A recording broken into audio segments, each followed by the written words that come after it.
All right, peace. So for the Dominican dude that said there was never a time black people had the power, let me walk you down this path so you can understand our lifelong beef with the European elite and why the European elite must keep a strong hold on Africa and why Africa and black people is their major and primary focus. Let me walk you down this path. See, in medieval times, before Africans got to Europe, there was no such thing as Latin America. There was no such thing as the Spanish language. There was no such thing as the Italian language. Pause for a second, because I'm about to walk you down this path. There was no such thing as Latin America.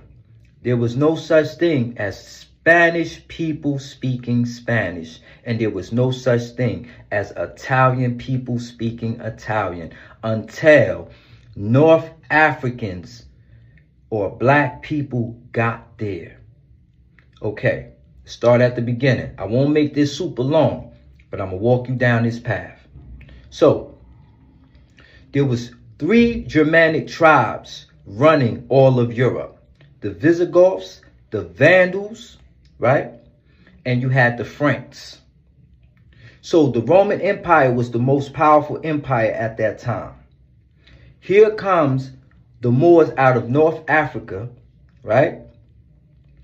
They take down the Roman Empire and take down the Roman Empire, which the Visigoths had, and then take down, right, the Vandals in Spain and Portugal simultaneously at the same time. All right, pay attention.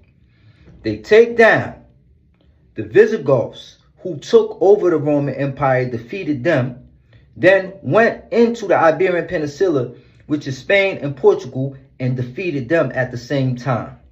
All right.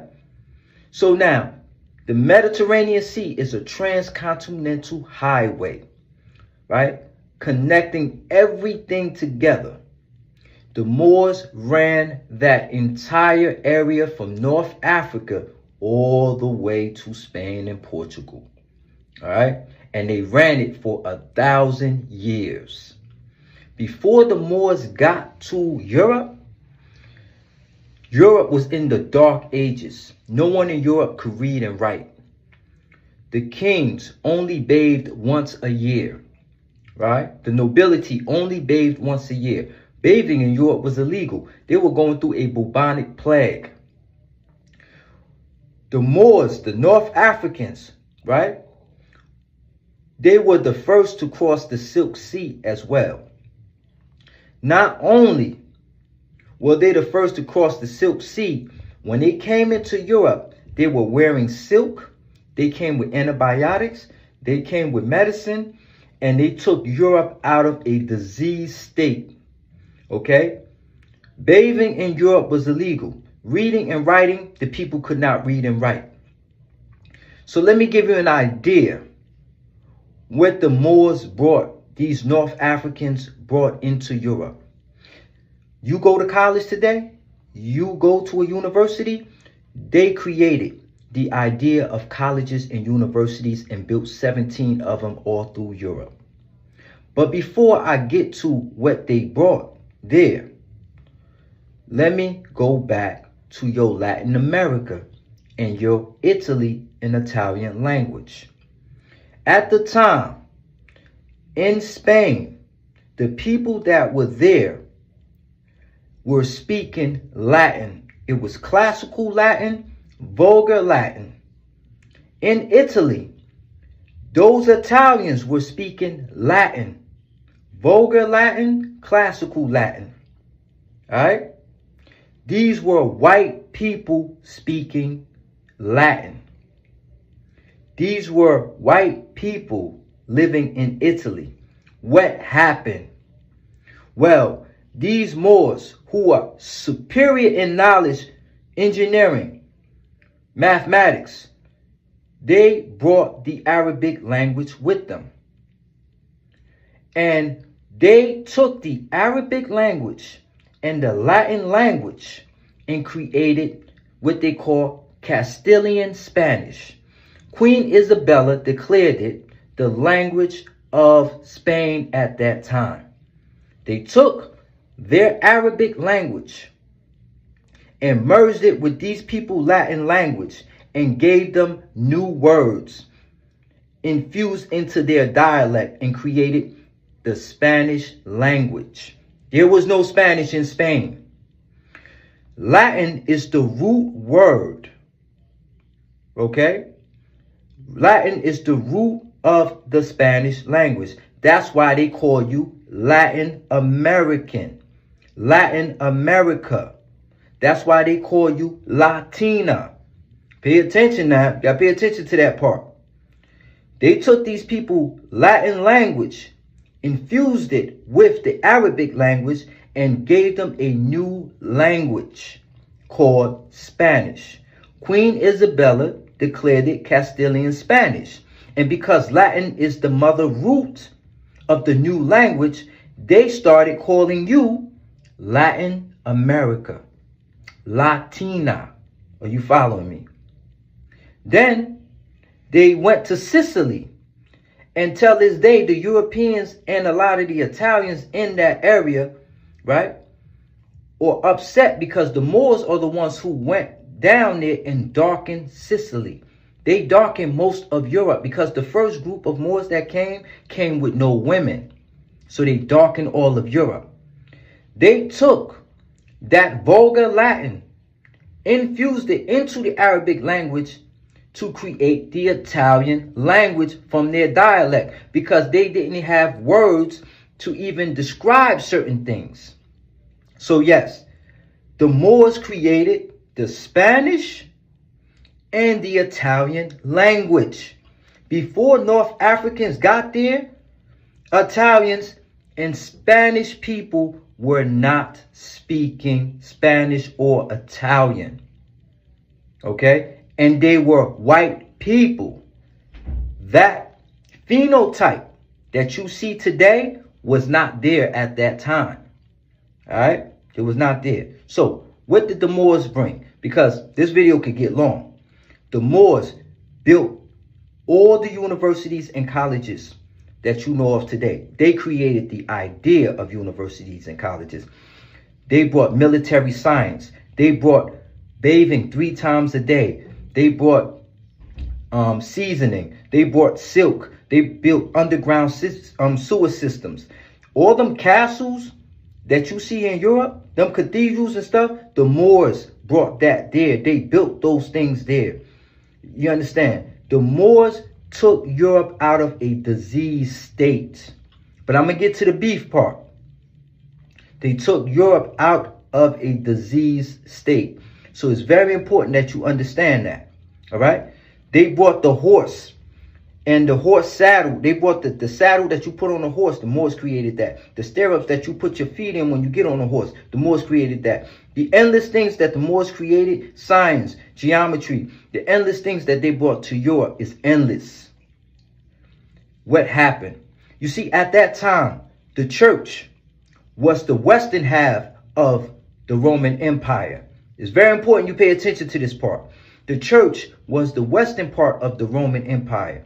And because the church was the monarchy at that time, and even though that the Moors was running all of Europe at that time and running that area of Europe, the church wanted them out. The church still wanted to expel them out, and they could not defeat the Moors. It wasn't until the Reconquista that they were able to finally create the Knight Templars, create these private armies, and bring the whole European nation together in order to defeat the Moors. Do you understand? They could not get the Moors out of Europe. They tried and they tried. The Moors were there for 1,000 years. All right? The Moors finally met their end. The monarchy, the Catholic government, okay, till this day will never see, will see to it that Africans never rule the world again. That's the short version. They're going to make sure that Africans and black people never control or have that type of power in the world again. And I'm already going on 10 minutes. And I'm going fast because I could explain this to you brick by brick, but I'll stop there. Peace. Any modern program or education on black history will always try to tell you that the black race was a race of savages or a race of slaves, but this is far from the truth. When we look back at history, especially throughout the period of the 1500s to the 1800s, we see kings, queens, lawyers, mathematicians, leaders of state. We see knights and saints. Slavery, as you know it, was a hoax, or what we call a psychological operation, because the black race was already in Europe, as we can see depicted in the art here, and we also know that the black race was already in America. All of the photos I am showing you are from European royalty. By understanding our true history, we can break the stereotypes that are cast out for us in society. Those who don't know their history are doomed to repeat it.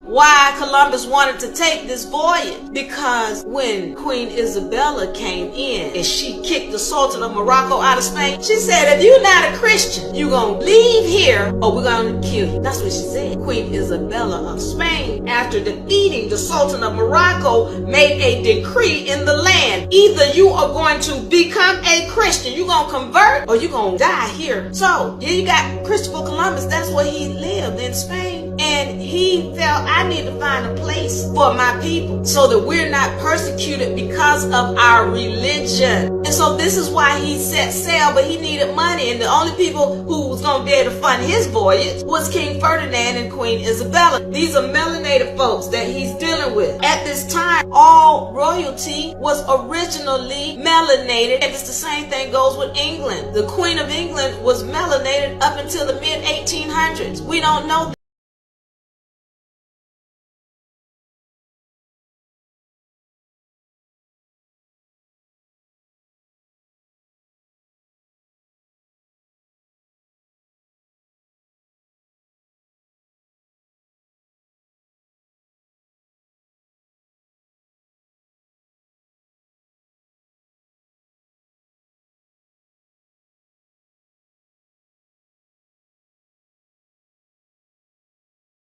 In which there is a wakening up, as Ivan Van Sertima said, after the 500 years sleep. Now check these dates out.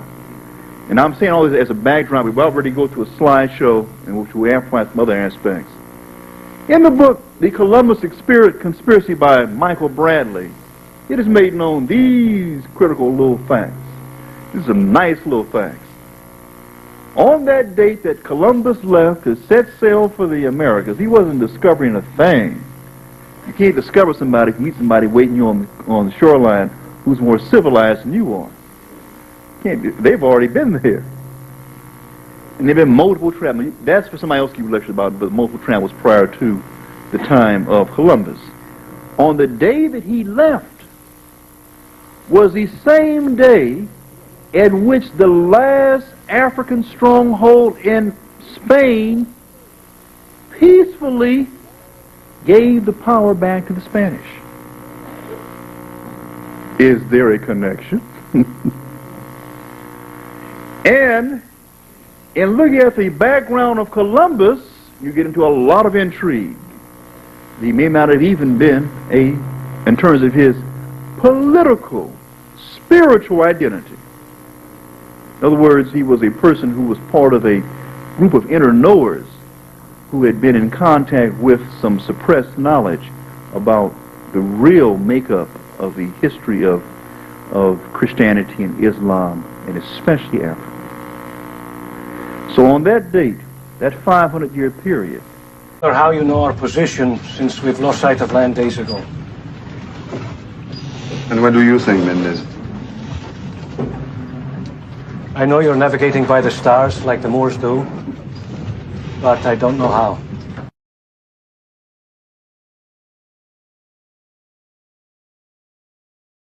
why Columbus wanted to take this voyage. Because when Queen Isabella came in and she kicked the Sultan of Morocco out of Spain, she said, if you're not a Christian, you're going to leave here or we're going to kill you. That's what she said. Queen Isabella of Spain, after defeating the Sultan of Morocco, made a decree in the land. Either you are going to become a Christian, you're going to convert, or you're going to die here. So, here you got Christopher Columbus. That's where he lived, in Spain. And he felt, I need to find a place for my people so that we're not persecuted because of our religion. And so this is why he set sail, but he needed money. And the only people who was going to be able to fund his voyage was King Ferdinand and Queen Isabella. These are melanated folks that he's dealing with. At this time, all royalty was originally melanated. And it's the same thing goes with England. The Queen of England was melanated up until the mid-1800s. We don't know. So first of all, his name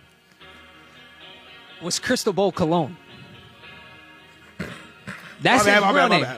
I know white people gonna be like, they crazy, they laugh, but my bad. What made him change it? Because, so his family was Jewish, and in the country he was in, they had to transfer over or they were going to get kicked out. They had to become Christians. So why everyone thinks Christopher Columbus was a Christian, he grew up Jewish bloodline, Jewish family. So he put on a front. This is how you know it's stamped, though. This is how you know it's stamped.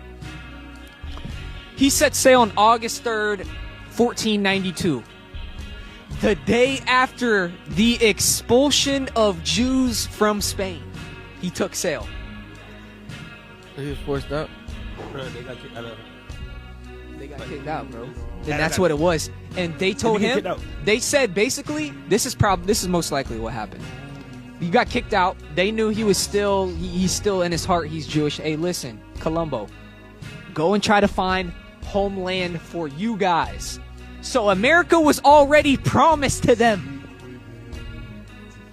That's why they run it now. Bro, the shit was promised to them. And they were going to name America after Columbus. But before he got to America, savage. But guess the textbooks we read were... I was just about to say, they told us what our whole... McGraw Hill. Yeah. And guess who McGraw Hill is?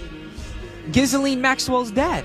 He owned that. Robert Maxwell, Ghislaine Maxwell's dad, influenced academic publishing as a whole. He founded a company called Pergamon Press in 1951, which began this sort of process of publishing scientific, technical, and medical books and journals. McGraw Hill, the biggest textbook publishing company in the United States, announced in 1989 that they were merging with Robert Maxwell's company. When questioned about why they were making this deal, they gave no reason. These textbooks are what, still to this day, are what the majority of schools use, dominating 92% of U.S. public school districts as of 2023. This is basically like controlling information at its very source. Maxwell is the daughter of Robert Maxwell. Her dad was an interesting character, there's no doubt about that.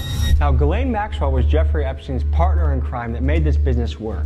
And she has a very interesting background. She's pictured here with her father, Robert Maxwell, who happened to be a media mogul, a textbook publisher, a known asset of Mossad, and he died under very suspicious circumstances. He is very well known to have worked for Israel and Mossad through most of his life. Robert Maxwell was in publishing. He was a publisher, a power publisher, and his operation very much seems to be an influence operation focused around information and publishing, largely textbooks, the educational stuff that we all grew up reading. So it's possible that the social studies book that I read in class in 5th grade, that Robert Maxwell, Ghislaine Maxwell's dad, Jeffrey Epstein's father-in-law, in a way, yeah, had a hand in?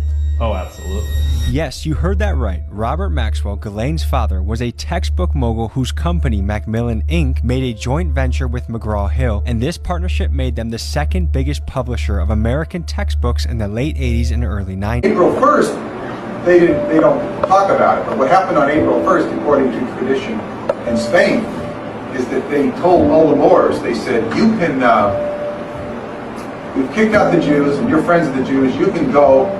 We've got ships waiting for you. You can go back to Morocco. You've lost the war in Spain, but we'll let you go. And so they said, we don't believe you. Well, they saw there were ships waiting for you. So they left. And while they left, in between going to their ships, they burned their houses and burned the ships. So they were homeless. This was on April 1st, 1492. This becomes April Fool's Day. You've been fooled. This is a denigration of the Moors, which is by the Catholic Church. And there was the siege of Granada where they built the town of Santa Fe. Isabella burned down their little huts. They were just doing a stakeout on Granada because Granada was landlocked, or so to speak, in the mountain. They just waited to starve them out. They built a little town, burned down. So they built a new town made of stones and had a cross, and it was called Santa Fe. And there was the capitulation of Santa Fe where a treaty was signed. And I haven't seen this treaty, but apparently I'm told it was a capitulation. It was not, the Moors allowed, I can't prove this, but according to my friend Elias Fay, they allowed the Catholic Church or the Spanish government, and Noble Drew Ali was sent on a mission back to America, where he was from, to teach the Moorish people their true heritage. And he taught that there were Moors in America before there were what we know as Native American Indians, and that this history has been obscured and robbed. And it's not only robbed the so-called black people, it's robbed the white people. It's robbed everybody, because the knowledge is what's lost, And it's almost, you have humanity enslaving its best, taking the best part of itself and cutting it off, If the roles were reversed, they might have done the same thing. You know what I'm saying? It's just like the human condition is such that let's choke off the knowledge. But anyway, that's what happened. And Noble Drew Ali lived in the 1900s and the 20s, and he became very popular. He was very charismatic, very gifted. And Elihu Pleasant Bay wrote this book, Noble Drew Ali. He spent a great deal of his life. He knew one of Noble Drew Ali's wives. He had more than one wife. And he was very popular in the 20s. And he was so popular he became quite a problem to the government. When he was young, he lived with an aunt who would beat him. He had paranormal abilities. At a young age, he supposedly became a merchant seaman or stowed away and went to Egypt. When he went to Egypt, he ended up amongst a group of masters who recognized him. They saw him and were waiting for him. So they initiated him into the Great Pyramid. They took him into the pyramid blindfolded and said, work your way out. The true history of the Moorish people at that point by these initiates. And that America was Almaricanos. We got the name America from Almaricanos, not from Amerigo Vespucci. And Almaricanos means El Morocco. And that Morocco was the Sultanate of Morocco was the ruler of America at one point. Now this goes back into a very deep history. And he was here, he came back to America to teach the so-called black people, which were really of Moorish descent and heritage, their true heritage. And that this whole stuff about African slaves, I mean, there were a lot of slaves brought over from Africa, don't get me wrong. But this was not where all the black people came from. And the chopping down of the cherry tree, the Moroccan flag was the red flag, the red standard. It was called the cherry tree because it was red. Originally it was pure red. They later put a green saber on it, or a green pentagram on it to distinguish it from maritime red flags. But it was originally red, and it was called the cherry tree. So George Washington chopping down the cherry tree referred to the fact that the first treaty with the United States of America was with Morocco. Also know that Islam has always been a part of America's story. The first nation to recognize my country was Morocco. In signing the Treaty of Tripoli in 1796. And part of that arrangement between their diplomacies was that Morocco had sued America during the Revolutionary War because they were enslaving their people. The Sultan was so they sued America, and America did not respond. So Morocco started taking hostage American ships hostage, and this resulted in a diplomatic squabble, which eventually was settled with the first peace treaty of the United States of America. And part of that settlement was that Moorish citizens, going back years, hundreds of years in some cases, should be released, and all they needed to do was go to the president, go to the White House, and say, "I am a free Moorish national. Let me go," and they would be freed from bondage. The problem with George Washington is not that he didn't recognize it, was that he didn't announce it. He didn't make it known. He obscured the fact, even from his own slaves. He didn't tell them, we made a deal with the Moroccans, and you can go if you're a Moorish national. And so this is George Washington chopping down the cherry tree.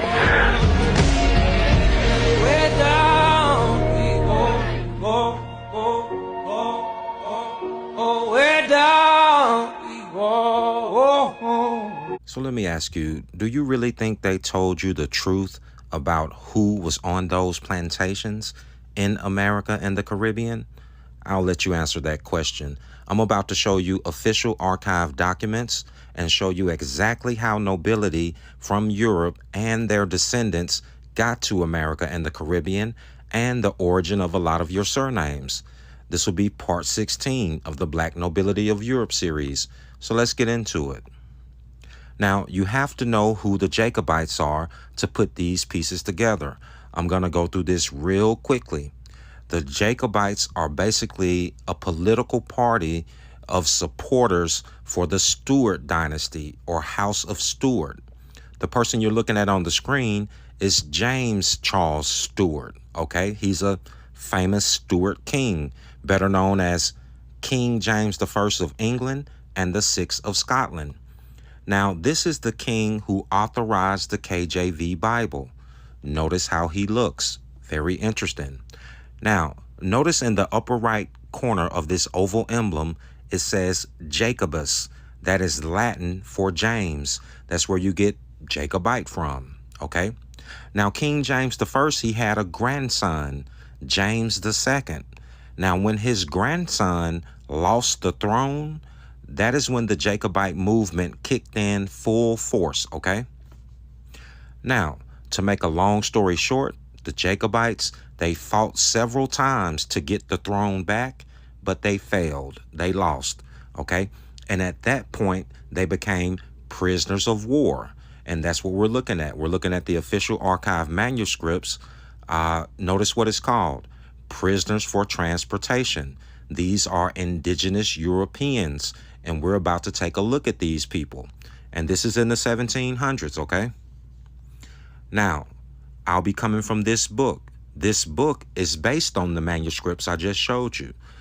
It's titled Jacobite Gleanings from State Manuscripts, published in 1903 by Forbes, okay? So let's take a look at these indigenous Europeans. Now, they claim people who look like us were not Jacobites, so we should not be on this list, okay? Let's take a look. Now, I only highlighted a few. There are plenty more. I'm not going to go over everybody on this list. I just want you to notice the two I have underlined. You can clearly see their complexion, okay? And let's take a look and see who they were, get a couple of details, okay? You have James Dunbar. He was 17 years old, a laborer. You have Joseph Brown. He was 16 years old, a tailor, okay? These are indigenous Europeans who already have their surname, okay? And they had families. Now, am I saying everybody on this list look like us? No, I'm not saying that. I'm saying a lot of them did, a whole lot. And you can go through this list yourself. I'm about to post the rest of them right now. Now, notice what I have highlighted in yellow above the list. It says DO on the list equals ditto, same as above. So when you go through this list and you see DO, that means same description or characteristics as above, okay? Now, we're looking at page 49 if you want to screenshot this. This is page 48 if you want to screenshot it. This is page 50 if you want to screenshot it, okay?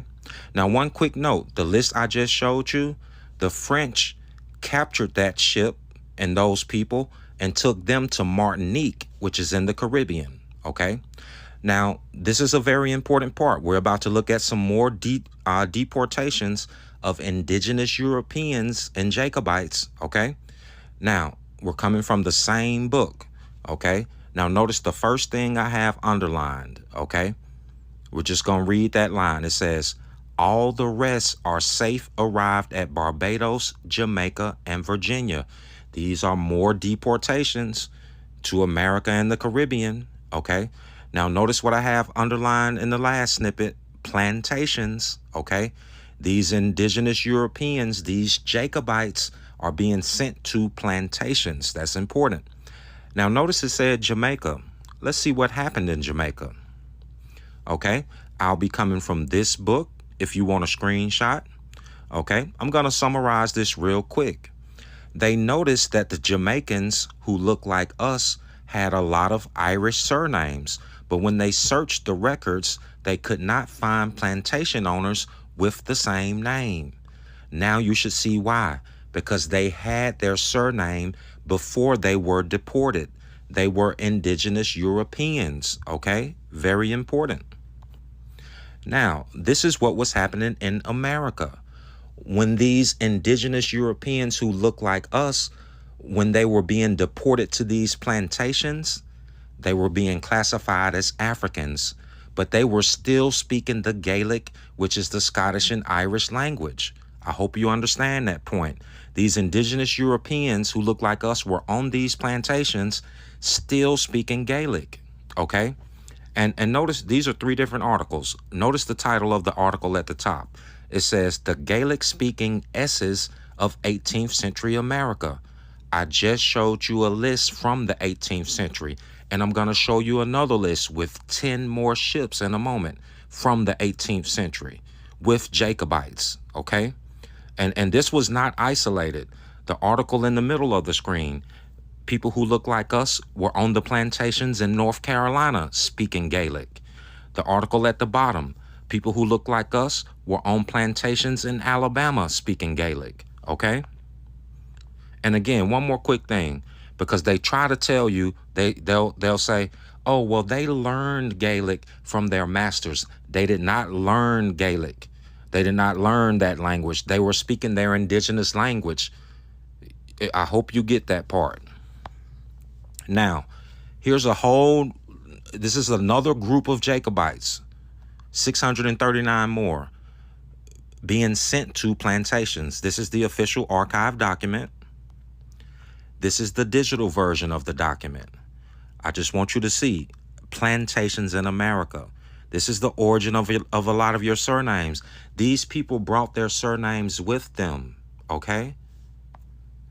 Here are 10 ships. These are 10 ships with Jacobites, indigenous Europeans, being sent to plantations. Here is the official archive document.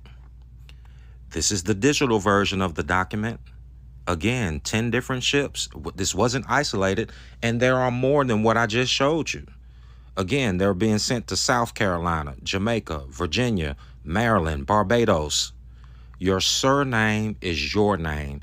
There's always an exception. The exception is not the rule. For the vast majority of cases, your surname simply comes from your ancestor. Okay? All right. Y'all be blessed. Also, a lot of y'all need to realize that a lot of the culture that Spain brought to Latin America is going to be African. And I find it really weird that you guys find it weird, because the Moors from North Africa ruled Spain from 711 to 1492. Christopher Columbus got to the Americas in 1492. If you don't think their culture is going to be African influenced, like you... Not only ojalá is based in Arabic. Arroz, aceite, algodón, atún, almohada, álgebra.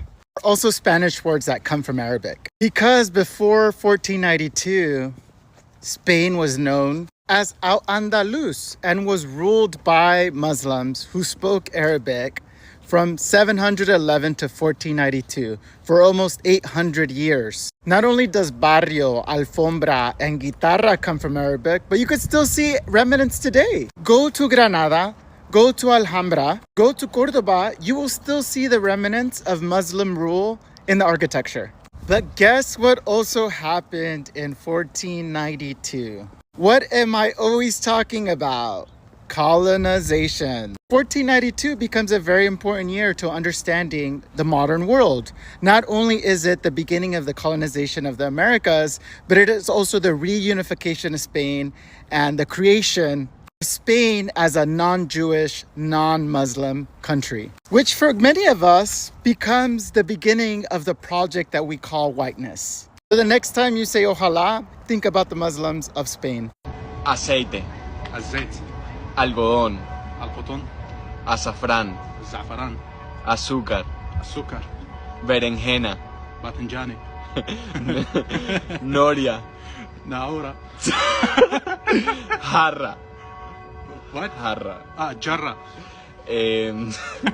Taza. Pasa. Albañil. البنائين. Almohada. المهدى. المخدة. Tarifa. تعرفة. Jarabe. شراب.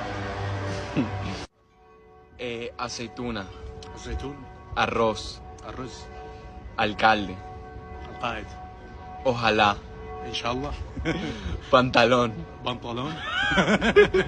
Alberca. البركة. Camisa. قميص. Barrio. What barrio? Like neighborhood. برية. Hasta. Until. حتى. Alguacil. الوزير. Aljibe. الهيبة. Like this whole جب. and the last one, Fulano. Fulan. They brought with them a lot of the technology, the science, the astronomy, irrigation for being able to develop these lands. The Africans of Europe originally came out of the Moors, came out of North Africa, out of the area that's known as Morocco, ruled that area called the Iberian Peninsula for centuries. And it's interesting because what most people don't realize is that the Moors had brought to Western Europe, before Europe even had developed the technologies to do a lot of the things that they had done. And when the Moors had been defeated in 1492, that expulsion of the Moors, they had moved into areas that were now considered Western Europe. When white people came to Africa, they came showing themselves as superior to the black people, digging out things that black people taught them. The civilization we have in Europe today was brought to us by black people. Even black people don't know that. Even many black people don't know that. They don't know that the Moors, they were West Africans and North Africans and Central Africans that came to Europe and ruled Spain. They brought civilization to us. They showed us how to use soap, how to be clean, how to behave like a decent human being, you know? All these things we didn't know that before the Moors brought civilization to Spain. Did you know that the Moors ruled in Spain for 700 years? Where is that in our history books? It's nowhere to be found. Because why? If you are giving black people that power of having once ruled over white people, wouldn't black people start like kind of questioning, oh, we were once at that point of having such a power in a white man's country over white people, and where are we now? So of course they have to hide that history from you people, because knowing your true history is knowing your true power. And knowing your true power means you will break out from that system of racism. Found Spaniards running through the mountains and forests of Spain like dogs and chimps. So, like, that's probably why Spaniards are the most racist people on the planet and just hate everything that is darker than them. Okay. Furthermore, you have a lot of Spaniards that like to call themselves Boricua. They're not Boricua because they were born in Puerto Rico. In Puerto Rico, you have a lot of Spaniards that moved there from Spain and married their first cousins, half-sisters, and nieces and stuff like that to get back that white skin, to breed the black out. So you have a lot of Spaniards in Puerto Rico that like to think that they're Boricua, but Boricua has to do with indigenous blood. It has to do with Taino blood. Okay, so, Taino. Yep. And those are Native Americans. Yep. So You know, Spaniards didn't bring anything to the world. Everything that the Spaniards did or are known for, they were taught by the Moors. So whenever you hear that stereotype about cave people or about white folks smelling like wet dogs, it's not all Europeans. It's specifically talking about Spaniards. English dude and a French dude told me the only good Spaniard is a dead one. Most people like to say Spanish when they're talking about Latin people. So even if they mean Mexican, Venezuelan, Dominican, Puerto Rican, whatever, they always say Spanish. You know what I'm saying? But Spanish has to do with Spain. Okay. You call them gringos que hablan español. Crackers that talk Spanish. Pretty much the only set of Europeans I can't stand. French woman, you know what I'm saying? And another lady from Britain. They told me that Spanish hate just has to do with self-hate because they were the last set of people to learn to walk upright, to know how to talk a language, to use fire, and even to know how to bathe. Them Moors shaved them down, taught them to bathe, and taught them everything that they know. The only place in Europe, like, they depended on the Moors for their golden age. Spain is not known for anything else other than what the Moors taught them. That's why they're so disagreeable about dark-skinned people. Until this day. To this day. To this day. They were the literal cave people on the fucking planet. Wow. Everybody else had villages, language, culture, everything. Spaniards were running around Spain like dogs and chimps. That's why they like to call black people monkeys, because they were the real monkeys on the planet. Oh my goodness. And any other European will tell you that. Yeah. Any other European from anywhere else in Europe that knows history will tell you that. That's why to this day in Spain, it's only in Spain that they throw banana peels out to the black athletes playing football. They still do that stupid shit. They're pathetic, man. So it was Moors, you know what I'm saying, that were responsible for Spanish. All that stuff they talking, they didn't even have a language when them Moors found them. They're barking and grunting and shit. They are the lowest form of Europeans. They have not accomplished anything in and of themselves. Everything that they have ever done in the modern day has to be attributed to the Moors, who civilized them. If any other European tribe caught their asses back then, they would have wiped them out, and gladly so. Secret can be revealed. The immediate response I had was that I couldn't believe my eyes. In scientific terms, it was the equivalent of finding living, breathing fossils. Human beings who had never made the evolutionary leap of standing upright. The quest of help. Help. Barcelona smells like somebody took a shit in the street and just smeared it all over the walls of everything, everywhere, all the time. What the fuck? Sure to know and understand what you're looking at here. This is a Mexican person, okay? So this is the Moors we talking about, and this is in Mexico, okay? Understand, once you hear about the term Spanish, I got to be clear that when they said the Spain or the Spaniards, understand they will identify a location. They were not identify a people, they were identify a location, and the location is what we call Spain, okay? But Spain literally contract a group of people. And understand, when you said Moors, we're talking about Mauritanians, we're talking about Berbers. These are Africans, okay? So I just have to be clear on this because a lot of people get it confused and they never get the idea. So once you said Spain, you're assuming Spain is just a group of people. Spain, no.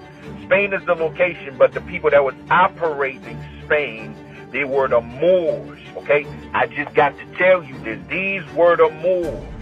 Now, that's a strong difference. Now, once you hear the term that it was the Moors that civilized Europe, this is the different people they're talking about here. The people that civilized Europe, the people that bring food to Europe, people that bring architecture to Europe, people that actually bring culture to Europe, they were the Muu people. There's a difference between Muu and Moors.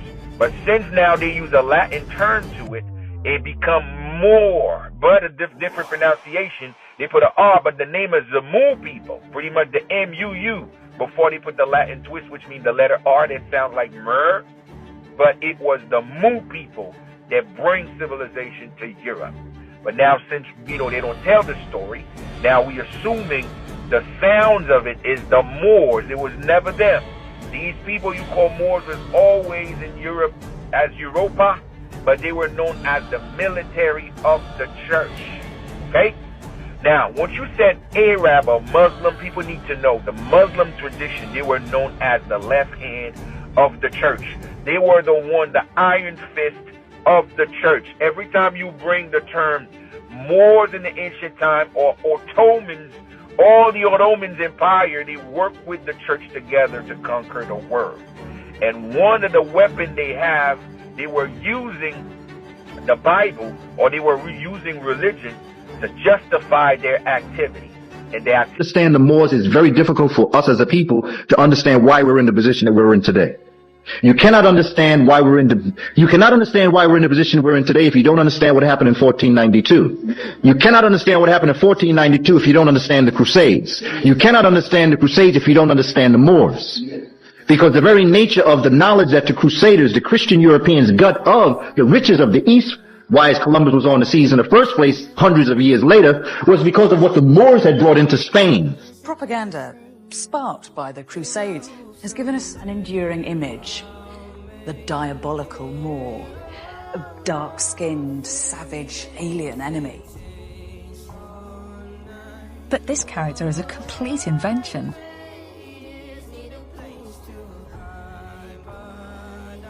Now, archaeologists and historians are starting to piece together the real story of the Moors in Spain.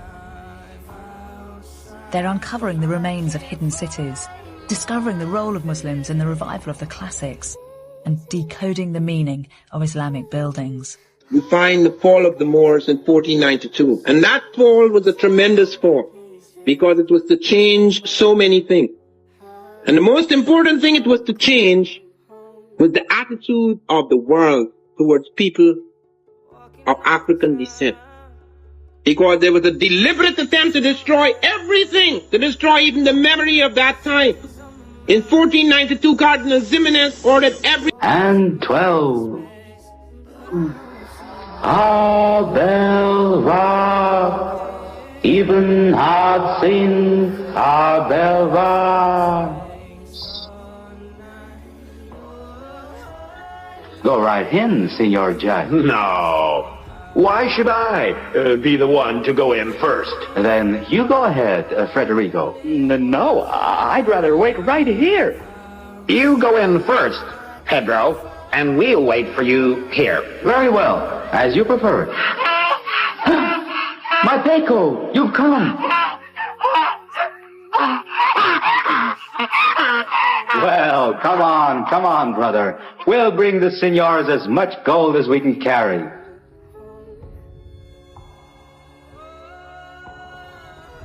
Now we know the way. And if he actually brings the treasure, then you know what to do. We'll thank him just as he deserves.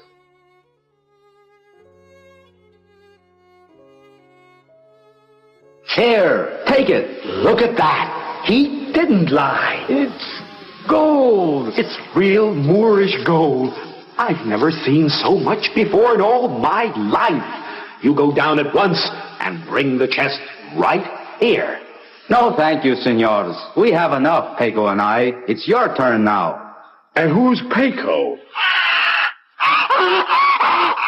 Now I know. All right, then. We'll manage to bring up the chest without your aid, and you get nothing out of it.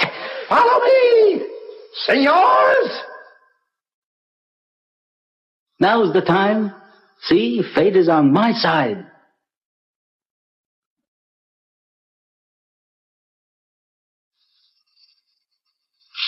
Well, that's all, my Peco. Don't be afraid. You'll never again see those three horrible senors. Alright, peace. So what happened to the Moors after they lost to the Spanish crown? Where did they go? The reason why the Moors lost in Europe and they lost their power in Europe is because the Sultan at that time had took on a white wife and had children by her. A Christian wife. Now, his real wife, right? Well, this is what happened first. He wanted to leave the children of the Christian wife as his heirs, right? Breaking the bloodline.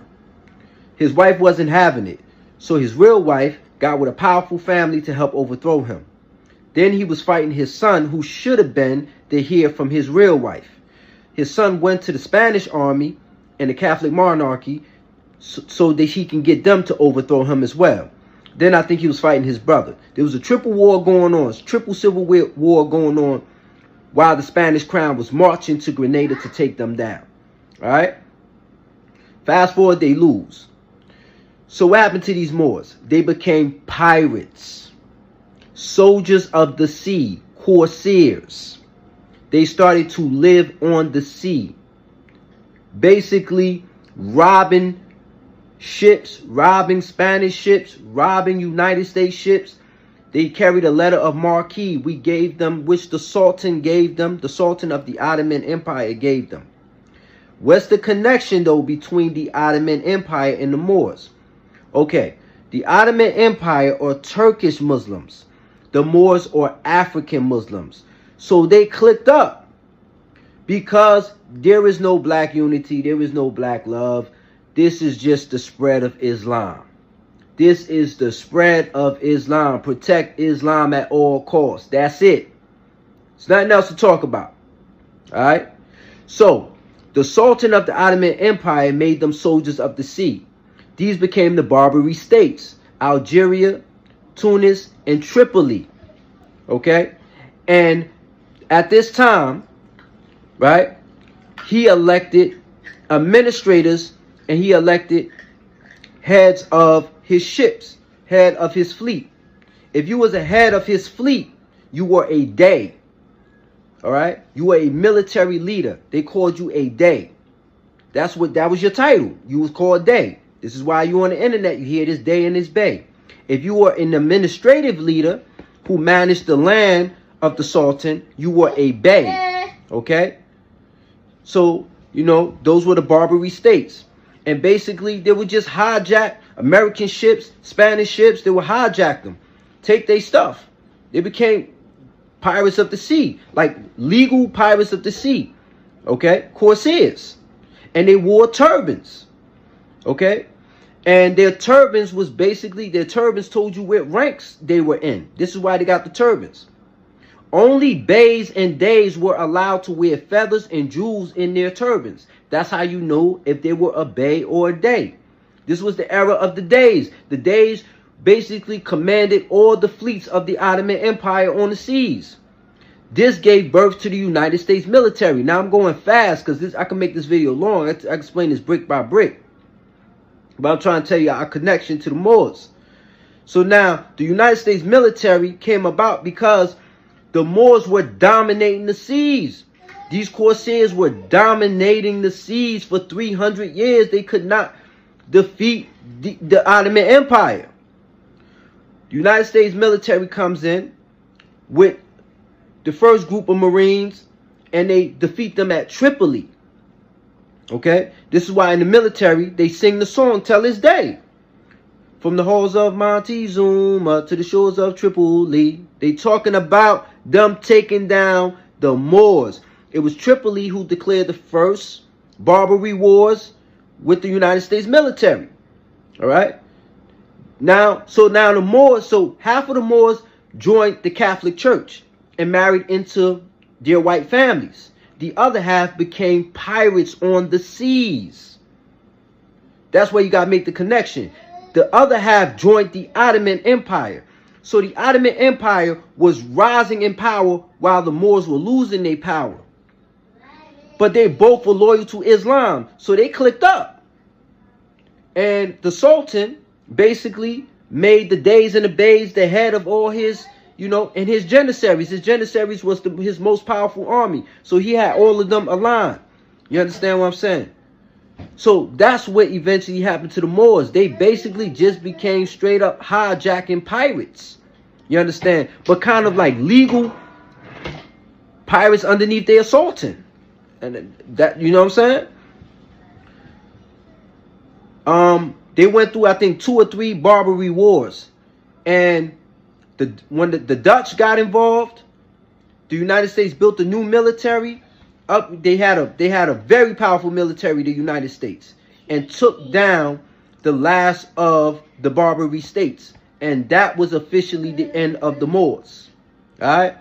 Also, if you wore a green turban represented that you were a lineage of Muhammad. So that's how, that's how you get these, like I said, you get these bays in these days you be hearing. Peace. You recognize the stone.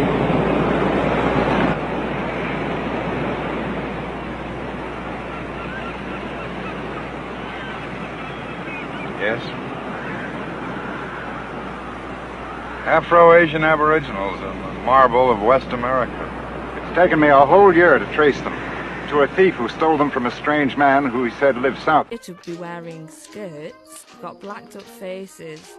We've grown up in a dance team, so we have seen a lot of weird and wonderful dance costumes over the years, but bake-up is definitely something quite unique.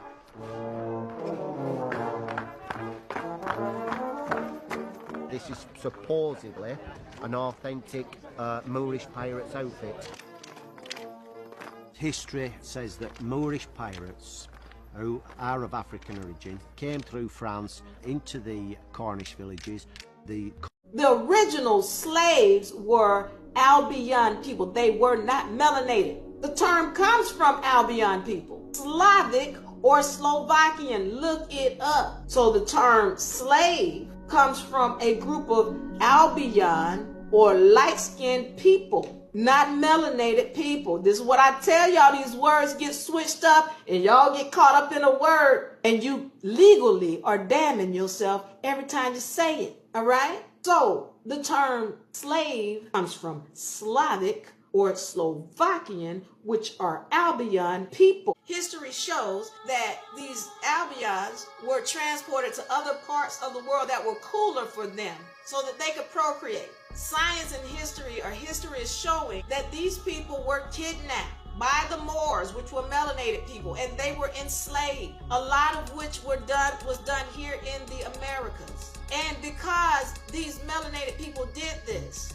their descendants had to experience the same energy that they put out. So when we start talking about melanated people being enslaved in the Americas and incarcerated, which is another form of enslavement or slavement, then we understand where that energy came from. It's not just happenstance. We are our ancestors, and when we decide to clean up that spiritual baggage, well, you'll see everything change, and that's exactly what's happening in your face. Everything that I've just said, you keep saying spreading misinformation, when the fact is everything that I've said, you can go and research for yourself. In 1788, when the United States was barely a country, it was having its sailors taken as slaves by the Barbary states, the states of the Ottoman Empire in North Africa. Tripoli. Tripoli, the shores exactly, of Tripoli. Shores of Tripoli. Ships stopped. Its crews carried off into slavery. We estimate 1.5 million European and American slaves taken between 1750 and 1850. Jefferson and Adams went to their ambassador in London and said, why do you do this to us? The United States has never had a quarrel with the Muslim world of any kind. We weren't in the Crusades. We weren't in the war in Spain. Why do you do this to our people and our ships? Why do you plunder and enslave our people? And the ambassador said very plainly, Mr. Abdul Rahman said, because the Quran gives us permission to do so, because you are infidels. And that's our answer. And Jefferson said, well, in that case, I will send a navy which will crush your state, which he did. And a good thing, too. Islamic fundamentalism is not created by American democracy. It's a lie to say so. It's a masochistic lie. It excuses those who are the real criminals, and it blames us for the attacks made upon us. Most navies protect coastlines. The U.S. Navy controls oceans. It has aircraft carriers that aren't ships. They're floating air bases. And carriers don't travel alone. They move with a full strike group. Destroyers, submarines, support ships, and thousands of personnel. So when a U.S. carrier group shows up near a region, the message is simple. We are here, and you can't ignore us. But the real fear isn't the carrier you can see. It's the submarine you can't. Ohio-class nuclear submarines are designed to stay hidden, and loaded with enough firepower to change the map. Submarines are the reason enemies can't relax, because you can't negotiate with what you can't find. So the U.S. can dominate land, it can dominate the air, and it can dominate the sea. Look up Barbary treaties and understand what's really going on with the peace and friendship treaties. What was really going on in the Barbary treaties? You gotta understand, these were treaties between the United States of America and Morocco, Tunis, Algiers, Tripoli, and that's when the peace and friendship treaty comes into effect as well, around the same time. Well, what was going on? Why was the United States begging for a treaty? Why they need peace and friendship? Well, because when Morocco was seizing their ports and their ships, it was breaking them. They didn't have money. They weren't bringing in any funds. And what was on those ships was slaves. But they want you to think they was melanated slaves. I don't want to hear another melanated person talking about they are descendant of the slave. Unless you mix with Albion, you gotta understand what the term slave means. The original slaves were Albion people. They were not melanated.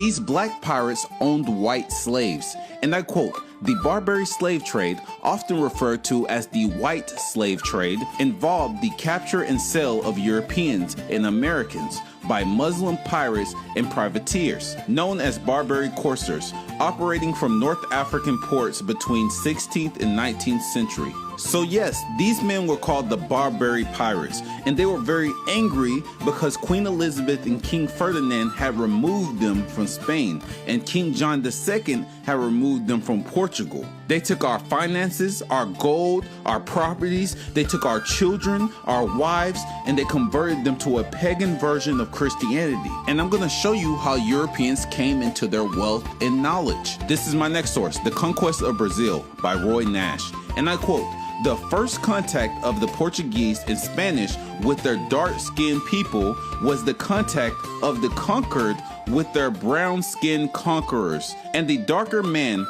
was more cultured, more learned, more artistic. He lived in the castles and occupied the towns. He was the rich man. And the Portuguese became serfs, slaves, upon his land." So if black people were ruling, what happened to his rulership? Well, the Renaissance. Renaissance means the rebirth.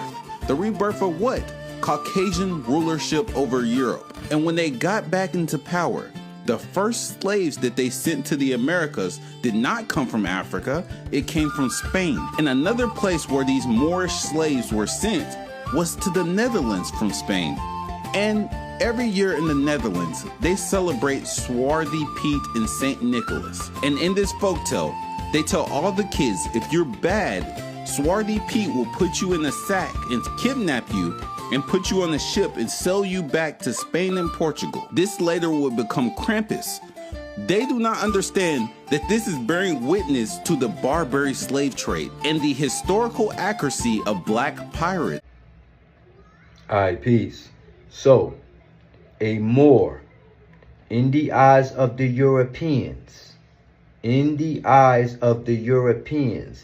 Moor was a geographical tag used to describe a certain people from a particular zip code. It was a geographical tag to describe a certain people from a particular zip code. Race did not exist then. Skin color did not exist. Nationality did not exist. None of this existed. We today are emotionally attached to race. Everything about us and we think about is race. So, the Greeks, the Romans, the Spanish crown, and those in Italy and Portugal described the people that come from Northwest Africa as Moors. If you were a black Greek or a black Roman, yes, black Greeks existed, black Romans existed, they were not Moors. Are you following me? If you were a black Roman or a black Greek, you were not considered a Moor. A Moor was based on the zip code you were from. Those Moors went from Northwest Africa and were indigenous Berbers that invaded Europe and renamed that land Al-Andalus, the land of the Vandals, because they took down the Visigoths, and who were part of the Germanic tribes, the Visigoths and the Vandals. All right? So, that's where it stops. Now, that has to be clear. Now, So the brothers say, well, you look like you got something against the Moors. No, bro, I don't join groups. This is why I don't join like Moorish science temples and fraternities and sororities and gangs. I don't join any type of groups. I just tell you how it is. These particular Moors from Northwest Africa went into Europe. They invaded Europe, by the way. And when they got to Europe, yes, they built Europe up. They taught Europeans how to read, write, military science, geometry, cosmology. They taught them everything, how to bathe, everything, writing, everything. Created languages for them, everything, yes. When the Spanish crown finally got them out of the Iberian Peninsula, finally got them out of Spain and Italy and Portugal, two things happened. Half of them, the ones with money, yes, they were royalty while they were living there. They were kings and queens, yes, they were sultans in Europe. But after they lost the power and the Reconquista happened and they got defeated in Europe, two things happened. Half of them joined the European royal courts, married white women and had mulatto children, and became part of the Catholic monarchy. They converted to Christianity and became known as Moriscos. The other half became pirates and joined the Ottoman Empire. The Ottoman or Turkish Muslims. The Moors or African Muslims. The whole point of these Moors, this was not nothing about they betrayed black people, they sold black people out. No, the Moors was on an Islamic conquest. Protect and spread Islam. Got nothing to do with race. Black people are emotionally attached to race. Nothing to do with race. Spread and protect Islam. Keep Islam alive. That's it. So they linked up with the Ottoman Empire. The other half became pirates. Straight up pirates. Soldiers of the sea. And they created, and they had these Barbary states. Okay? And they did nothing but straight up for 200-300 years hijack U.S. ships, Dutch ships, British ships, and just took their shit. Straight up, just robbed you, took their shit. And then they sold over 1 million white slaves across the Barbary coast. The Mediterranean Sea was a transcontinental highway. They ran that shit. Okay? They ran it. All right? They were known as the Bays and the Days, and they ran it. And they were in control of the Ottoman fleets up and down the Mediterranean Sea. That's all they did all day long was hijack you, stuck you up. Straight up stuck you up. That's it. That's what happened to the other half of the Moors. All right? They gave birth to the United States Navy because the United States was a young country. There was only 16 colonies at that time. But they had to build the first fleet of Marines and Navies in order to end these Barbary wars, these Barbary states, in order to bring the Moors down. Okay? The other half of the Moors came on ships to the New World to meet these black Native Americans, and they came as soldiers, interpreters, diplomats, navigators, because they were already a part of the Spanish crown. They had nothing to do with selling out black people. You was either Muslim or you was with the Christian crown, and that's it. And they joined the Christian royal courts. So when they came to America, they used these Moors who were great at sign language, linguistics, to meet these black Native Americans, to communicate with them. And guess what? When the Spanish crown saw these black Native Americans, they wrote letters back to the Spanish king and said, yo, these people are Moors. That's how they described them. They described them that way because the Spaniards, right, remembered that the Moors were their previous enemies. So when they saw these black Native Americans, the best way they could describe their temples and their skin and the way they looked, they called them Moors. That's the way they described them. Okay? But from Greek to Rome to the Spanish crown, the Moors was a geographical tag that referred to a particular people from a certain zip code, which was Northwest Africa. Then Noble Drew Ali comes, creates the Moorish Science Temple, okay, reintroduces the name, which is outdated, by the way, Okay? Because Celtic, Coptic, Greek, Latin is all outdated. So now they reuse the name now to try to refer to black people as Moors. No, that's not how it was. The Moors were only described for a certain zip code. That's it. You understand? But like I said, you do your part too on my video. Like I said, listen, sometimes I entertain the comment section for 3-4 comments. After that, I'm moving on to the next post. But for people that's asking me particular things in my inbox, that's what a Moor was, to be clear. You got the Moorish Science Temple and Moors on the internet trying to resurface an outdated term. There is no such thing as nationality. There is no such thing as race. When you do your genealogy, you come from a particular tribe. Race does not exist. Nationality does not exist. You come from a particular tribe. The entire race of black people are not Moors and they are not Hebrew. You find your tribe through your genealogy. This term Moor is outdated. Peace. When the Moors had their Moorish Empire, the Europeans were paying tribute to the Moors. Mm-hmm. One thing that the Europeans were doing when they couldn't pay the tribute to the Moors, which is the finances, like the gold or silver, whatever that was available, they started giving their women to the Moors. And I think the biggest mistake that happened to us as Moors is we started laying down with those women. That was the downfall. That was one of the downfalls of the Moors, is we started laying down with their women, all right? Because the European was giving their women in the thousands. So European women, which is who we call albions, or misnomer today as a white woman, they were in the thousands of Moorish harems. Just like you see King Solomon in the Bible, who had all his harems, where the Moors were living out the same life of King Solomon. So they had thousands and thousands of women. So when the Moors went up into Europe, they slept with all these European women.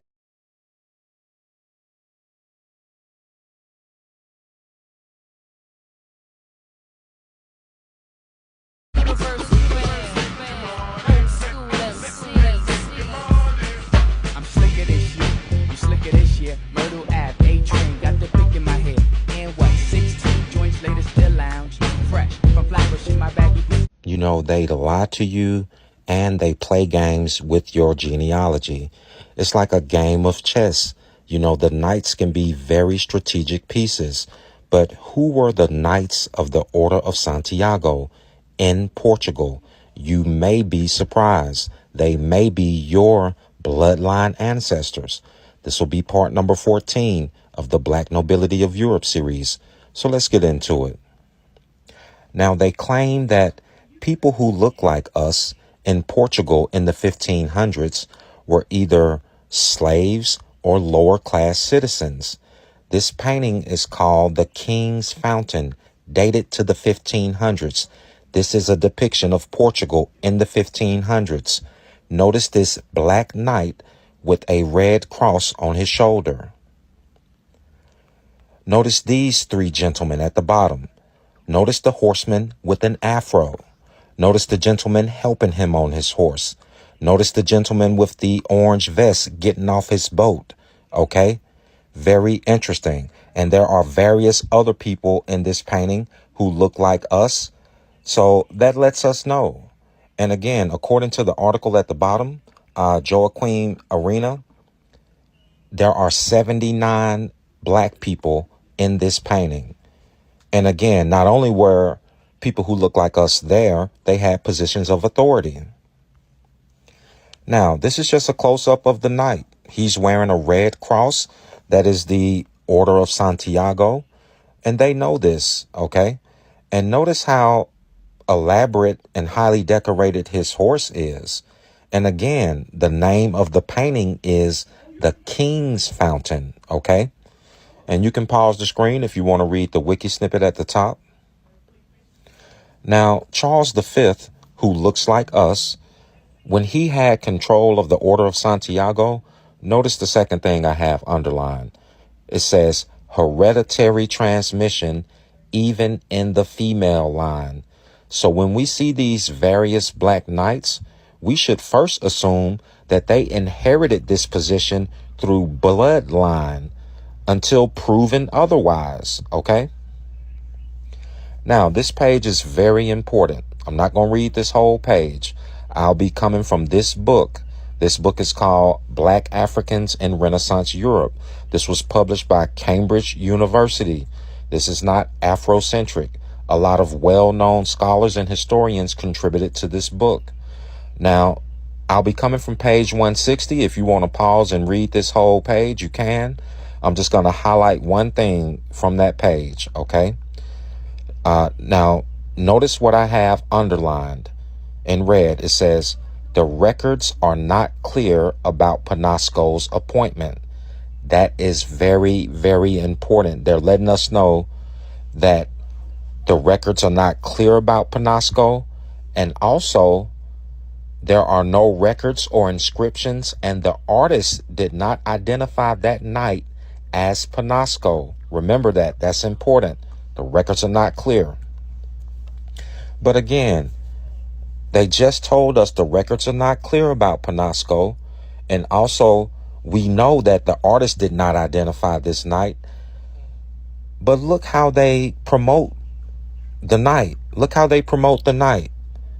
Look at that. Panasco, the freed slave who served as court jester, and then they're going to say he became a knight. I want you to be conscious of that. That is narrative. They just told you the records aren't even clear, and then the artist did not identify the knight. There are no inscriptions saying who that knight is. And let me say this. The title of the painting is called The King's Fountain. If that knight did not look like us, I wonder who they think it might be. Very interesting. But let's talk about the documented black knights that they know about that are historical. Coming from the same book, and I'll be from page 160. I'm just going to read these three knights underlined in red. You have Luis Perez, Di Pedro de Silva, Manuel Goncalves Doria. These are all confirmed historical black knights of the Order of Santiago. They could be your ancestors, okay? Now, this is another black knight. And again, this is just a wiki snippet. His name is Henrique Diaz. Notice what I have underlined. A black man. Now, he was a knight of the Order of Christ. That's another Portuguese military order. Notice the second thing I have underlined in red. It is the former order of Knights Templar. Very, very interesting. Now, this is an article by PBS where they discuss Queen Charlotte's ancestry. Okay, let's see who they think her ancestry traces to. Okay, just gonna read what I have underlined. It says, a black branch of the Portuguese royal house. Very, very interesting. Black Portuguese nobility. And again, they said it. I didn't. Now, this is just a wiki article on the Santiago surname. Okay, let's just read the underline. It says, Afro-Creole noble family with roots in Portugal and Spain. Again, even in the surname, you have these connections to Portuguese and Spanish nobility. Very, very interesting. And one quick note about the word Creole, how they're using it. Let me say this. Who was mixing with who, if you know what I mean? Now, this video is from the article at the top of the page. You can go to the page and watch it.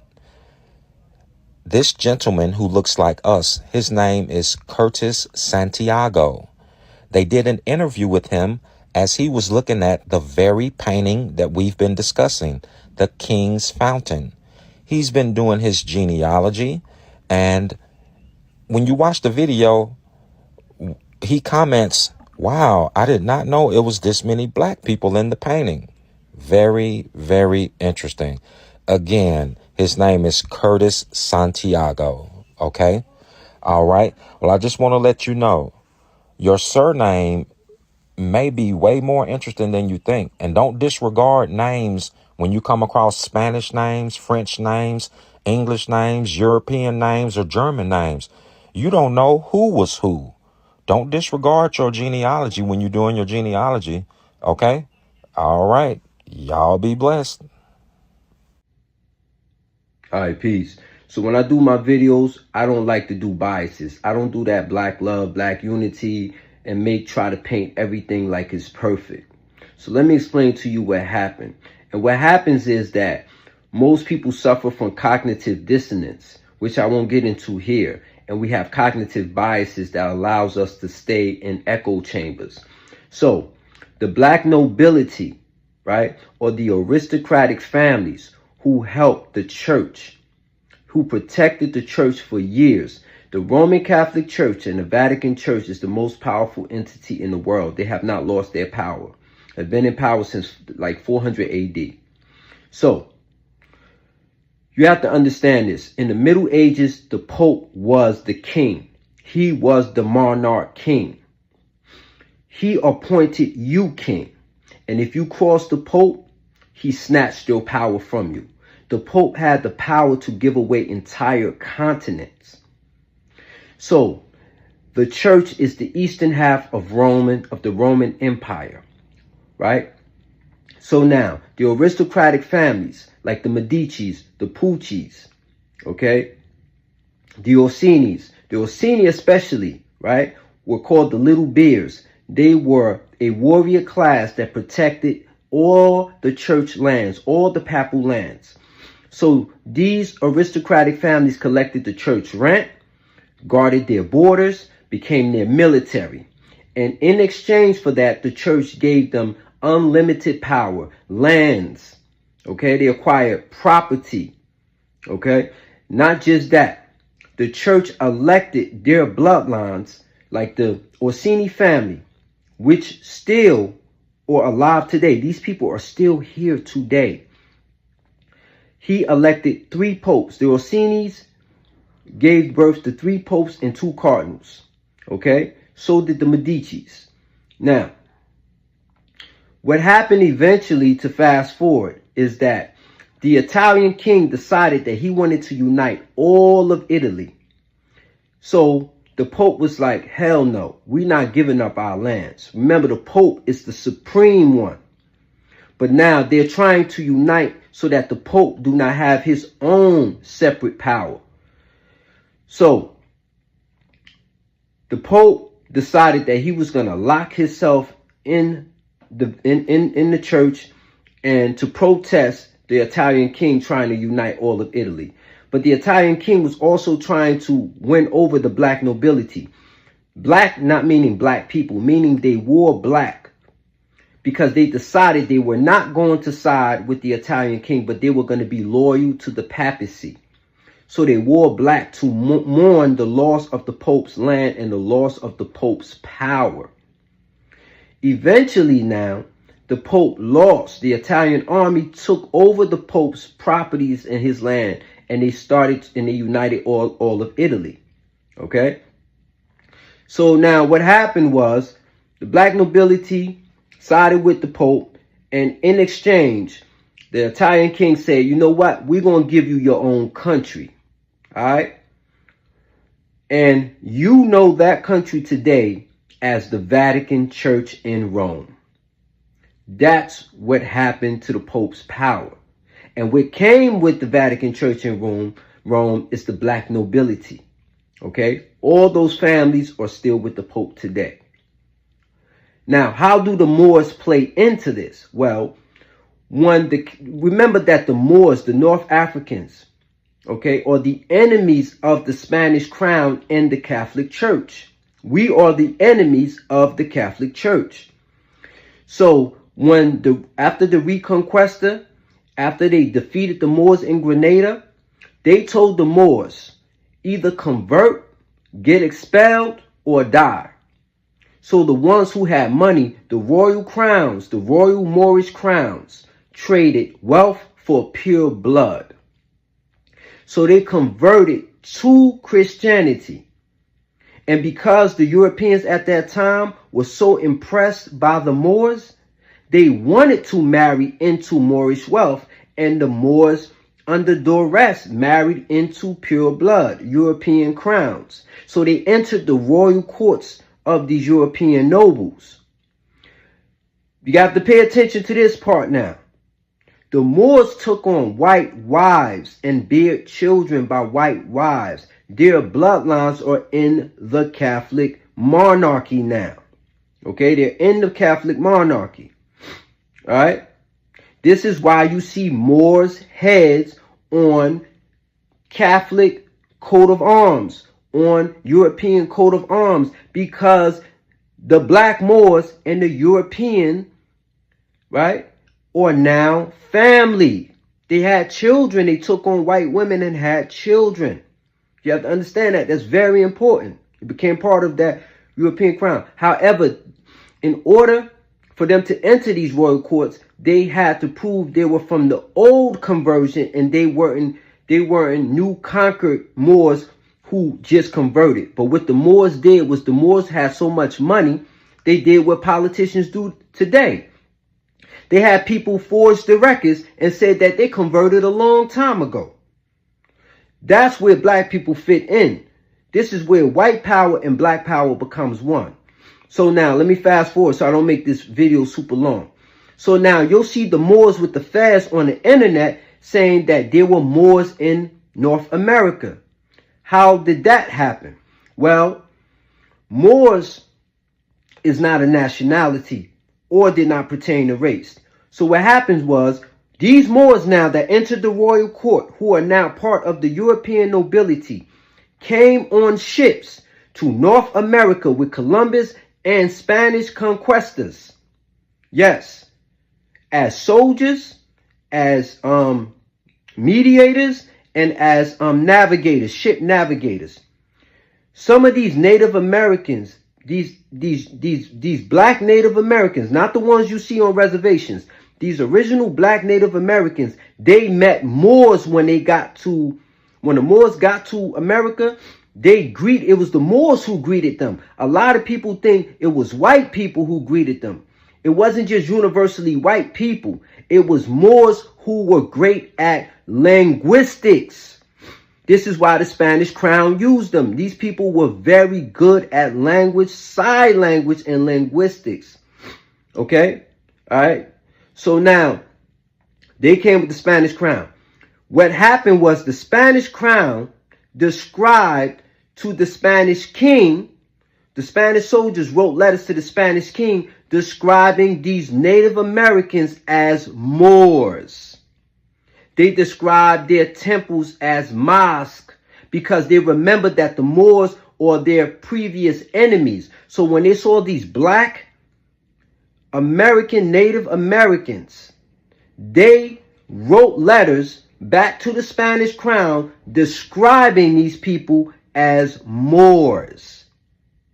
That's why people say there were Moors in North America, because that's the only way that the Spanish conquistadors can describe them. And that's the truth. You see, when I say stuff, I'm not emotionally attached to things. You understand? I'm just giving you the truth. Noble Drew Ali is a Shriner, is a Master Mason. So now these new Moors are trying to call the entire race of black people Moors. But that's not the truth. See, at the top, there is no racism. Peace. Okay, so why were 700 American Indians called Moors in the 1600s? Okay, well, let's take a look at this account by this author.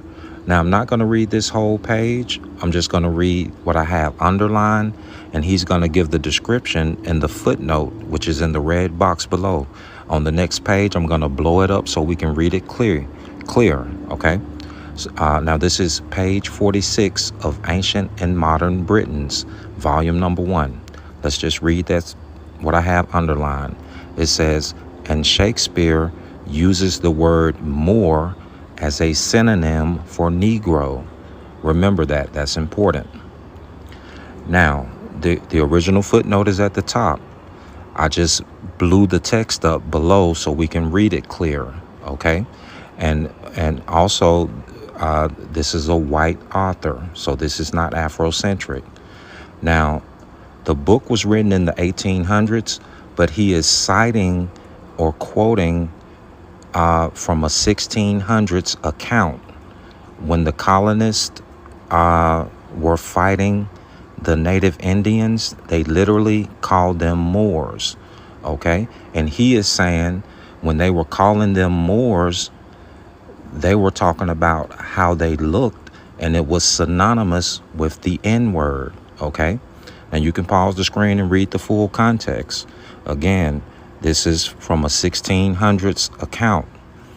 The colonists, they made reports on the Indians when they were fighting them, and they were calling them Moors. And I highlighted where they were calling them Moors, okay? And in the same footnote, he cites this Shakespeare play. It's The Merchant of Venice, Act 3, Scene 5. And the reason he does that is, look at what I have underlined. I'm trying to avoid the algorithm, okay? You see the two words I have underlined? Well, he's showing that because he's trying to show you that Moor doesn't always have a religious context. It can literally mean how someone looks, and it's synonymous with the N-word, okay?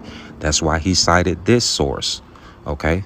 So again, what he's saying is when the colonists in the 1600s were describing these native Indians, and when they were fighting with these native Indians, they were literally calling these Indians Moors because of how they looked, and it was synonymous with the N-word, okay? All right. Now, this is the source, Ancient and Modern Britons, volume number 1, page 46. And it's more than one volume, so make sure you get the right volume number 1, okay? And this is just a, close-up of where it says 700 Moors right here, okay? All right. And then again, I blew it up makes it easier to read, okay? Y'all be blessed. Okay, so what is the Gulf of the Jews on the coast of Africa? Okay, and I feel this is a very important source. I think a lot of people missed it in the 20-minute video that I did. So I'm just doing this real quick just to highlight it, okay? Now, this is a 1400s map. If you zoom in, it says Golfo de Judeo. That is Gulf of the Jews, okay? And it's on a lot of different maps in the 1400s. And this would be the modern day coast, okay? And again, here's the Wikipedia snippet. If you want more details, there was a known black Jewish community off that coast, and they were expelled from Spain and Portugal in the 1400s. Okay, I go over this in depth in The Forgotten Jews of West Africa. Now, what's important, and I'm going to read a snippet from this book. This is from a white author. I go over this in detail in the 20-minute video. Now, this is a white author in the 1700s. Let's read just a couple of sentences. It says, the English, Dutch, and French are known to take many slaves from this coast. And he's talking about the Gulf of the Jews. They're known to take many slaves from that coast.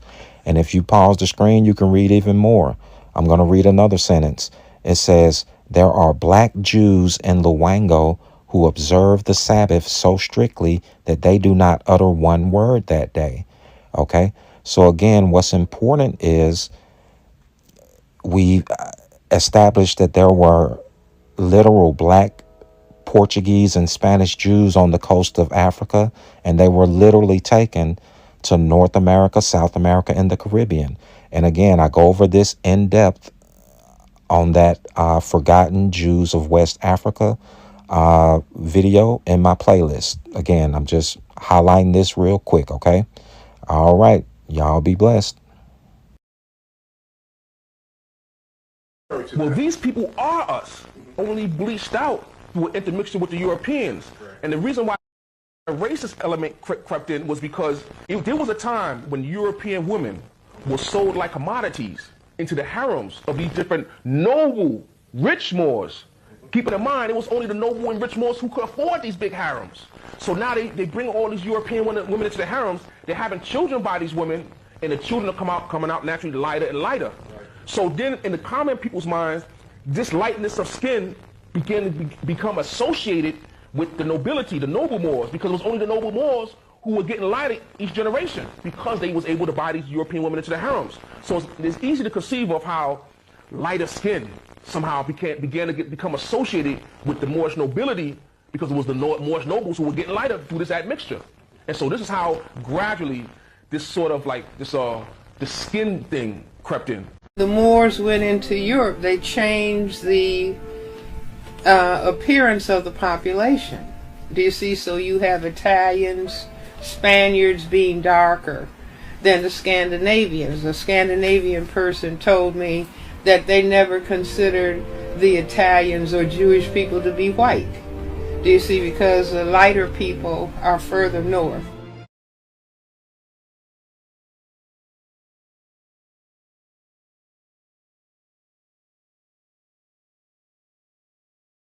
There's statues of Moors and African people all over Europe to this day that you can see, but you got to go to museums to see them. They're very quiet about them. Saint Calogero was another patron saint of Italy. He was a black man, and there's black statues of this man all over Italy, and there's paintings of Saint Calogero all over Italy and Sicily. They worship this man in Sicily. They still have statues of many Moors up in Europe today. They have a statue of Saint Benedict that was made in the 1700s. There's another bust carving of Saint Gregory that's in a museum in Germany.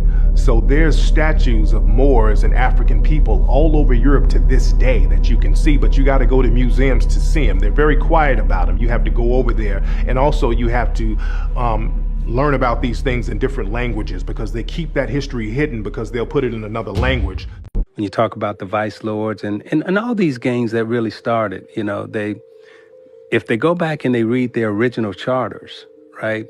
The original charters were set up, they were supposed to be community protecting the neighborhood. Based. Yeah, and they was protecting the neighborhood, and they was protecting the neighborhood from the police. Yeah. Right? Because there was a lot of police brutality. And we were fighting not to be colorized. We were fighting not to be put in an apartheid colorized system. And when you go back and you look, and those signs what they was wearing in Memphis said, I am a man. You know, we were fighting not to be dehumanized and taken out of all humanity, right? We wanted to be and remain human. But now we've accepted and we've adopted this colorized system. But those were the teachings that were taught on the west side of Chicago. So that's where I come from. That's what's ingrained in me. That's what I carry. That's what I still fight for today. There's no pure anything. We're all living on a hyphen, right?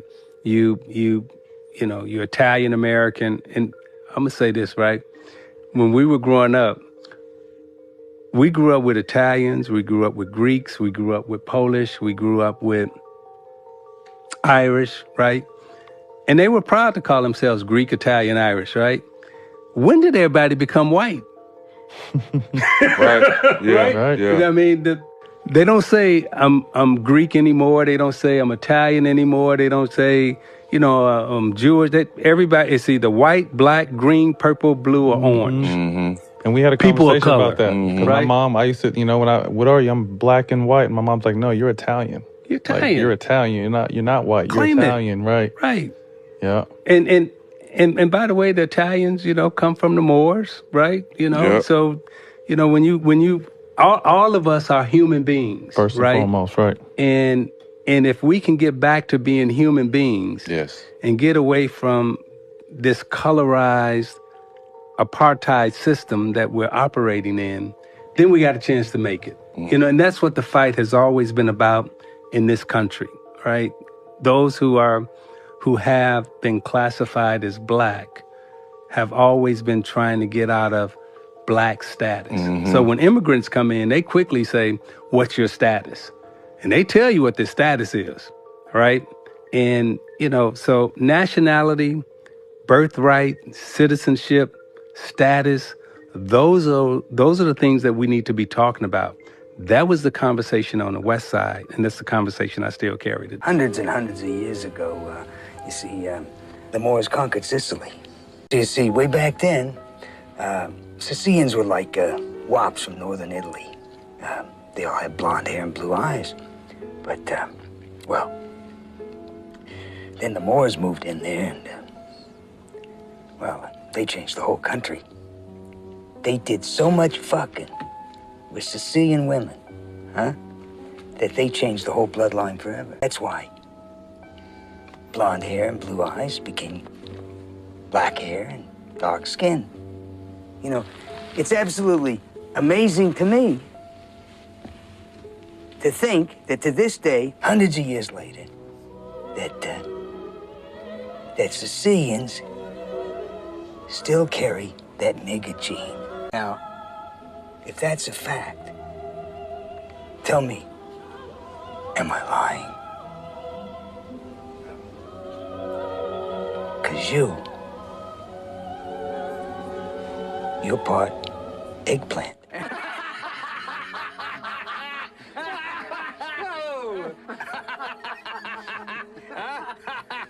Hey. You're a cantaloupe.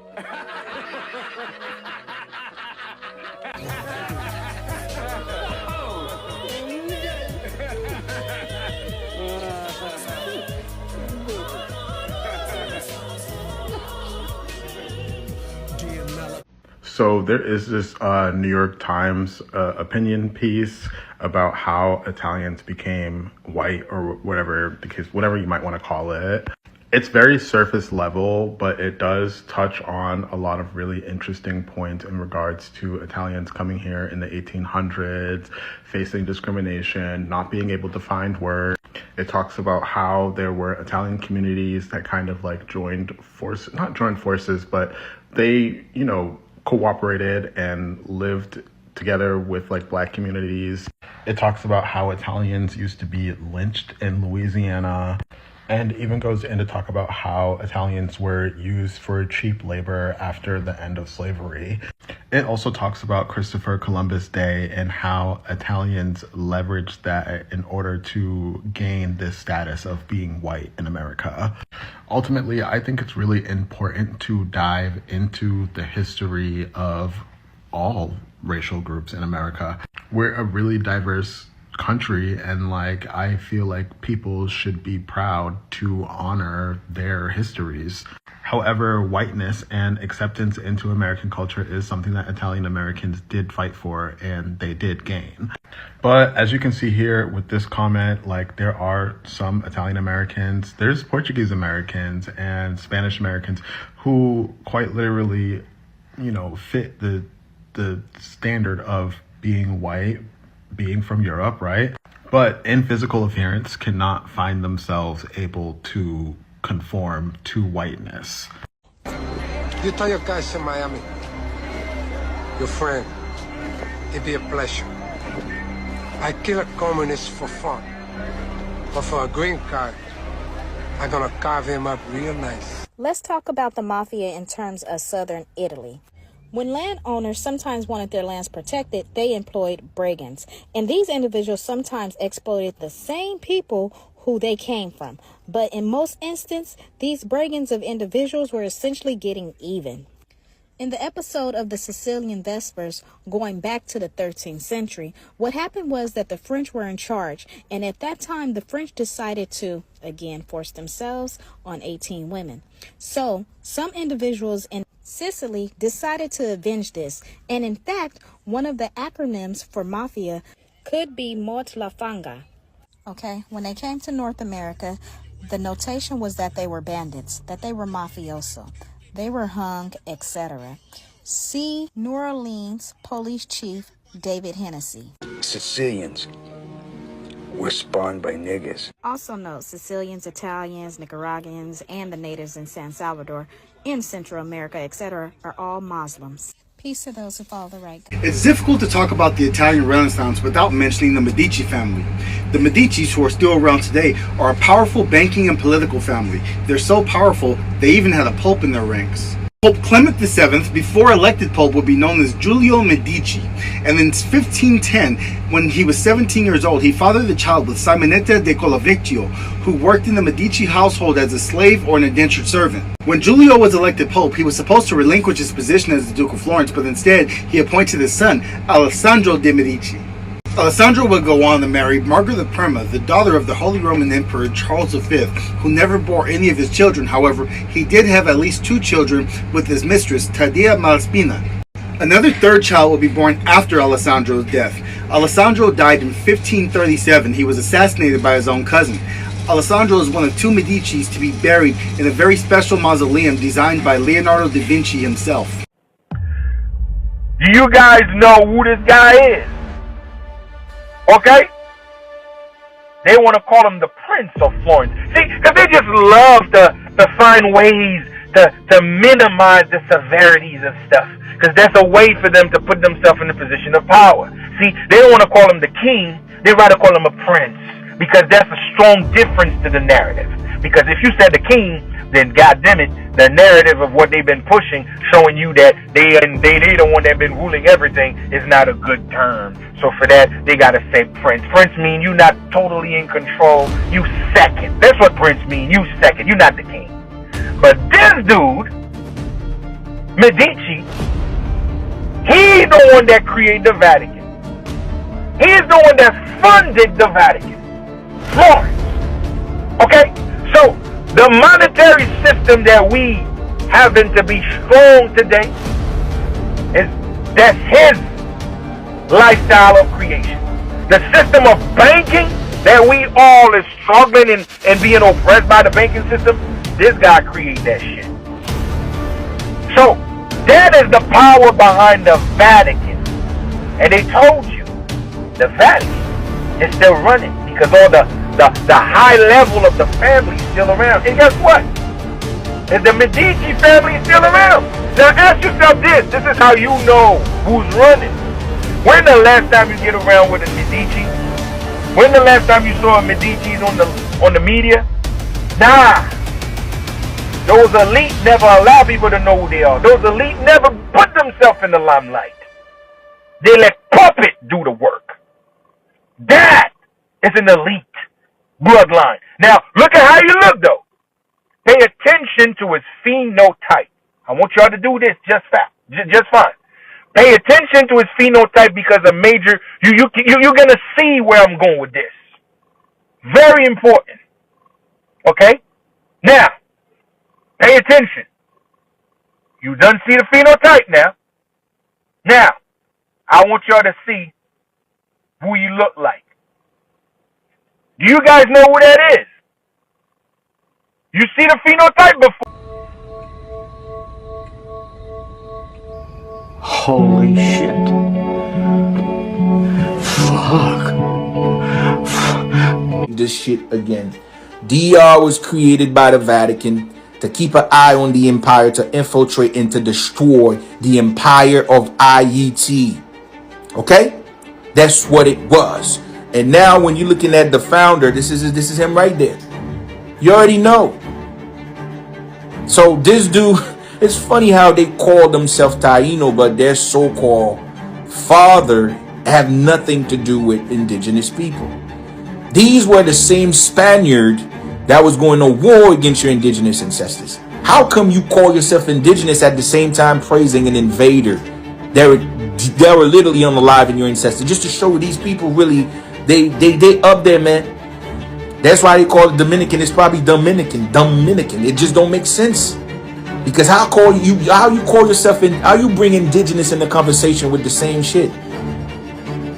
This is the invader agent that the Spanish, because you know we kicked out the Spanish out of our land and we unified Quisqueya.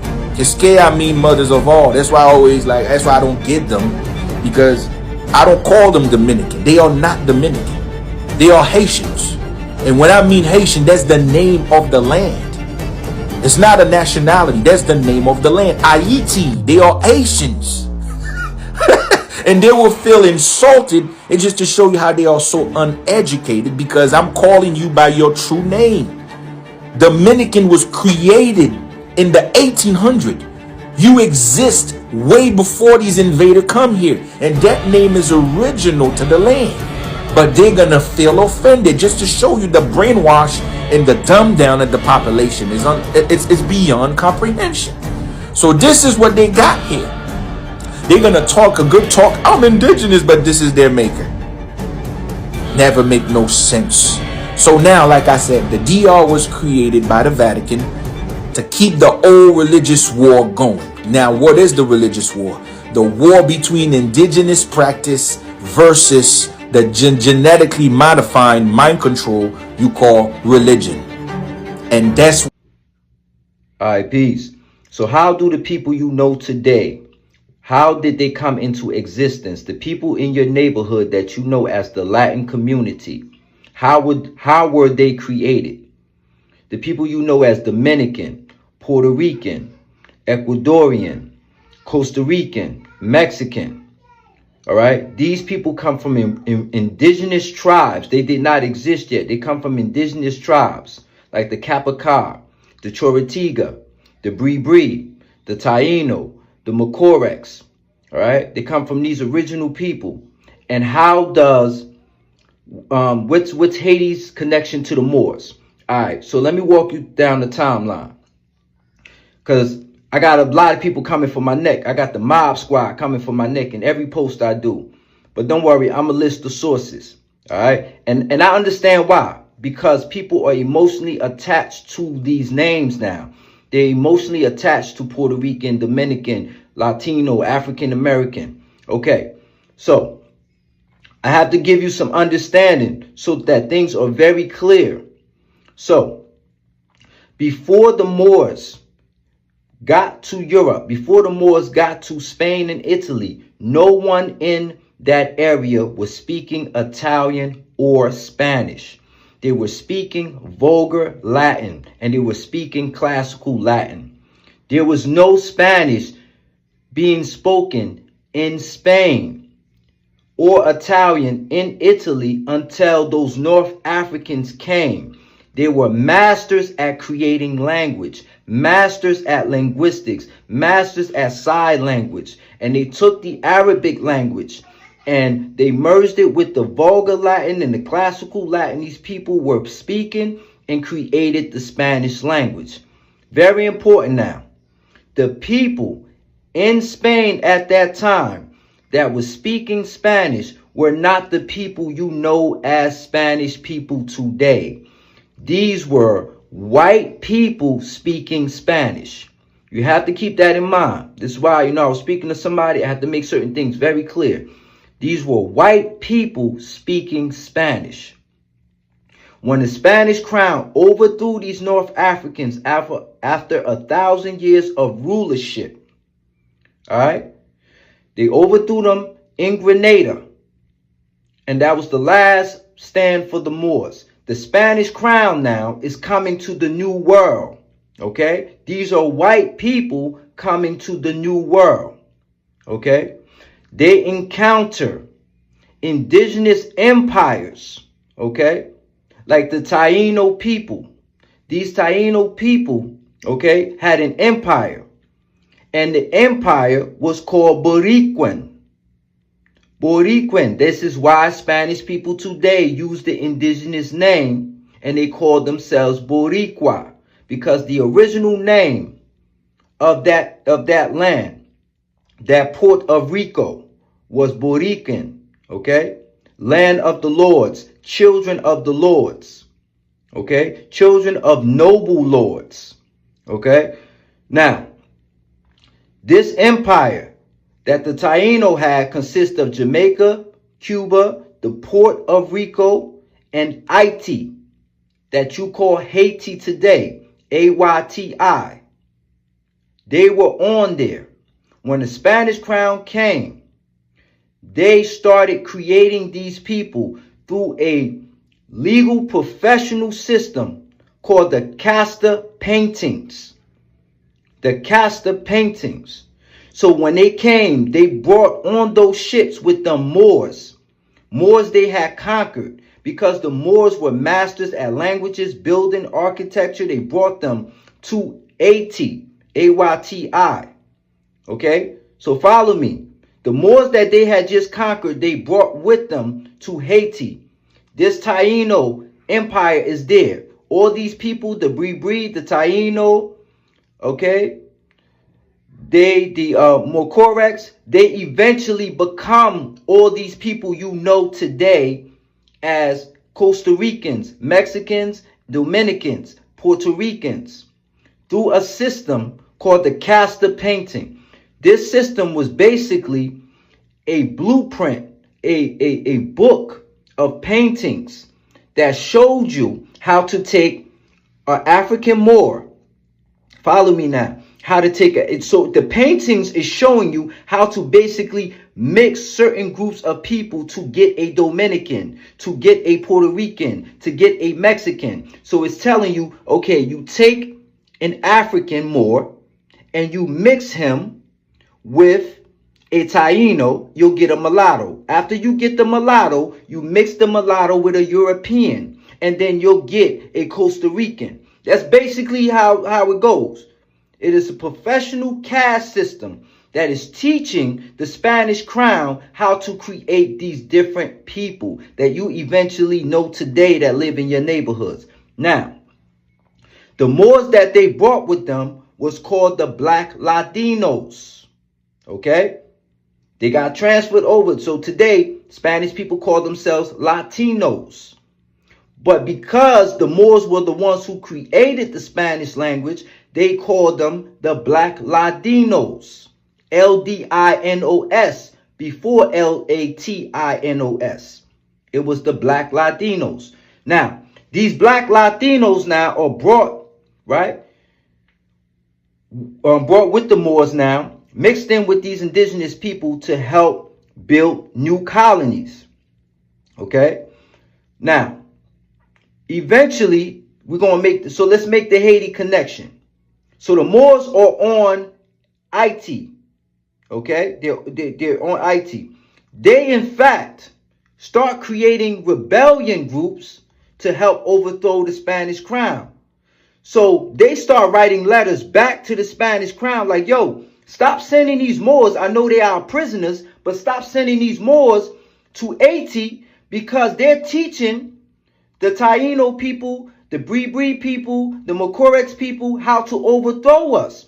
Because remember, the Moors ruled Spain and they ruled over these people before the Spanish crown got their revenge back. So they brought these Moorish prisoners to the island to help build it. But in fact, these Moors are warriors. You understand? So this is how the Moors got to Haiti and eventually started interbreeding with these indigenous tribes. And then Africans came in, right, from the French side as well. And this is how you got your modern day Haitians. Okay? Your modern day Haitians, your modern day Dominicans are a mix of the Moors from Spain, West Africans as well, and the original indigenous people in that Taino empire. So after they run this caste system is being ran now, okay, with all of these people put together, this is how you eventually, right, through the Casta paintings, they follow these Casta paintings of how to create these people. And this is how you eventually got your modern day Mexican, Costa Rican, Puerto Rican, Dominican, known as the Latin community, because they forced them to learn Spanish. Keep that in mind. They forced these people to learn Spanish. Spanish was not their language. Do you understand? And then the Moors were the original Latinos who already spoke Spanish, who came in and had children by these people as well. And this is what you get your modern day Latino community, Dominican, Puerto Rican, Costa Rican, Mexican. I will list the sources for you. All right? Peace.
that the mass in many Moors were actually against slavery, recognizing that the mass enslavement of Slovenians, Slavs, was causing the empire to decay. These noble Moors worked to uplift white people, bringing them out of caves, teaching them to read, bathe, and prepare food, eventually freeing and accepting them into society through fraternal orders.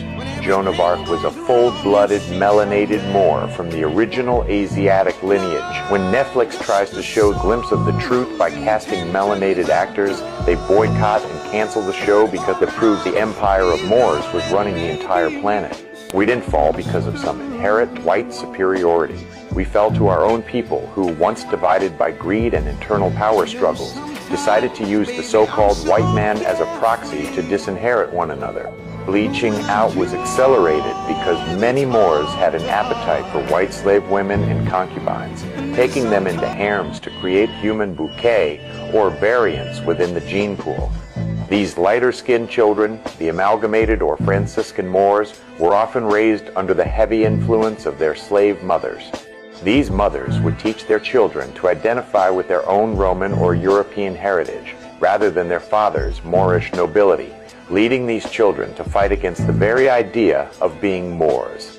Eventually, these amalgamated heirs worked from the inside to supplant the original order, trading their true birthright for the status of white or Spaniard, while systematically hiding the true history and making the original Moors appear as ghosts. The fall of Granada in 1492 was the death knell that allowed the Jesuits and the Vatican to follow our Moorish bloodlines and systematically bleach them out through parochialism and forced education.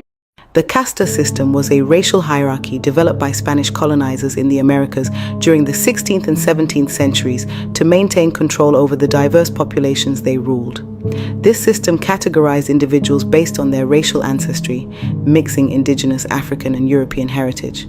Each category, or caste, determined a person's social, economic, and legal status. At the top of the hierarchy were peninsulares, European-born Spaniards, and criollos, American-born Spaniards, who held the most privilege and political power. Below them were mestizos, mixed European and indigenous ancestry, mulattoes, mixed European and African ancestry, and zambos, mixed indigenous and African ancestry. Indigenous and African populations were at the bottom, subject to exploitation and systemic discrimination. The Casta system justified colonial rule and exploitation, ensuring Europeans retained dominance. It also restricted upward mobility for people of mixed or non-European ancestry, locking them into oppressive social roles. Over time, these classifications became tools for oppression, reinforcing inequality and racism. Why does Mexico have a different colonial system than the US? Why don't Mexicans say this person's black, this person's white? Because the Spanish had a different colonial system than the British. And the Spanish had a system called caste, or a caste system. They called it las castas. So it was a system of racial surveillance. The goal was to get to whiteness. It was like a game. So your goal was, how do you get to marry a person who is lighter skinned than you so you can become white, and then you can become free, or you can have more status in your community. And these different people had different terms or different racial terms. So for example, if a Spanish person was with an indigenous person, that person would be a mestizo, but you couldn't have any other racial makeup because then you would be a mulatto. So if you were Spanish, indigenous, and black, you were a mulatto. And so you had different titles and different names in the Mexican colonial or the Spanish colonial system. And like, let's say you were an Español marrying someone else, you would be a different name. So it could be a Morosco, a Castizo. I mean, so the Spaniards knew that there were black people in Mexico. They even had titles for them. And when they had children with other people, that child had a title.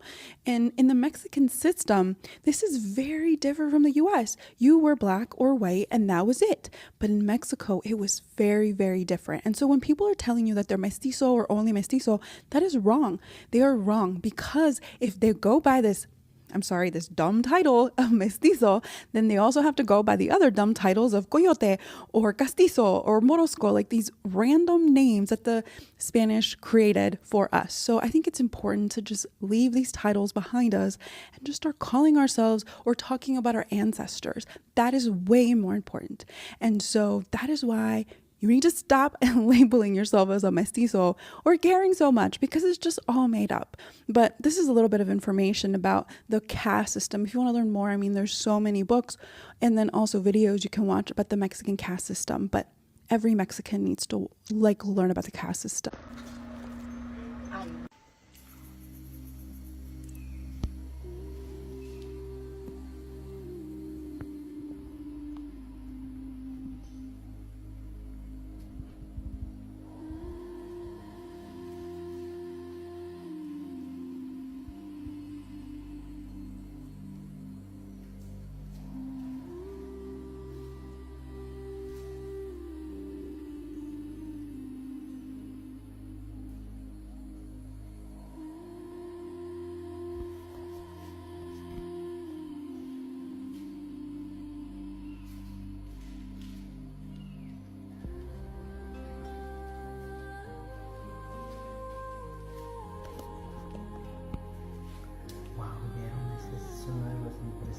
Murales que tiene el sitio arqueológico de Bonampak en la selva Lacanona. Cuéntenme, ¿ustedes ya lo han conocido o han escuchado hablar de este sitio arqueológico?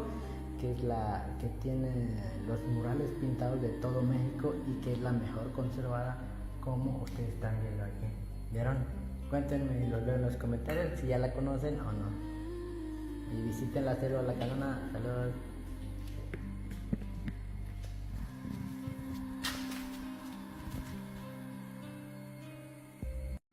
So here you have a document from 1847 by George Ashman of Massachusetts. And as you can see in this document, the stupendous deserts between the Nueces and Bravo rivers are the natural boundaries between the Anglo Saxons and Mauritanian races. There ends the Valley of the West. There begins Mexico. Thence beyond the Bravo begins the Moorish people and their Indian associates to whom Mexico properly belongs. Now, as you know, black people Emancipation Proclamation didn't start till 1863. So who are these free blacks they're talking about? Well, this is a document called Jewish Muslims in British Colonial America. So what y'all don't understand is that when the Pilgrims came over, there were black people in Massachusetts. What? So what I do when I want to go through documents really quick, I just type in a key phrase and then I search through. So as you can see, okay, where is, right here. In Appendix F are listed the given and last names of the original Massachusetts-based settlers. The list contains a vivid cross-section of Sephardic and Moorish nomenclatures. Abel is Hebrew, as are Adams and Hagar. Elgar is for Moorish for Algeria. I could keep on going. Now, what's important about this? Sephardic Jews. Wow, North Africa. Wow, dark-skinned Jewish tribe. And this is when you look up Ethiopia. I learned more Black history facts when I lived in Germany than was ever taught to me here in America. I had a neighbor. She had a really nasty disposition, like most Germans. They used to call themselves Low Germans or something. I don't know. It was over a decade ago. And she used to scream question me about Black history facts. The reason why in Europe they're not allowed to teach lies about real history. So one of the biggest things she would always tell me is that you're what they call the Indians. And I would be like, hey lady, I'm not an Indian. You see this hair? This is crunchy, crispy. She said, yes, you're the real Indian. She was like, the Asians are not the real Indians. And I was like, what Asians? I said, well, I mean, they were brung over too, so that they could build trains. She was like, not those Asians, the Asians pretending to be Indians. And back then, this again was over a decade ago. No education, nobody talking about it. I didn't know what she was talking about. And I was like, okay, I'm just thinking she's a typical drunk German. And she said, where are the slave ships? She was just screaming at me, where are the slave ships? And I was like, what? What are you talking about? She said, there are no slave ships, are there? I said, I don't know where they are. They're probably over here somewhere in a museum. She was like, there were never slave ships. She said, maybe there was one. You think that these idiots could commandeer ships and go back and forth from all parts of Africa? Do you know how big Africa is? They couldn't get through Africa. They can't even be out in the sun. And I was like, you know what? Maybe you're some type of history, social studies major teacher or something. I'm not in the mood. I am an American that do not like all the clicks and shit when I hear other people talk. So I don't care. I don't want to hear it. And she was just like, I'm going to keep telling you the truth if you want to hear it or not. And when I tell you, some of the shit kind of blew my mind what she was saying, but she was way beyond her time with trying to tell me the truth of Black America. And my ears was closed. I always tell people I was semi-woke all my life, but I really, really woke up maybe 10 years ago. I was always semi-woke, but like my eyes really open. I'm not going to ever tell the story of what happened to me, but 10 years ago, my eyes opened up and I realized. Real eyes, realize. This is how you got here. You got here in the Imperium boat. There's your people, right? You see your people in the back?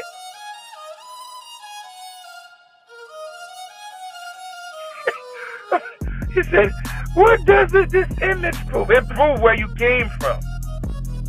It proves you was not from here. It proves you just got here. It proves that what you claiming is actually given. It's not earning. God damn, it's bars. Shit, that's when you know it's the divine talking to me, man.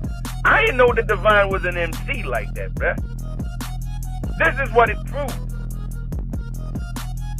This is what it proves. This is you. See them cats with the hats? They are the ones federally approving you. Y'all work together. See how that works? I know you see how that works. This is how you got here, bro. And like I said, this is the Imperium boat. Y'all on the Imperium boat. Y'all on the Imperium boat. Right after the Empire fall, and y'all use the equipment to bring you up in here. See how that works? Talking about, he was now, you was. Let me do a little zooming on your ancestors. Do you see your ancestors on the side? Zoom Baby said, wow, why should we believe you? Oh, I don't know what's going on the chat.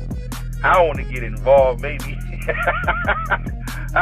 I'm not going to get involved, but man, look at here. This is how you got here, bruh. This is how you got here. That's your people right here. It's okay. All of y'all come from immigration, Ellis Island. And like I said, y'all use the Empire boat system to got here. Okay? Y'all use the Empire boat to got here. Now let me show you the Imperial. Let me show you the Empire boat. I told you. Right after that, right after the Empire fall in 1912, get rid of the Imperium ship. Claiming that Native Americans are actually Asians and colonizers and that Black Americans are the real Native Americans, that is cultural erasure, and that's part of colonization. I feel bad for this girl. I really do. She's been lied to her entire life thinking that Black Americans are actually African, but that's racist. I should know, I am racist. They only started calling Black people African Americans in the 1980s when they wanted to take their rights away even more. And it's because of propaganda like Roots made people think they were slaves. But no, that's all fake. I made a whole video showing you how slavery is fake. How are you supposed to put 200 Africans on a boat and ship them off across the sea for 6 to 8 months? No food, no water. What the fuck? There's millions of Black Americans here. How you make it out of 100 people? It's so stupid. And what do you mean they're not Siberian? Have you never seen like Siberians in Russia? They have the same fucking dances and drums. It's the same shit. Do you know why the American government had to make Black children betray their grandparents by making them believe that they came from Africa? That's because they stole this country from us and they wanted our parents to give away the land that our ancestors owned for thousands of years. See, what they won't tell you is that when we started integrating into their schools after the Indian Civil Rights Act of 1968, they taught our parents a fake history and they started teaching them Africanism. They taught them that they came from Africa on slave ships. And if you ask your grandparents or your great-grandparents, if they're about 70 years old, Grandma, did you learn in school that you were a slave or that your people came from Africa? They will tell you no and that they didn't hear anything about that. I told my grandma this and she said, these white people crazy. They making all this stuff up. Mixed with races, mixed with different black and white. What were you telling me? Well, we know we all mixed.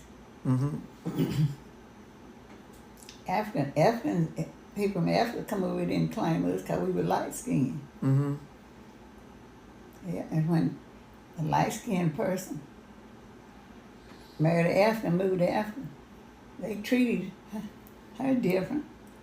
And if they were short of food, they feed the kids, but they wouldn't feed her. They starve her to death. Do you think that it's because that the theory that we really are not from Africa? We were here originally in this land. And Africans never claimed that. They said, no, we weren't African. Because they had lied to us here like we were from there, but we really were here already. And the Africans knew it, but we didn't know it. Because they brainwashed us. Mm-hmm. They took from our real parents and gave us to the mass and let them raise us. Changed our names? Yeah, changed their name. And they let the old folks die. And when the young couples had babies, they come and took by the mama's arm, took them, give them to a white master and let them raise them. So is it that we have the names of them? They gave us... Where the names come from that we have, our last names? Our names come from them. If they was a knight, you was a knight. Mm. They were Wade, you were Wade.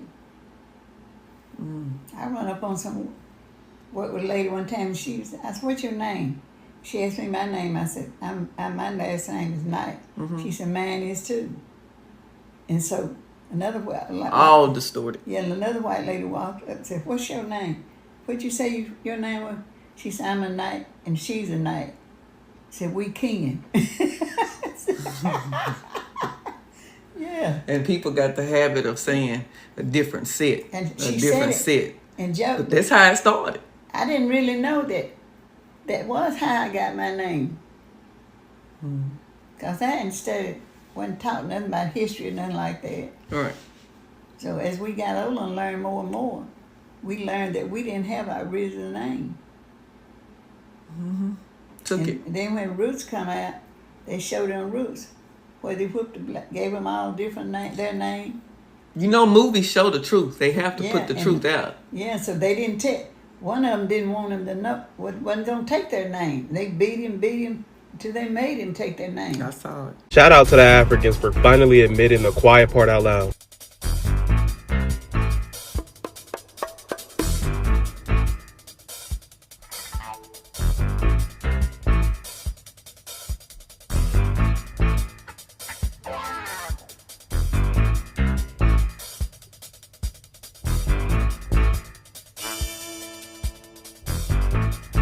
so much for African Americans not having any culture.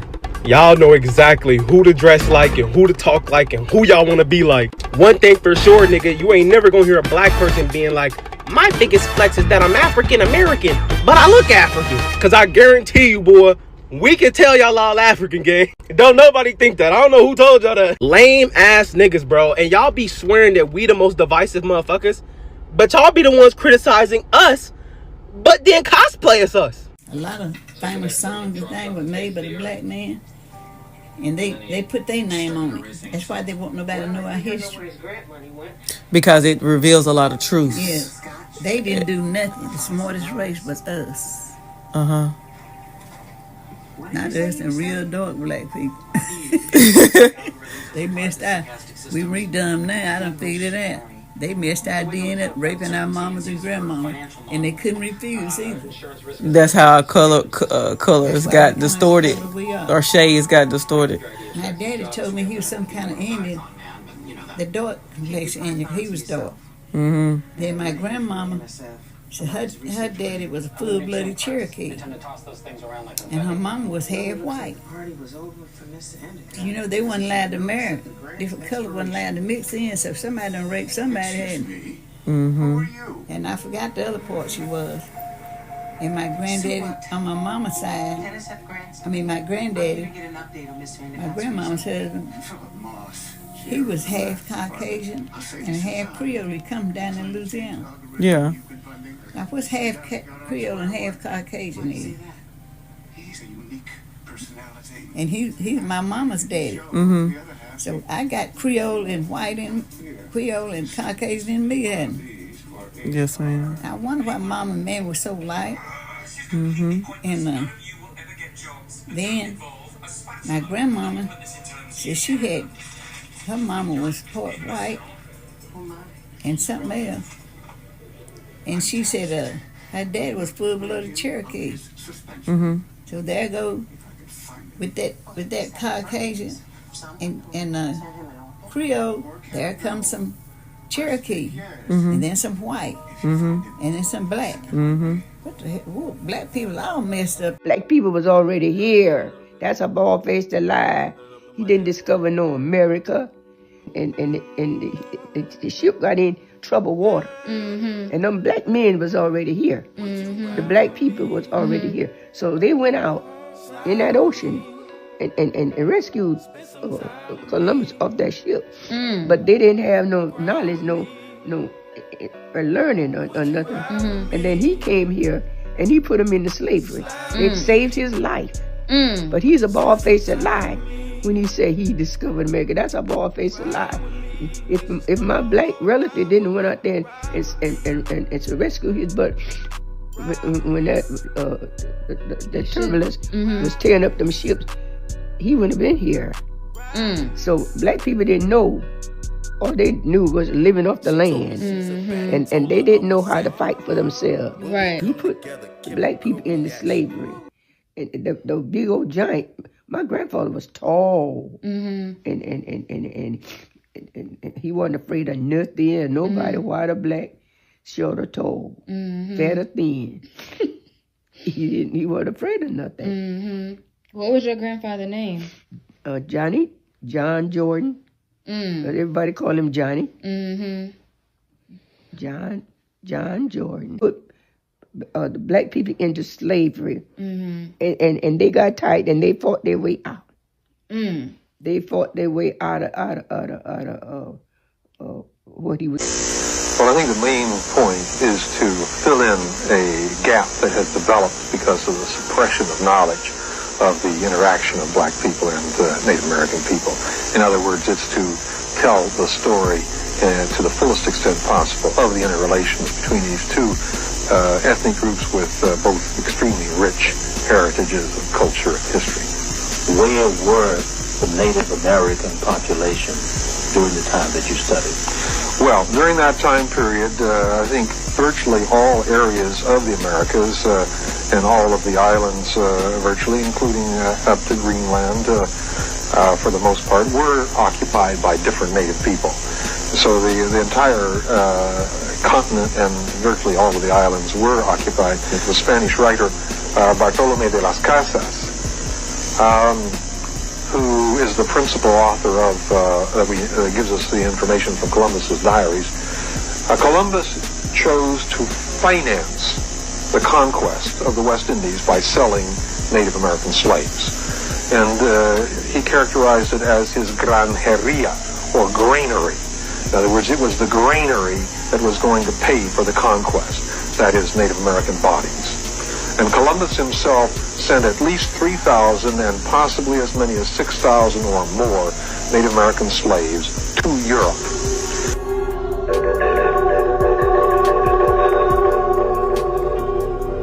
This begins as early as 1493. On his return voyage, he takes about 24 Native Americans to Portugal and Spain. In the subsequent voyages, many, many more are sent, men and women. Now, he intends to sell them by the thousands, not only in Spain, but he mentions the Azores, the Canary Islands, the Cape Verde Islands off, the west coast of Africa.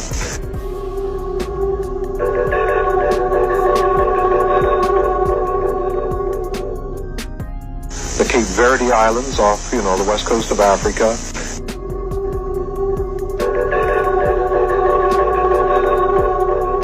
White people who paid $5 or some such amount in order to be ushered in. They work systematically to keep us out. Put on the roll. Yes. Can tell you better. Okay, which roll? Put on which roll? The Dawes roll. When did that start? Dawes roll started about the 1870s, but there were rolls prior to that. But the Dawes roll is the main roll. Okay, the Dawes roll. Is there such thing as a freedom roll? There's such thing as a freedom roll, but that was just a law that they had done. Okay. And that was really more so with the British than it was with the United States. You see the movie The Book of Names? That's where the Book of Names came from. Those were those that went to Nova Scotia first. Okay. So if you're on the Dawes roll as a black person as well, you can get the same benefit? It depends. You have to look your lineage up. If it's on the Dawes roll, you look to see whether it's male or female. But there were rolls prior to that, but the Dawes roll is the main roll that they use. So why were white people able to just get it? Because when they started giving out land allotments, they were paying other whites $5 to put their name on the roll. And they just this week, they had a meeting and they filmed all of these white people are outraged because they just started making them do the DNA like they make everybody else. And they didn't pass the DNA, and so now they're mad. Are they going to lose their benefits? Yeah, they don't get any. And they're quite upset. Now, where is that? That's out in the Midwest right now. That's happening right now in the Midwest. Yeah. Like, I knew it, bro. I've been saying this forever, but I just needed a little clarification. I want to remind people, yes, African come to America. Okay, let me say it again. African did come to America, but the only thing is, I have to remind you, they did not come as slaves. Let me say it one more time. The African that we're talking about here, okay? They did not come as slaves. They come as soldiers. And we gonna show you the whole shit. I don't want to hear it today. I don't want to have this confusion no more. We just gonna have it all out. And people need to know, today they rebrand the people. Okay? The rebrand of America, the rebrand of history, they also rebrand the people. You got to know that. Newbie, what up, Pippin? You got to know the rebrand of everything. Not only they rebrand the continent, but they rebrand the people. Okay? People that you given name today, they are not what they was then. Okay? Let me give you a few examples before we move forward to what I'm explaining here. There's a lot of people that rename and they rebrand these people. People number one. You have people today, you call them native. They were not natives. People today you call indigenous, they were not indigenous. These were soldiers. These were the Mongolian hordes. Okay? This is another part of rebranding. They rebrand these people, they give them a new identity, but the true identity of these people, they were Mongolian hordes or the Mongolian soldiers or the Mongolian slave trade. Okay? You need to know that. That is the number one rebrand. Number two rebrand. Today, you find a lot of people, they call them Latinos. Let me say it again. There's a lot of people, you call them Latinos. They are not Latins. They are not from here. These people are the Ottoman Latinos. Let me say once again. There's a lot of people today, you will call them Latinos. And a lot of them want to claim indigenous. They are not indigenous. And they are not from what you think they are. These folks are Latinos. Who are the Latinos? They are the Ottoman Turks. These are the Ottoman. Them right there, okay? There's those people. So when you hear the people talk about the Moors, no, this was not us. Okay, there's two type of Moors. There's the Mur and there's the Moors. We were the Mur, M-U-U-R, coming from the Mu Empire. Like I was the one explaining it, breaking it down for y'all for a long time. These are the people that come here and speak Spanish. These were the one that was out there, and there's them that's still here till today. Okay, so ain't no such thing as Spanish. These are the Ottoman Empire. That's them right there. And when you see these so-called brothers walking around with feds, with these feds in their head, trying to make you think that's our shit, no, it's not us. That's them. Okay, let me show you again. That's them right there. Okay, that's all of them. So you understand this is where the Spanish group of people come from. That's why they still look like this. That's why you go all over Mexico. They still look just like that till today. All they need is just shaving. You won't know. But if they let their beard grow, that's who they are today. I ain't making nothing up. That's who they are, folks. Okay, that's them right there. I ain't making nothing up. That's them right there. Okay? So for all my brothers out there walking around with feds, make it seem like that's our shit. No, it's not. This is the people that we was going at war with. Okay? When they said, okay, that's why the FBI, they wear the feds. Exactly. That's them right there. Okay? So now, I mean, how many people out there in South America look just like this dude? I mean, shit, all over. I know a cat right now. He's Puerto Rican. He look identical with this guy right there. And that's just a fact. These are the Ottoman and the Turks. That's right. These are the Ottoman folks. That's what I'm trying to tell you. These are the people they classify today. These are the people they call today Spanish. Spanish was never a nation. They introduced Spanish right after the fall of the empire. We talking about in the 30s, okay? After World War I, after the re-education, they introduced these in the curriculum system, okay? This is how you become Spanish. That's why you heard the term Spanish. That's them right there, okay? That's all of them. I'm just showing you all of them so you know what I'm talking about. That's who they are, okay? Now, this is where now there's the same Muslim culture that you find in Africa today. Now, you even going in Africa because they told you it's two groups that dominate. A lot of people talk about this, okay?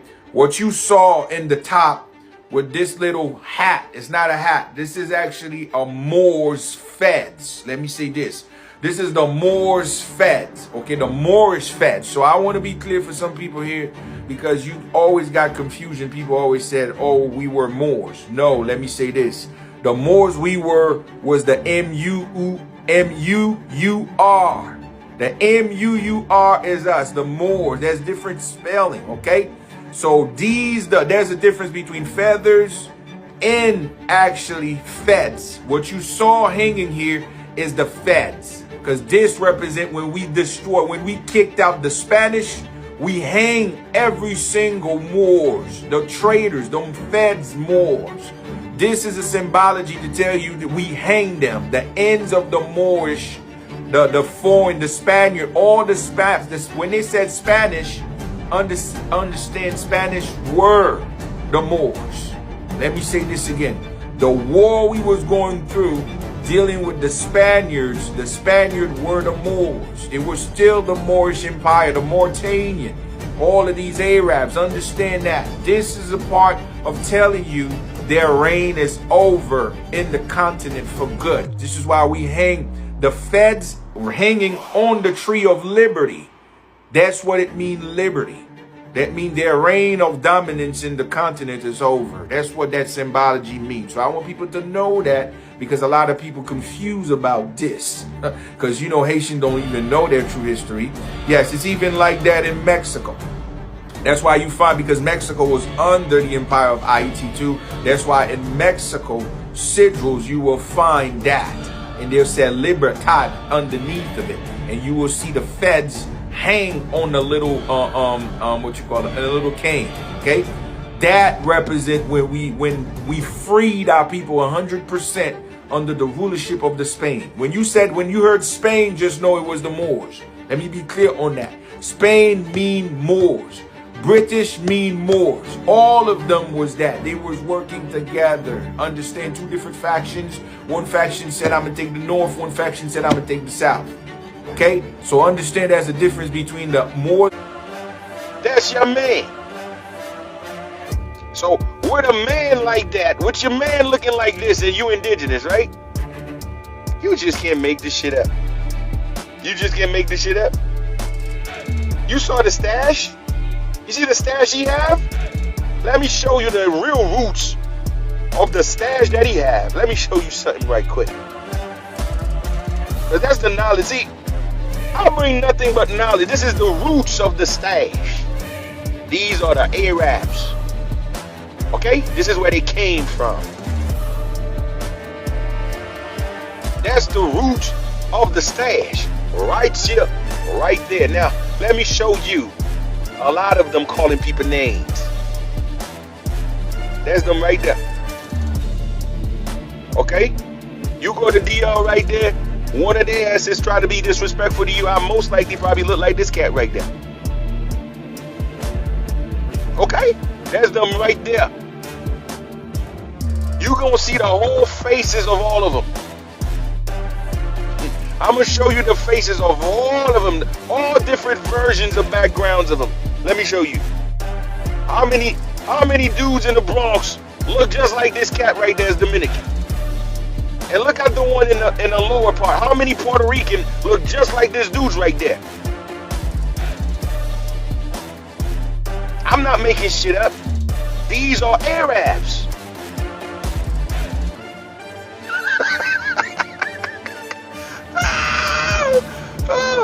It's funny how, I'm telling you, man, it's funny. They're going to be the first to call you names, the first to disrespect you, the first to say you African, when the truth, they are the real Africans. Of course, that's French Montana right here. But again, French never, French told you he's from Morocco. There's nothing wrong with French. I have no problem with French. But French speak good Spanish. People thought French Montana was a Dominican, or some thought he was a Puerto Rican. But this is who they were. That's who they were in the first place. They were Arabs. Let me show you these ones.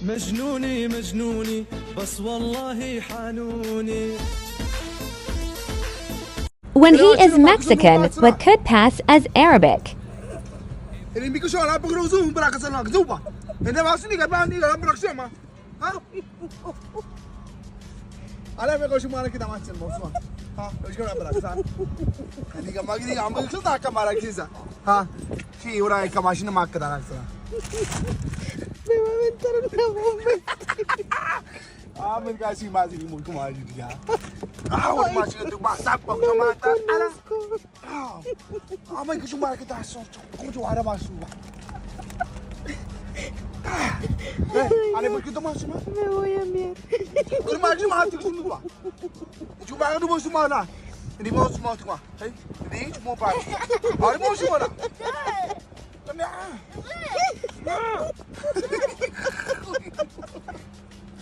Arabic thing told me I look like Yusuf, look like Hamza. Habibi please, Ana Akid, Inte Wana Akra.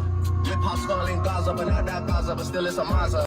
I'm not Hispanic. I've always wondered, why do us and Hispanic and Latinos look alike? The only difference I spot is they have better noses than us. They take the dub on that, to be honest. You can spot an Arab from their nose. As you guys can tell from the front, that should be mad wide. That's the key giveaway. And if you have a big nose and you're not Arab, you probably are. You have to be. There's no way.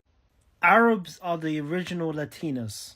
Okay, this whole concept of Latinos is a fiction, because you're saying the things that men say they like about Latinos, these are all from Spaniards and Arabs.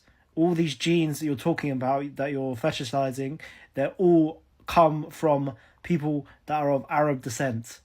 When men say they're looking for like Leng Latinos, they're not talking about no offense intended. They're not talking about, a tribal woman from the Amazon. They're talking about someone who has a lot of North African and Arab ancestry, hence has a certain physical appearance, as well as probably some African ancestry as well. They're not talking about the white South Americans. They're not talking about the indigenous South Americans. Arabs are the original Latinos. Why not just go to the source? If you're a Muslim, alhamdulillah, why don't you just not go to the source? Why are you going through this like multi-stage thing of like this culture that's literally highly influenced by Islam and by Muslims and by Arabs? Shakira is of Arab descent. Salma Hayek is of Arab descent. These are all Latinas, but the thing is, the selling point is that they have genes from the Middle East. Alhamdulillah. Been to America? No, it's my friend. Oh, your friend is from Utah. Yeah, the weather. I'm from the south, so it's hot and just humid, man. Yeah. What do you face? Face Arabic? I get that all the time, man. Everyone thinks I'm Arabic. They think I'm Sudanese. They think I'm Arabic. All these different things. So yeah. All of the ancient people in North Africa and Middle East were dark. Moor literally means a dark-skinned person. Arab used to be a swear word in Turkish for a dark person. All of the paintings and sculptures of Bronze Age people, Moors and Muslims depicted dark-skinned people. And now, 500 years later, you have a ruling class in North Africa and the Middle East. The city is not the desert, by the way. The desert people are still dark, who are Turkic, Eurasian-looking people. How come? How did this happen? Is there any historical event that happened in North Africa, Middle East that could have influxed Turkic and Eurasian people? A 10-year-old can probably solve this equation.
Okay, that's how they all was wearing turban, because they all was speaking Spanish in Siberian language.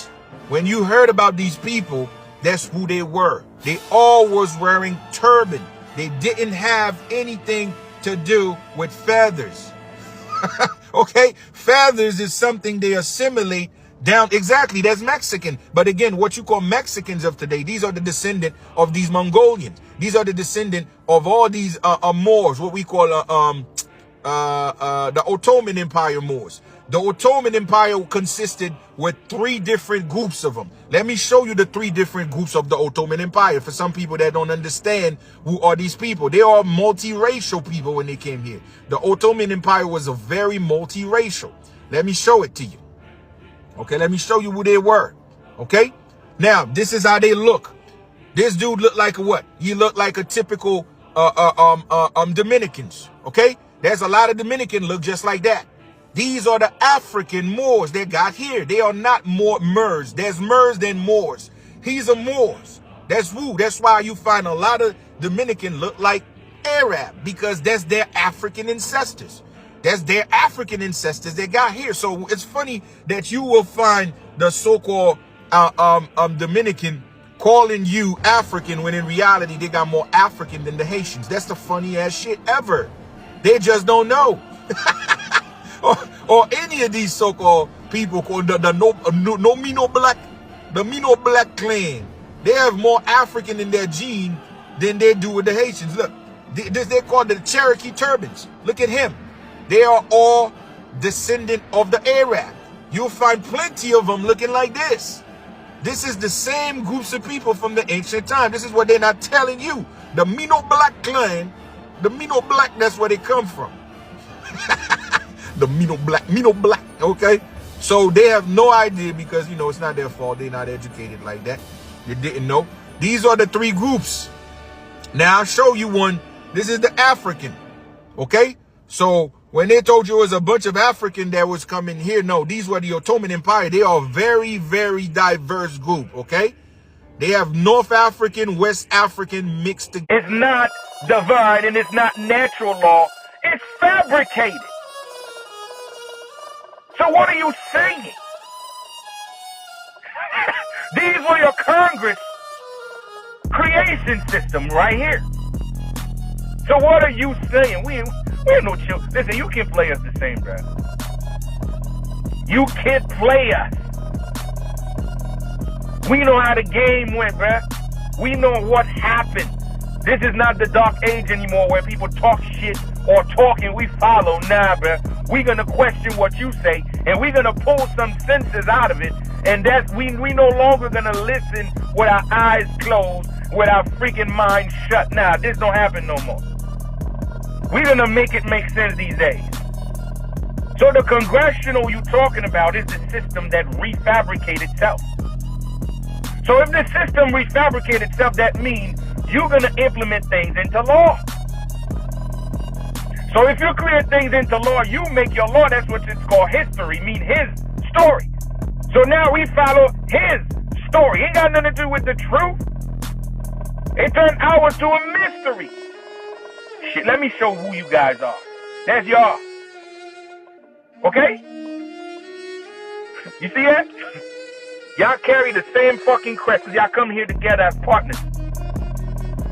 You don't think we know? Y'all come here together as our partners. We know. Let me show you how y'all did it as a new thing. Let me show you how y'all even market this shit like this. This is what y'all do. You see that? This was the partnership. The legislative, and the executive branch. You see that? That's the partnership. Y'all with the feds and these fake natives with the goddamn feathers. That's the combination in this new legislation. Oh no, y'all not ready. Let me show you again. Let me show you the partnership again. Y'all just knocked the one goddamn tree, y'all. Y'all not ready for this knowledge. I'm making shit up. It's okay. But we got our eyes open. We got our eyes open. Who did the Mexicans steal the land from? Actually, the Mexicans were there originally in Texas. No, because not correct. Because wrong. They stole I'm it from lots of Indian tribes. That's not correct. Thousands of years before they were Indian tribes. So the Mexicans yes, actually the Mexicans stole were the land. originally Mexicans were Aztecs and Mayans. and well, many some of other them, hold on, indigenous Texas people. was not indigenously Mexican, though. There was the Cherokee. Going back to Columbus, 1492. So, we know that Columbus set sail and supposedly landed on territories really that were near what we call North America. They were near it, not necessarily in it. And so when he landed in these territories, there were people already in the land. They're known today as Indian and people who call themselves African American. But those so-called Indians back then, a lot of them, well, they were melanated. And what had happened is, and we're going to get into this part of the story later on, is that those people have lost their identity in so many ways. So there are people who are playing their role in several different ways, and these people who call themselves African American and black and colored and Negro, well, they was the original people of the land. Who really created the United States of America? I need y'all to understand, first of all, the term America means. Do you know what America means? Ameri is a Hebrew term. It means copper colored. Ika, I-K-A or I-C-A, means land of the indigenous people. America means land of the copper colored people. Yo sí. ¿Cómo tú identificas? Sí, yo soy orgulloso, me siento orgulloso de ser negro.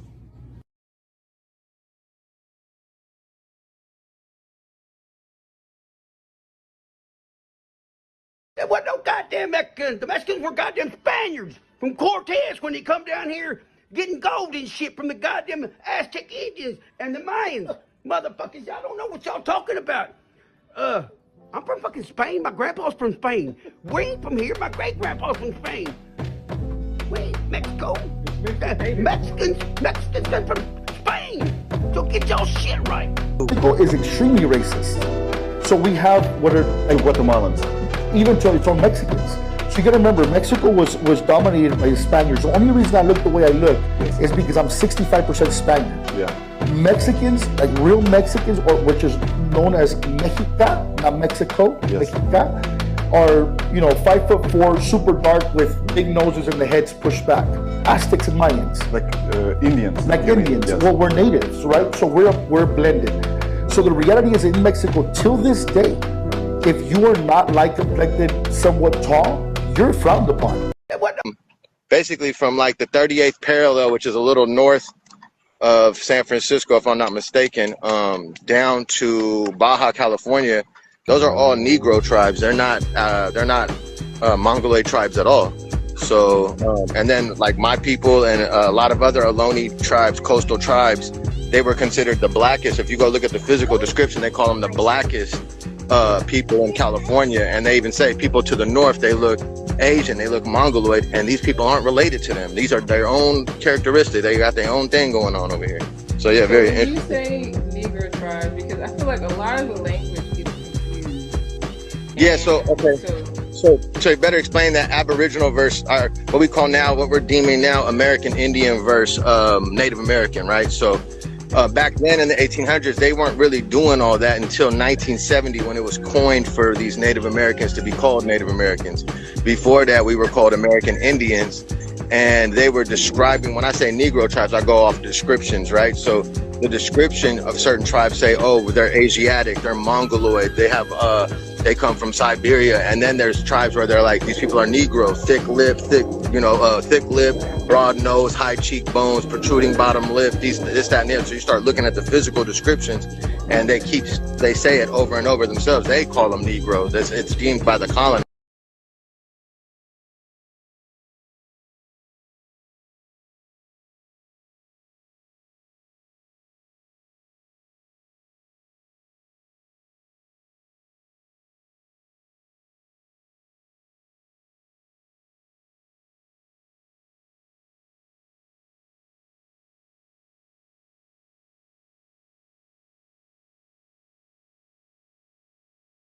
Wow, man.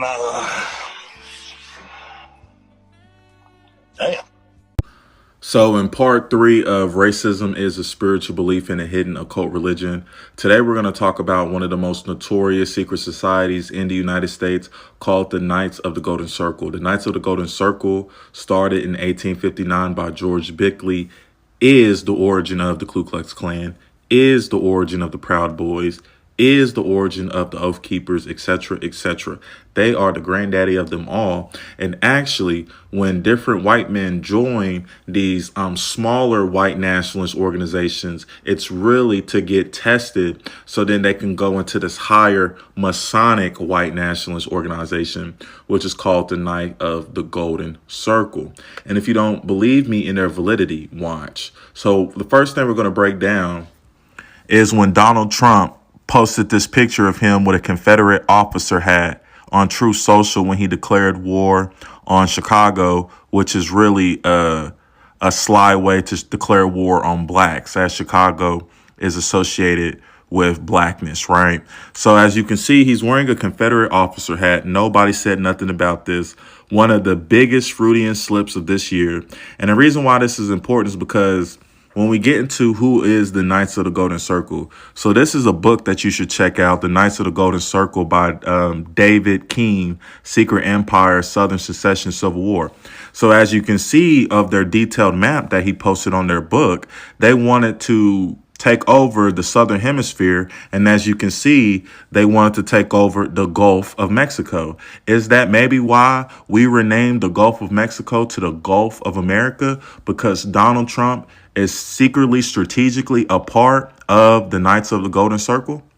You see, the Knights of the Golden Circle is so real that you can look up their documents in the Library of Congress, right? And when you look at their old pamphlets, as you can see from 1834 to 1861 here in Indianapolis, Indiana, they have all the occultic Masonic secrets. Now here, this is when it gets real.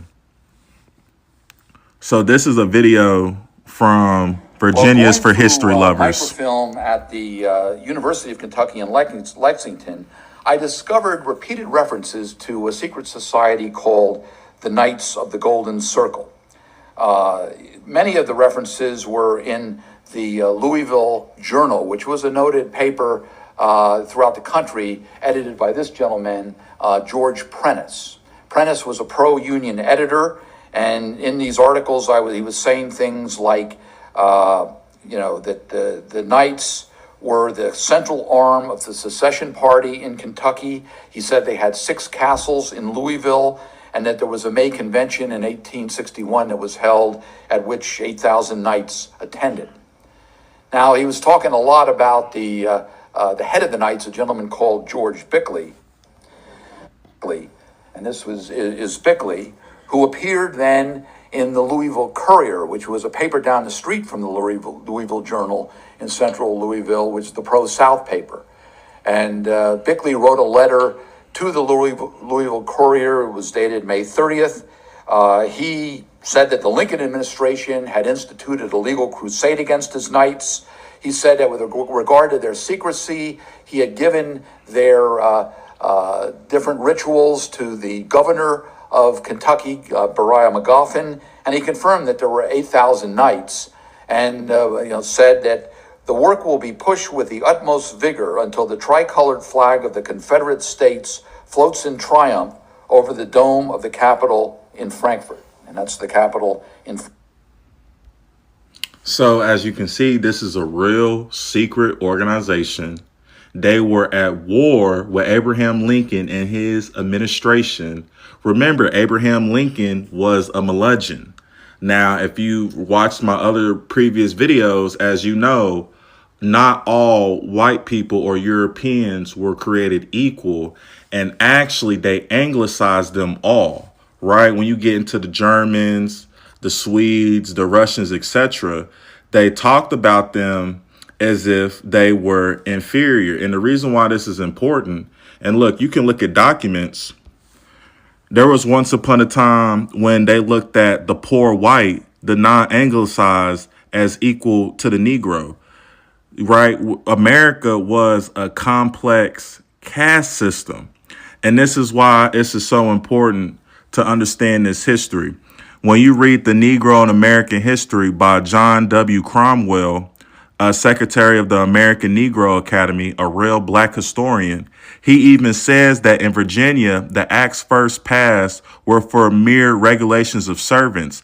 The legal distinction between a servant for a term of years, white immigrants under indenture, and servants for life, slaves. So when we get into the first slaves in America, the first slaves in America were white people. And the reason why this is important to understand when we talk about the subjugation and white supremacy, we have to understand that white supremacy is also supremacy over other Europeans, and it was a erasure. And before European colonialization, and they went into Asia, Africa, the Polynesian Islands, the Caribbean, South America, etc., they conquered their own people, right? There's these wars between the Franks and the Saxons. You know how we in white culture, they make fun of Goths, right? Well, when you study history and you study eugenics, what you learn is that the Visigoths were German, right? And the reason why that's important is because when you study that history, you know, they didn't look at Germans as equal either. So here's the book, Race or Mongrel. To the English, the German language was a barbaric tongue spoken by a race of heathens. The same eugenics cranium theory that they did to prove that the Negro was inferior, they did it to the Irish. See how they labeled them as Anglo? You know, they also called them monkeys too. This is all eugenics. But what happened is that the poor white got swindled by this guy to step on us. You see this in history, right? The reason why I'm from Louisville, I know all about it. The Fraser Museum, right? After slavery, Kentucky had one of the largest black populations. When we were freed, African Americans were driven out of the state, and others, black churches and schools were burned. More than 120 African Americans were unalive between 1857 and 1871, right? And what's so interesting is that when you read about the Freedmen's Bureau, black Kentuckians by 1868, mind you, we was freed in 1863, we already built 250 schools with 10,000 plus students. But you know what happened? The Federal Bureau agents were unalived, our schoolhouses was burned, our teachers were beaten, and everything. And the reason why this history is so important that they don't want to admit, and why it's important to understand the Knights of the Golden Circle, is because the Knights of the Golden Circle is who assassinated Abraham Lincoln. And guess what? John Wilkes Booth was a member of the Knights of the Golden Circle. And then when Andrew Johnson came in and rescinded the order of Special Field Order number 15, come on, y'all. This is Special Field Order number 15 that was signed by Abraham Lincoln that was going to give us the states of South Carolina, Georgia, and the Sea Islands. We was going to get land just like everybody else, because y'all forget that they got the Homestead Act before we was free in 1862, where they were able to get land for cheap. They gave out 270 million plus acres.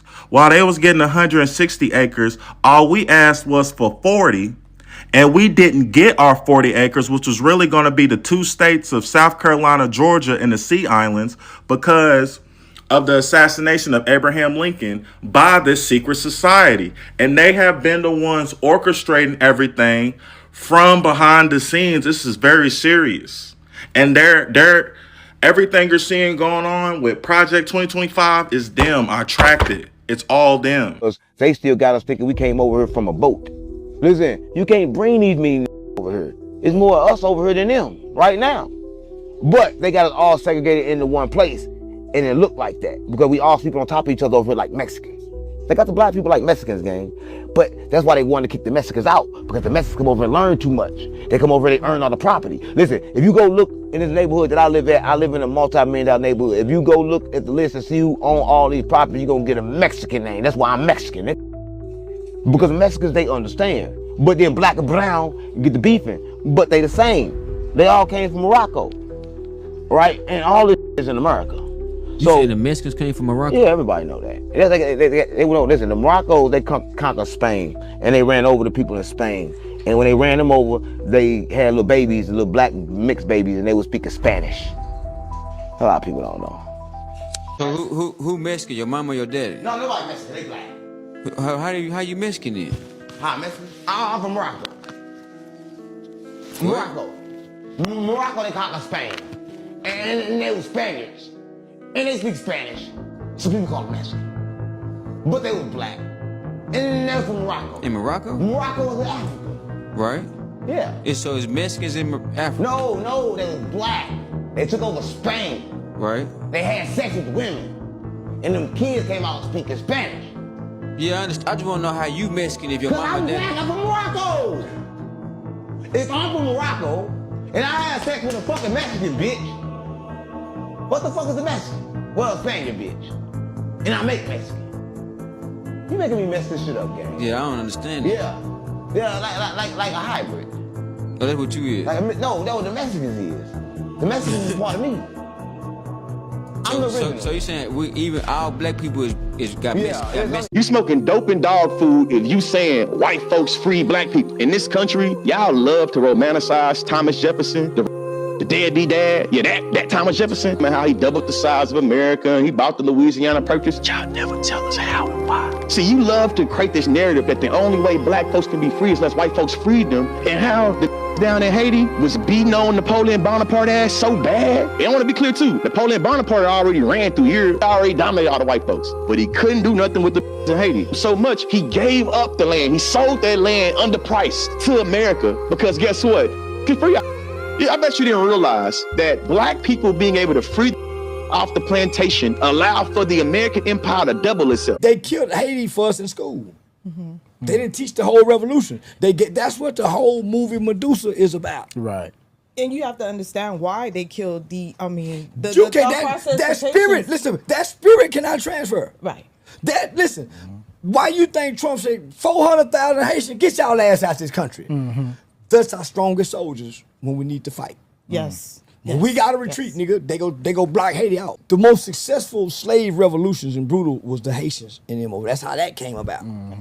These niggas over here had a few revolts, but nigga, the Haitian damn near defeated the world. Right. Facts. So I learned that as a kid. So I always knew the white man could be defeated.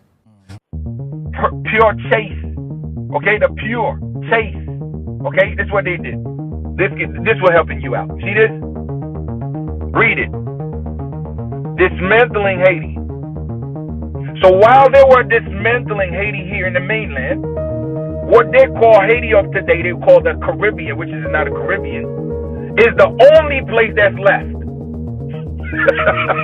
let me say it again. While they were dismantling Haiti, which is here, this is North Carolina. So you understand. Wow, see, they are destroying them. This is how our people went there. That little area, when they told you black Americans were going to Haiti, they lying to you. This is the reason why they were going to Haiti. Because shit like this. It was a civil war. They were burning their homes. So they're going to the last little area that was still called Haiti. Now it makes sense to you? Now you get it? Okay, so the same way they were dismantling Haiti, which is here. That's the same way they are destroying Haiti today. Because Haiti is the last memory of this global network of the imperium. This is what they don't tell you, or this is what you didn't know. But this is why they stopping celebrity for going there.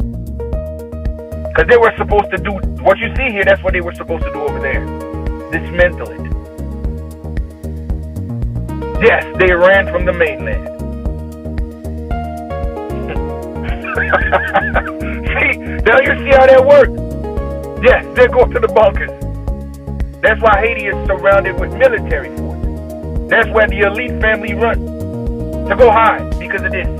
That's why they call Trail of Tears. The Trail of Tears is when they go to the Caribbean. It was not just only Haiti. Today, what you call Jamaica, they was going down there too. Today is what you call Cuba, they was going down there too. Our people was fleeing the mainland, going down there so they can get protection. Now you understand. Do you get it now?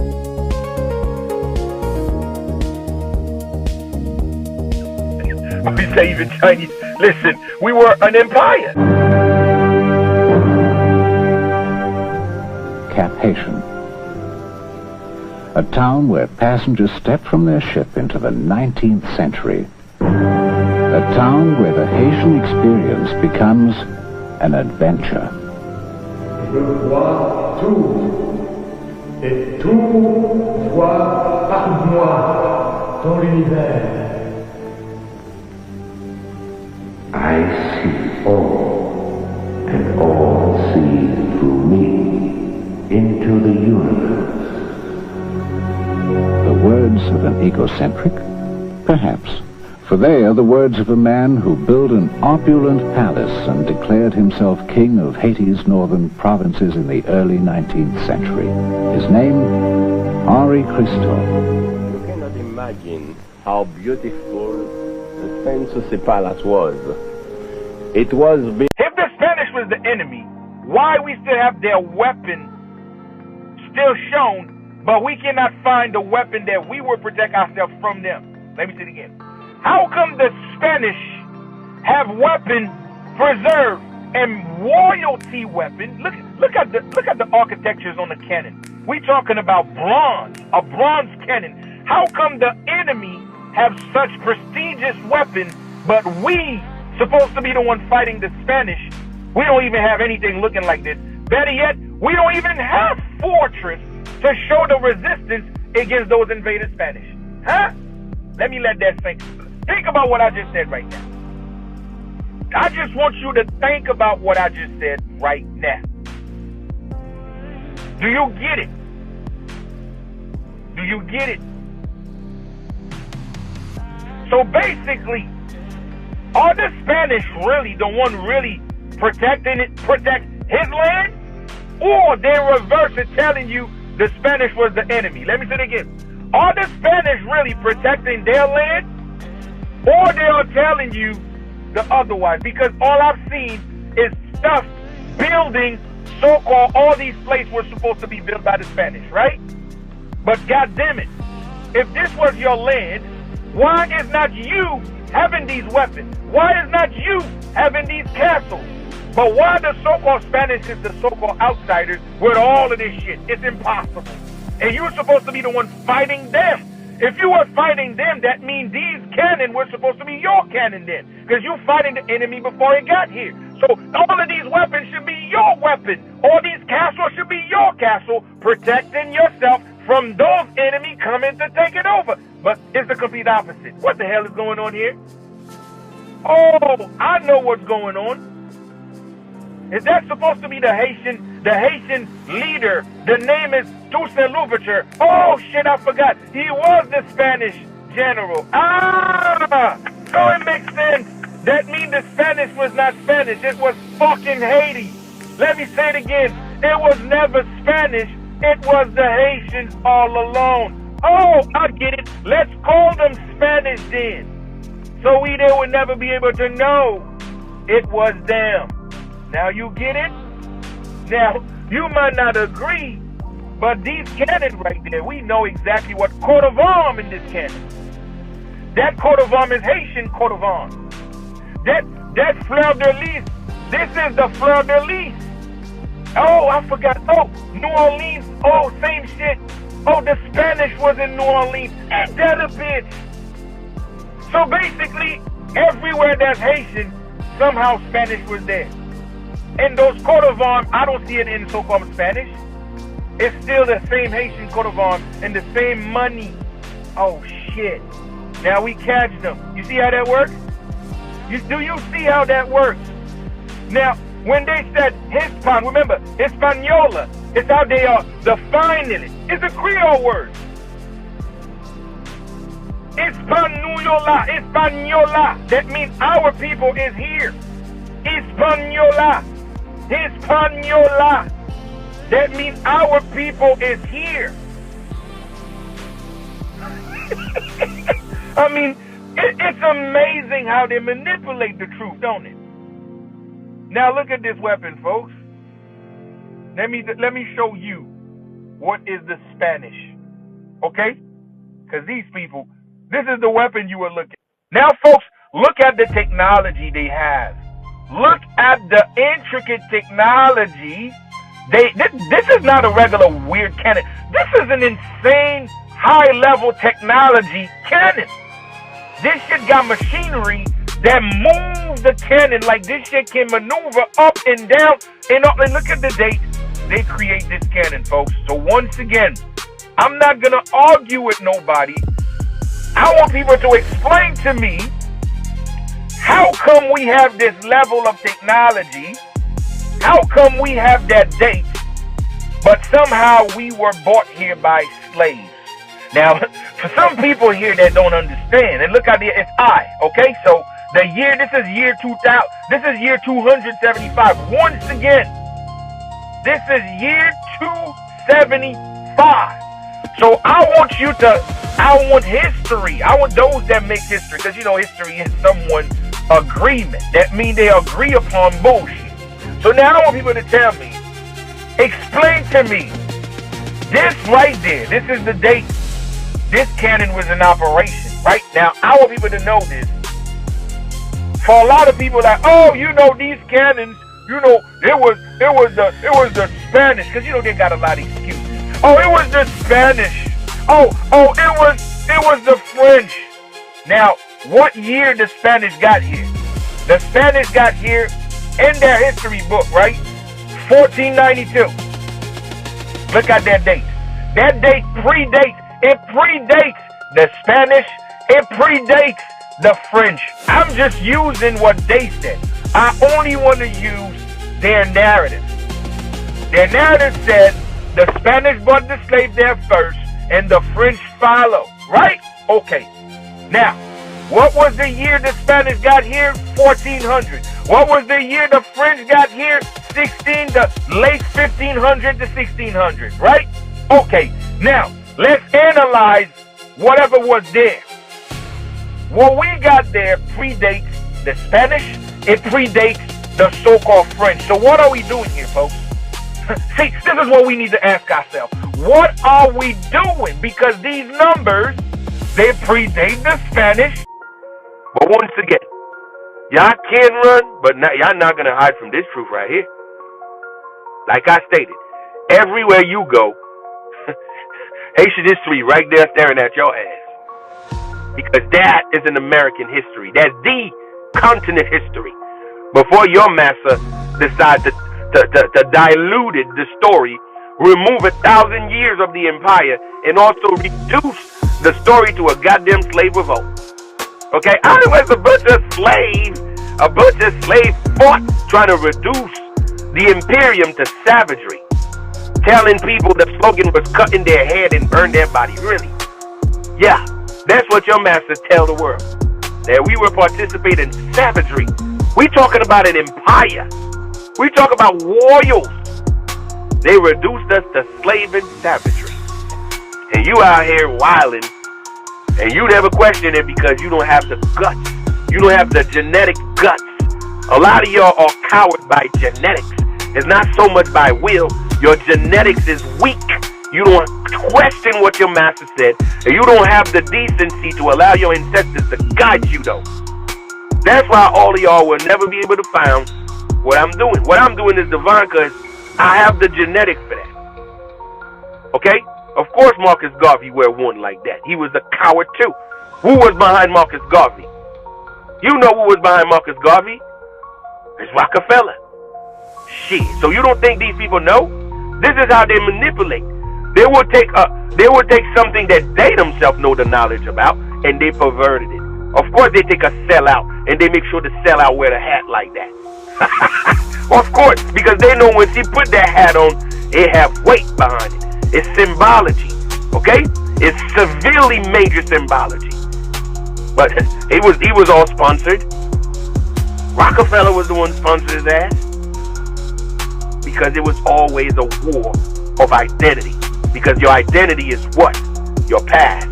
What you was is what you will be. If you don't know where you are, you don't know where you're going, my G. These are baby shit.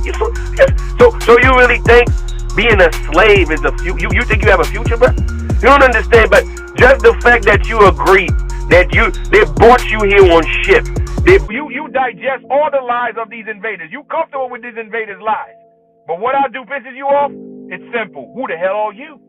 Okay? Where you came from. Because if this should piss you off, who the hell are you? Because I'm talking about the glory days of your ancestors, but that piss you off? And you don't even see them as your ancestors? Oh shit, nigga, who are you? Shit, that's what we need to ask ourselves. Because I mean, shit, you shouldn't be mad. Okay? When they said to discover America, this is what they were saying. This is what the so-called Columbus discovered. Have you seen America? Now, what is America? They said Haiti. It is right here. You see that? This is the real deal map. You see that? This is what they discovered. Do you get it? Did anyone here catch it?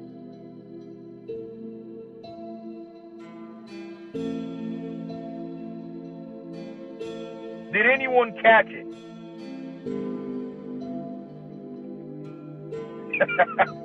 This is the America they were talking about. So when they say Haiti, this is Haiti right there. That's Haiti right there.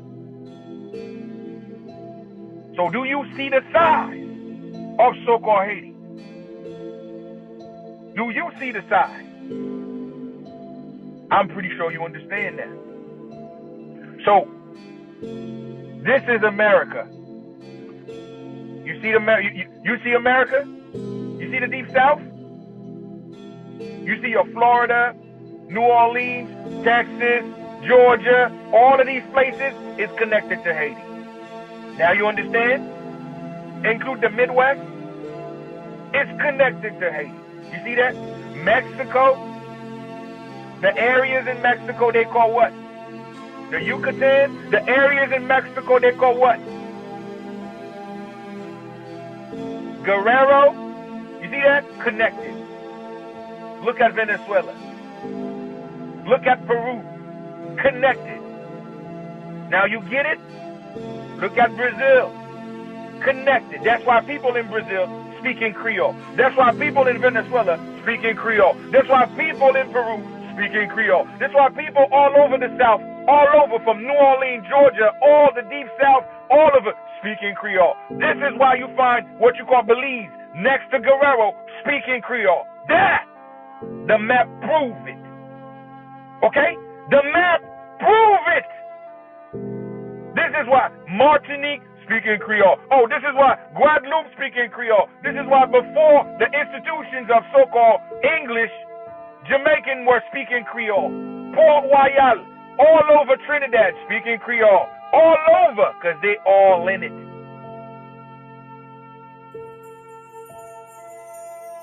Now you get it, don't you? Now you start to fully understand how all of these folks were speaking their language. Because it's all connected.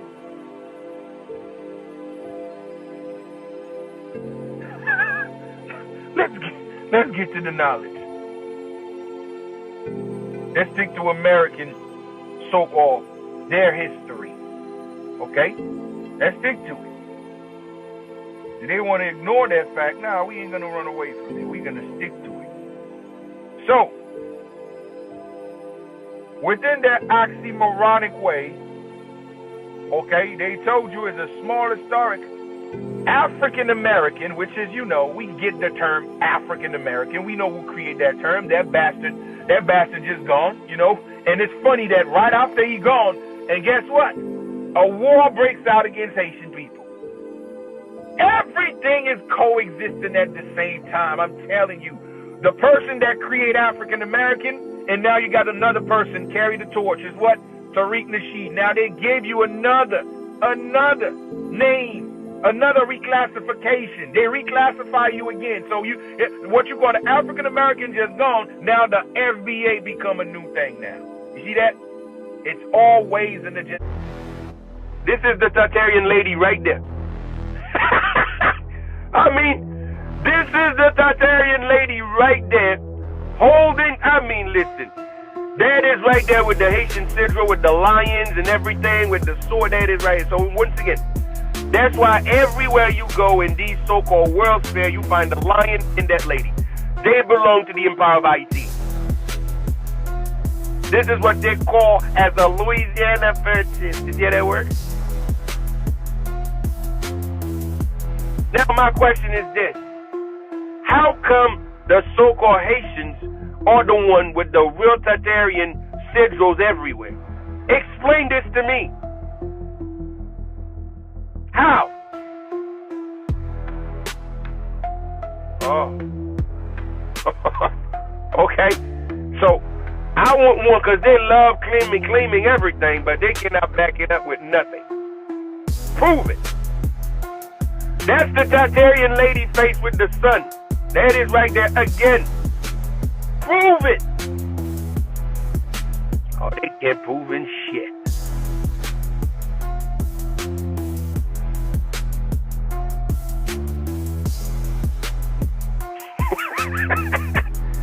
What a time to be alive, bro. What a time to be alive. I mean, my goodness. A golden machete. You see the fascists? You can go right now in Congress.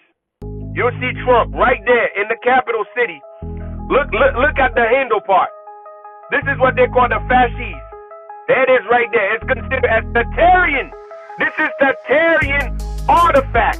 Every time you see Tartaria, you're going to see this instrument next to them. Look what it is. Haitian shit.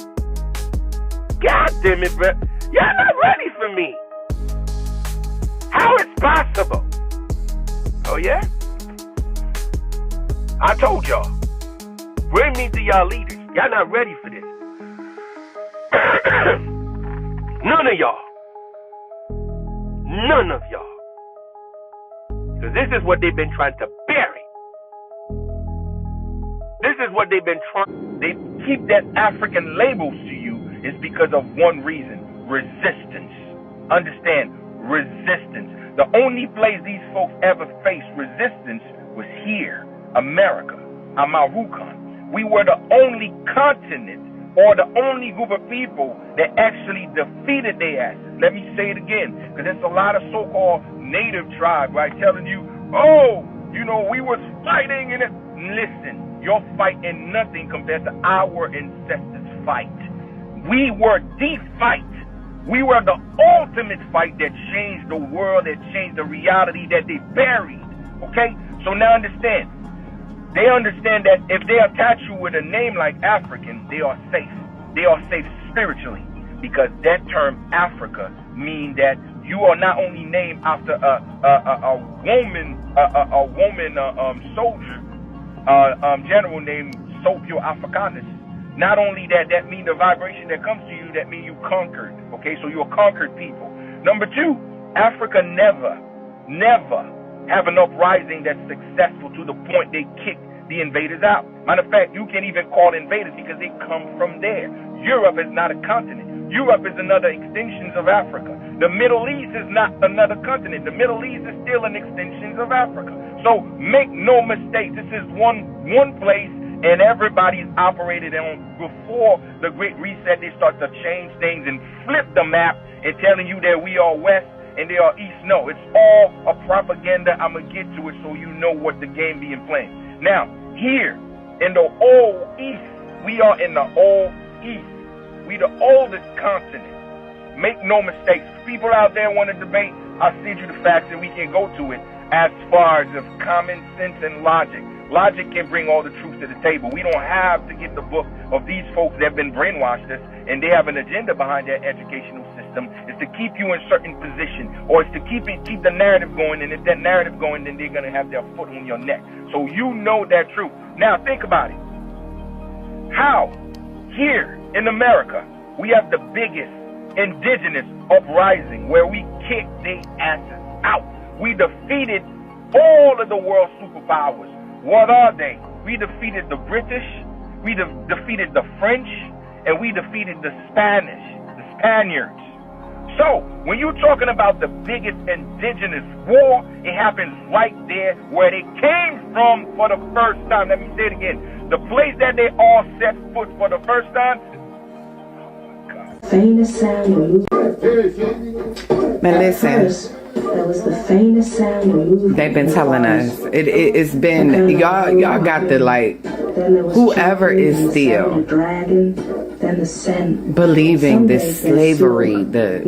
I'ma shut up. 2 months during which I or the children or Koreans has been sick, all we hear is chopping and scraping and dragging. And every day we smell smoke. Look at the motherfuckers. One of the boys in my afternoon. The Moors and the fucking white people standing together. The road approaches. Listen here. My bad. I'm mad. That shit. The white man is building a road, and it finally reached the cassava fields about 9 months ago. Well, the morning after the road was finished, as far as Alinka was concerned, what should we discover but that the road builders were back at work? They had instructions to continue the road for another 30 miles and to continue it on its present course right through the village of Alinka. Listen. The Americans, the Moors, the white man. The road builders didn't deviate an inch from the African head man was following. Every hut that lay in the proposed road path was leveled, and ceiling, our church, our school, my hut, all went down in a matter of hours. Listen.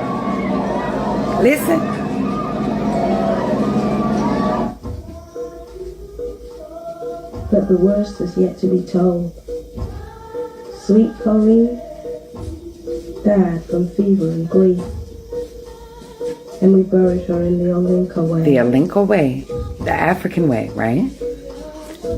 But Celie, my Listen to dear what she sweet said. sister, we'll all be coming home soon if we can work something out with the United States immigration, because they don't know whether we're American or African or missionary. American, African, or missionary. So there's a fucking difference. Okay, let's get into this. The Murrs versus the Moors. The Murrs, M-U-U-R-S, are from America. They are the original autochthonous melanated people. Autochthonous meaning originating from the land, a single origin story. The Murrs are the oldest indigenous people on earth. The Murrs are the root.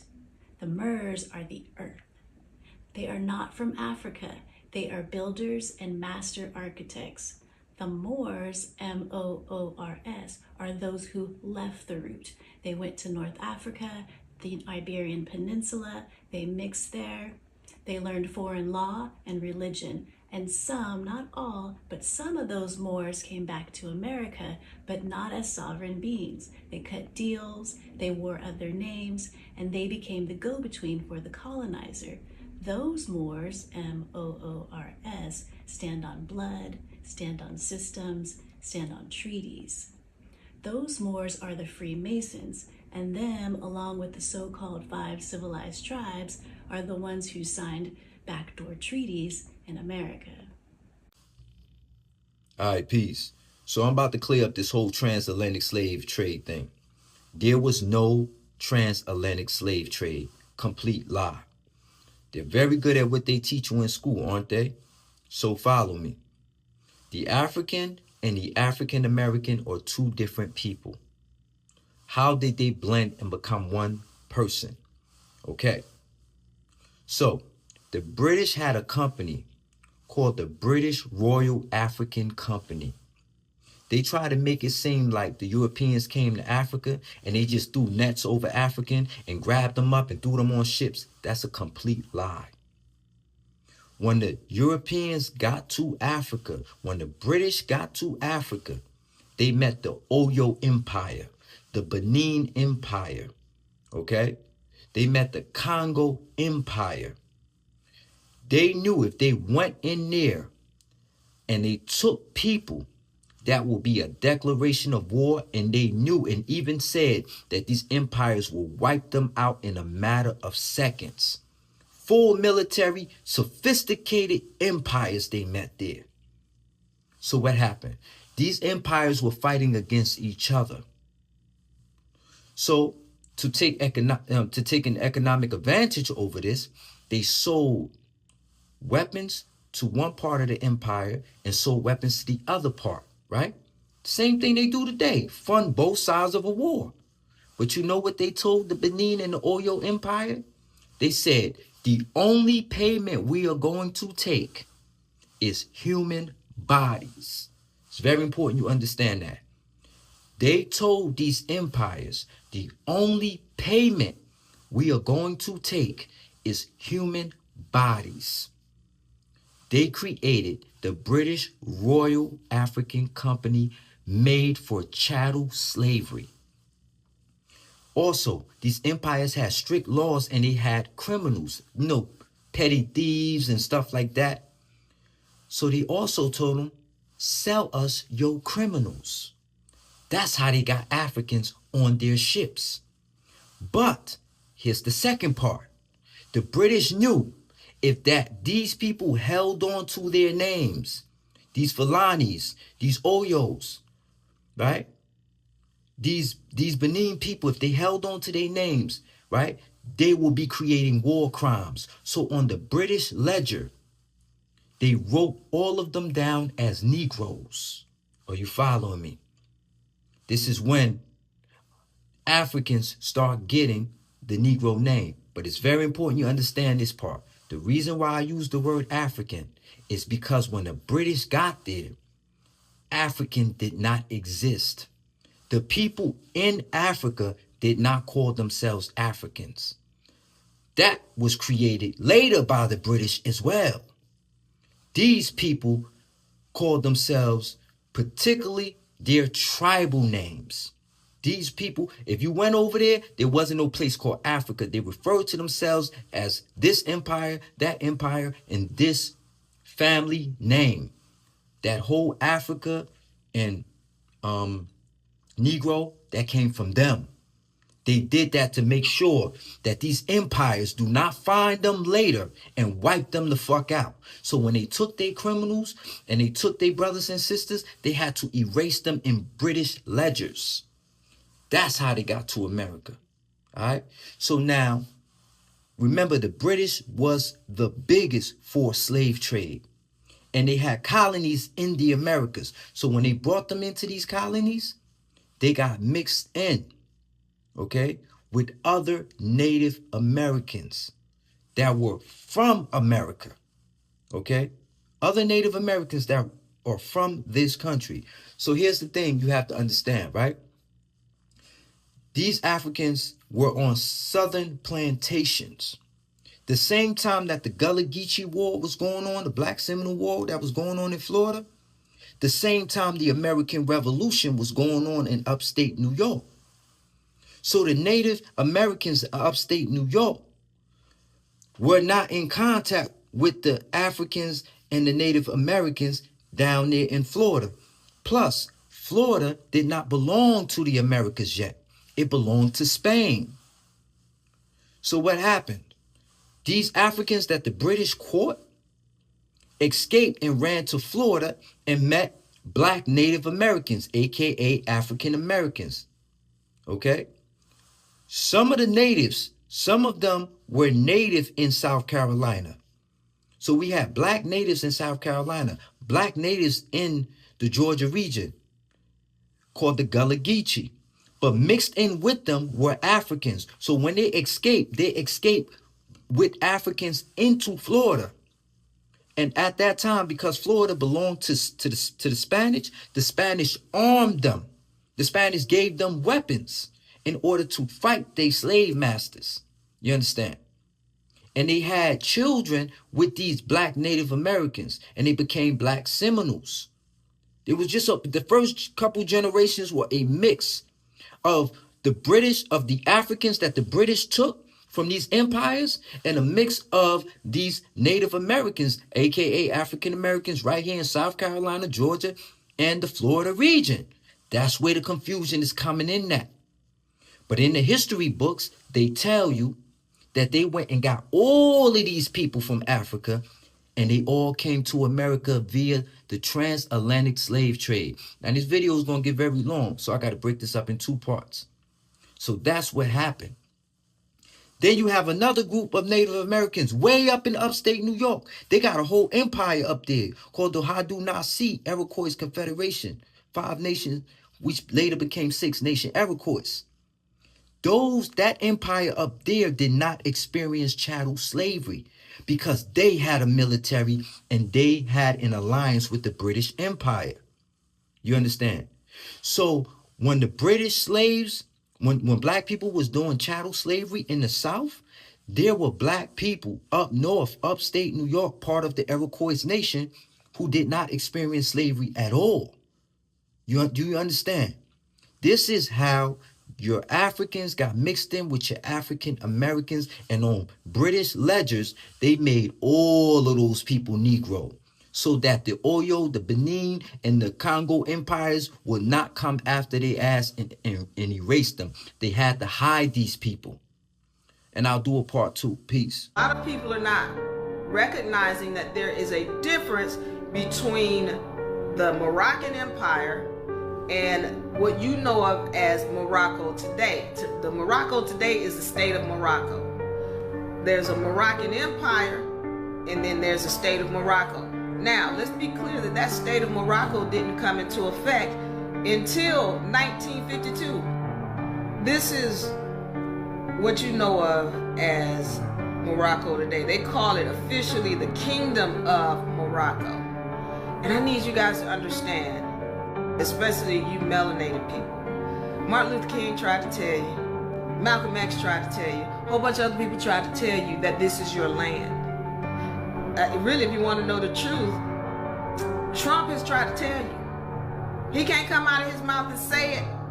I don't know if some of you all know or recognize that these people have to tell you who you are. They have to tell you what really happened, because they have to get your permission. It's a cosmic law. They have to get your permission to do things to you. And then if you just looking at it like, oh, this is entertainment, or he just said that, and you let it run over your head, then the problem is you. It's your fault, because they already told you what they're getting ready to do to you. And then if you're not paying attention, then you have agreed and consented, and they get to keep doing what they're doing to you. So now pay attention, people, so that you don't keep giving away things that belong to you.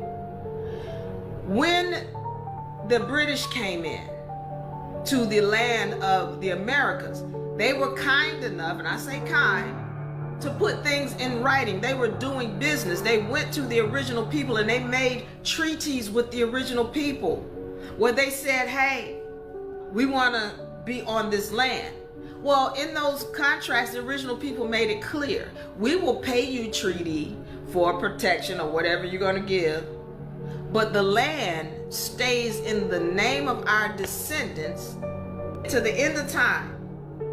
That is in the contracts, the treaties that are still valid to this day. You can't override those treaties. And so in doing that, the descendants are the ones who have the rights to the land. The problem is the descendants don't know who they are. They keep calling themselves names, and they don't understand those names are titles, they are contracts. And the only people who are moving any contract concerning the land are the original people of the land. But they're still asleep. And I'm here to wake them up. So pay attention, descendants. You people who think you are African American, colored, and Negro, pay attention. When we're talking about Morocco, okay, this is a title. And what happens is, when you are claiming something is that title, then that's what it is, especially if you're saying your land is that title. So pay attention to what I'm saying. As the original people, whoever you are, if you recognize who you are, then you know who you are. As the original people of the land, the only way that some kind of contract can be made with this land known as Americas, especially North America, South America, is your land. But the only way something can be happening with it, truly, is if you say that's what happens with it. Now, one of the issues is, again, the fact that the descendants don't know who they are. They're calling themselves by another term, which doesn't give them rights to claim anything. All right, that's the first thing. So here's another thing. You got people who want to call themselves Moor. Understand where that term comes from, Moor. Now, we've talked about this because Moor, and this is another battle that people come, no, that's not what Moor, and they want to go at me, and okay, I get it. They want to say Moor means land, it's swamplands. Yeah, I get it, okay. But what does that have to do with why a group of people are called that term? What does swampland have to do with why a group of people are called this term M-O-O-R? Again, Moor is a verb, and the people who were called this term Moor were people who worked on ships, mainly pirates. The vast majority of those pirates happened to be melanated, and when the term Moor was applied to them, it was not a term of endearment. But that term Moor has rung out today, and you got melanated people wanting to call themselves Moor, not understanding that it is a title under another organization. Now, at that time, be the Moroccan Empire. So the earliest place in my research, now if you have something different, show it to me. But the earliest place in my research that I find the term M-O-O-R is in the Peace and Friendship Treaty of 1786. That's the earliest. And that term dealt with people of the land of Morocco at that time. It did not deal with anybody else. I have not seen that term in any other place except for where Morocco called these people who were Moors. If the Moors do something in the land known as the United States of America, send them back. Well, why would they call Moors? Well, because they was pirates. Because they were sailors. They stayed on ships. They did jobs on ships. That's what it has to do with Moor, M-O-O-R. Now watch this, pay attention. Now people in the back of the room, come on. Come to the front, come to the front. Again, I said, if you're not the original people of the land known as United States of America, then you don't have rights to say anything about the land. You don't have the right to make a contract. You don't have the right to do anything. You don't have any rights in this land if you're calling yourself something from another land. You've given up claim to your title here. But what people do is they'll try to tie this term M-O-O-R with this term M-U-U-R. They are different because when you're talking about a Moor, M-U-U-R, you're talking about a melanated group of people who came from this land called Lemuria that was to the west of what we know of as the Americas today. It was to the west of what we know of as the Americas today. Not in the middle, not near Africa. No, it was near what we know. It was to the west of what we know of as the Americas today. So when we're talking about Moors, M-U-U-R, we're talking about people who came from Lemuria. We're not talking about M-O-O-Rs, people who came from Morocco. Now, why does that make a difference? Why would they try to tie this M-O-O-R to M-U-U-R? Well, because if they tie them together and people they forget the facts about what happened. Well, now these people can have claim to the land, so they think. If you're calling yourself M-O-O-R, you really don't have title to the land, but if you can tie it to the original people, which they call the ones who came from Lemuria, well then now you can have claim and ownership to the land. I'm telling you, somebody is playing these games with these words and you're not aware of it. Go and look up M-U-U-R and the people who came from Lemuria and the oldest known people on the planet. That's who they were. Washita. Washita, M-U-U-R-S. Washita Moors. Those are people from Lemuria. M-O-O-R-S. Those are people from what we know of as, or knew of as Morocco. Different people. Oh, they was both melanated, but they weren't the same people.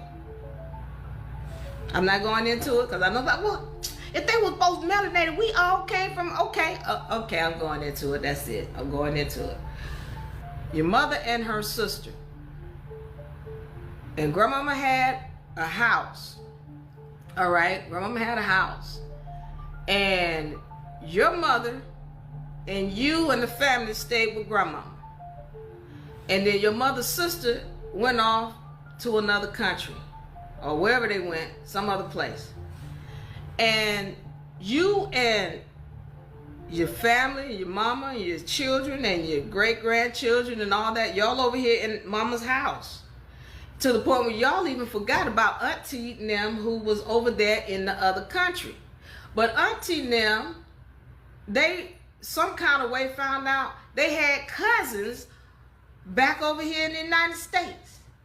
And then they said, we cousins, we related. And then they run back up over here and they just take over grandmama and them house. They ain't ask you nothing. They just gonna take over because, well, this our house too. Wait a minute. Y'all been over there. Why you just gonna come back over here and just take over grandmama and them house just because? That's what's happened. That's what it's like for you to say, oh, we all the same. Okay, we're the same people, but is it okay for your family members, your long lost past family members, to try to come back over here and take over something where you have been for generations? Okay. So Moors and Moors are two different peoples. So they don't have access to the land by calling themselves M-O-O-R. But when they say M-U-U-R, well, they've tied themselves to the land. Okay, now, we're understanding these are two contracts. Moor, M-O-O-R, M-U-U-R. They're two different contracts. Legally, the legal people who run in this game, they know the difference. Call yourself Moor if you want to. You don't have any title to this land because you called yourself something dealing with Morocco. Only time you find Moor, M-O-O-R, is when it's talking about a people of Morocco. That means you over there. This land is not yours. This land is yours. You want to go back over there to Morocco and see if they give you some land.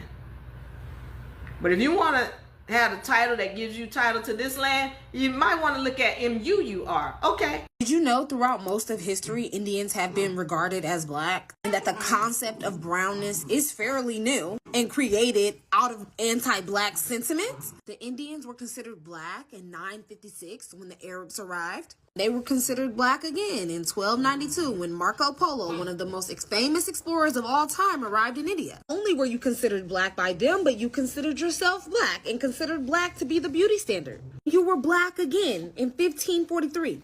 50 years after the slave trade started, I might add, when the Portuguese arrived. And once again, noted to be black and considered yourself to be black by the Portuguese. In fact, even here in America, Indians have historically been considered black for most of American history. For most of U.S. history, there has only been a two racial classification system. You need to be white or you be colored. I guess it's pretty obvious which racial group Indians fell under. When the first Indians started arriving in 1700s, many of them were mistaken for Negroes and were thrown into slavery because of the color of their skin. Oh no, you didn't escape blackness then either. In fact, in the 1700s, a group of Punjabis were enslaved. And in the 1710s, when they got their freedom, married into a Native American family. And that is the history of the present-day Nasemonde people. Southeast Asians were regarded as East India Indians during early American history. There were many accounts of them being slaves. Thomas Greenwich, for example.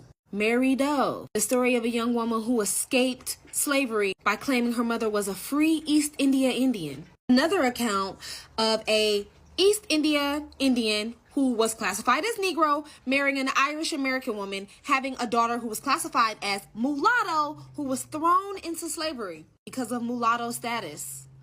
First case of an Indian really claiming to be white was in 1923 when Bhagat Singh Thind sued the United States for citizenship. His claim was that he was Aryan, according to race theory at the time that would regard him to be the highest and purest form of white. Of course, he was rejected and denied because that was not white to the common idea of what it meant to be white at the time. Still colored, still seen the same as black people.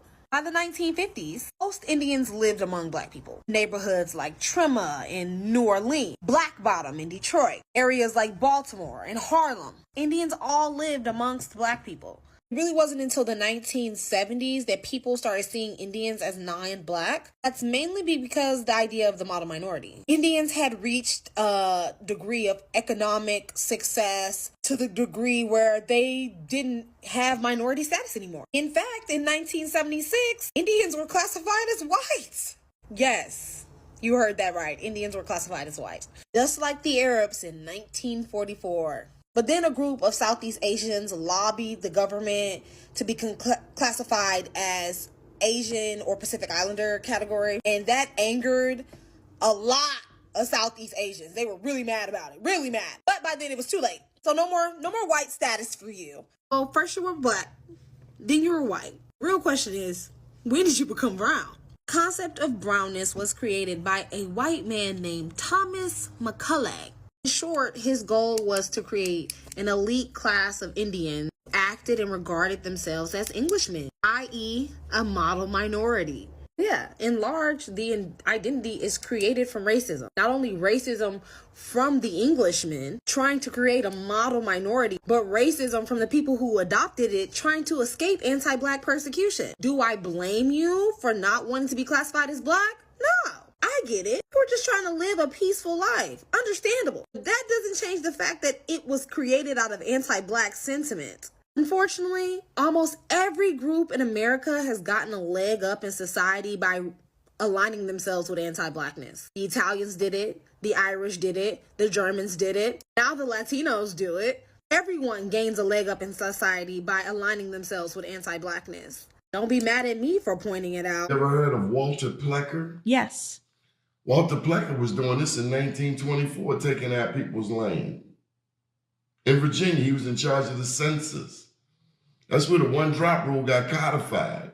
One drop of black blood and you're black. You have Indian in your family? I do. That one-drop rule negates all of your aware. Indian ancestry and all of your inheritance. They've been stealing from us from the giddy up. All right, peace. So a lot of people are confused about the Moorish connection and the Moorish timeline. So I'm going to run it down to you. You have the Roman Empire. They're in power. Here come a Germanic tribe. The Visigoths and the Vandals. The Vandals take down the Roman Empire. The Visigoths go down to Spain and the Iberian Peninsula and they conquered the Spanish crown. All right? There was no Islam yet. There was no Moorish Empire yet. Not for 227 years. Okay? So the Visigoths are ruling the Roman Empire. They got control of Carthage, Africa, all that area. And then the other half of their empire, the Visigoths, are down in Spain by the Spanish crown, by Italy ruling that side. Right? So follow me. Now, Islam rises to power. Okay? The Arabs go where the Visigoths are and defeat them now. You got me? And now their warriors and everybody in that area convert to Islam.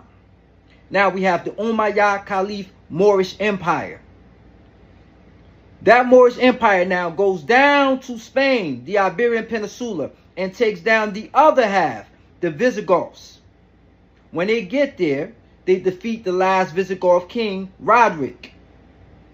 They marry Visigoth queens and have mulatto children. They darken all of Europe because they came with no women. Now you get your Sicilians, those dark Italians. Okay? Now, there's some things I can't skip over. Now, nobody in Spain is speaking Spanish until the Moors get there. They're not speaking Spanish in Spain until the Moors get there. The people there cannot read and write until the Moors get there. So what is happening in Europe at that time? So For the racist white man that said, you know, you guys wouldn't be nowhere, you know, unless we taught y'all how to read. Well, let me explain something to you. Right? So, there's a book called Dirt by an author called McLaughlin. A book called Dirt. And it's not written by a black man. It's a white man. Get that book on Amazon. It's a simple title. It's called Dirt. And it talks about the conditions of Europe at that time before the Moors got there. So, can't skip over this part. What was going on in Europe before the Moors got there? Well, the Moors were going, Europe was going through two plagues. One, the Justinian plague, and two, I think the Black Plague, right? Because bathing in Europe was illegal. People couldn't read and write. The Germanic tribes did not know how to properly plant crops. Their lands had dried up. They were going through a dark age. They were completely diseased out, okay? Illiterate, didn't understand medicine, didn't practice medicine. Everything was based on superstition in early Europe. Get that book, Dirt. The Moors get there. The Moors built the first hospitals in Europe. The first hospitals. They didn't even have hospitals. Underground systems. Bring medicine. Introduce fruit and vegetables 3 times a day. Create bathhouses and taught Europe how to bathe 3 times a day. This is all fact now. All right? All right? This ain't no racism. Okay? Get that book, Dirt, McLaughlin. You need to read that book. Tell you the conditions in Europe. Moors get there, okay? Underground sewer systems, infrastructure. Everything you see in Europe today, colleges, universities they built. Cosmology, biology, everything you see in Europe, Europe gave them. Everything in Europe today, the Moors built it. Now, this is when black people ruled the world, sir. They ruled Europe for 1,000 years, okay? These North African Moors is in Europe for 1,000 years. Now, they take over and now they're controlling the area where the Spanish crown and the Catholic monarchies. But the reconquista happens, meaning the Spanish now wants the Moors out of their country. So now the Spanish crown now defeat the Moors in Grenada. Now the Moorish Empire falls. It's over. Half of the Moors go to the seas and join the Ottoman Empire. The other half go to the royal courts and convert to Christianity and marry into the Christian bloodline. Okay? All right. Now, end of the Moorish Empire, the Spanish crown is the new empire. The Catholic monarchy is the new empire now. Now they're making their way to the new world. They're coming to the new world now to discover and do business with America. The new America, right? The Dutch, the French, the British Empire, okay? They come here and a power is on this side of the world. Now, that's one side of the world. All those empires is on one side of the world. Now, the new power, the Spanish crown, is coming down. And they're coming down with some of the Moors that married into their bloodlines. They get here, they meet another group of Native Americans, indigenous Americans, called the Haudenosaunee 5-nation Iroquois, consisting of Cayuga, Seneca, Oneida, Mohawk, Shawnee, Lenape, Wabanaki, all these confederacy, Northwest Confederacy, Muskogee Confederacy, a new superpower. Now on the other side of the world, the United States, upstate New York. George Washington and the British Empire are also the new superpower, along with other powers like the Spanish crown. Okay? Now, American Revolution happens. George Washington and other European powers destroy the British Empire. British Empire is done. They out of power. The new America is in power now. Okay? You see how the hands keep changing. The new America is in power now. Okay? While the new America is in power, there is another group of Moors that is still in power. Those group of Moors are the ones who were defeated in Grenada. Now, they joined the Ottoman Empire. Okay? The Ottoman Empire now is not in the New America. They on the other side of the world, over there by North Africa, Northwest Africa and Europe. All right? Okay? So, I want you to catch up. When the Moorish Empire fell, half joined the Spanish crown that defeated them. The other half went to the sea and joined the Ottoman Empire and became pirates. So now, after that happened, the new powers, the Christian world, the Catholic monarchy is coming to the new world now. They meet a new power here called the Iroquois Confederacy. A bunch of Native Americans with a multi-empire ran by women. Okay? Two-party government, constitution, everything, military, everything. Okay? So, the British and the Founding Fathers take down the Iroquois Confederacy. Now, they lost their power. Now, the new America has the power. Okay? Now, the new America, okay, makes a treaty with the Moors in Morocco. Another group of Moors in Morocco. They have a treaty, an alliance. There's another group of Moors on the seas in North Africa that belongs to the Ottoman Empire that are now attacking and causing hell all over the Mediterranean Sea. Okay? You follow what I'm saying? The new America builds a navy and marines in order to crush the Ottoman Empire. So now the other half of the Moors are done. The new America has crushed them with their new navy. You understand? Okay? Now, this is where we are. We're here now. The new America, 13 colonies now, becomes the new superpower of the world. Okay? So let's roll it back. I'm roll it back for you real quick. Okay?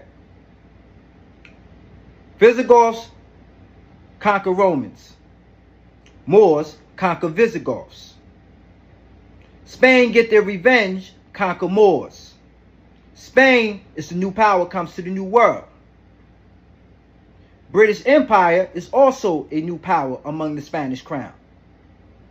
Spanish crown and Founding Fathers crush the Iroquois nation, a power in the Americas.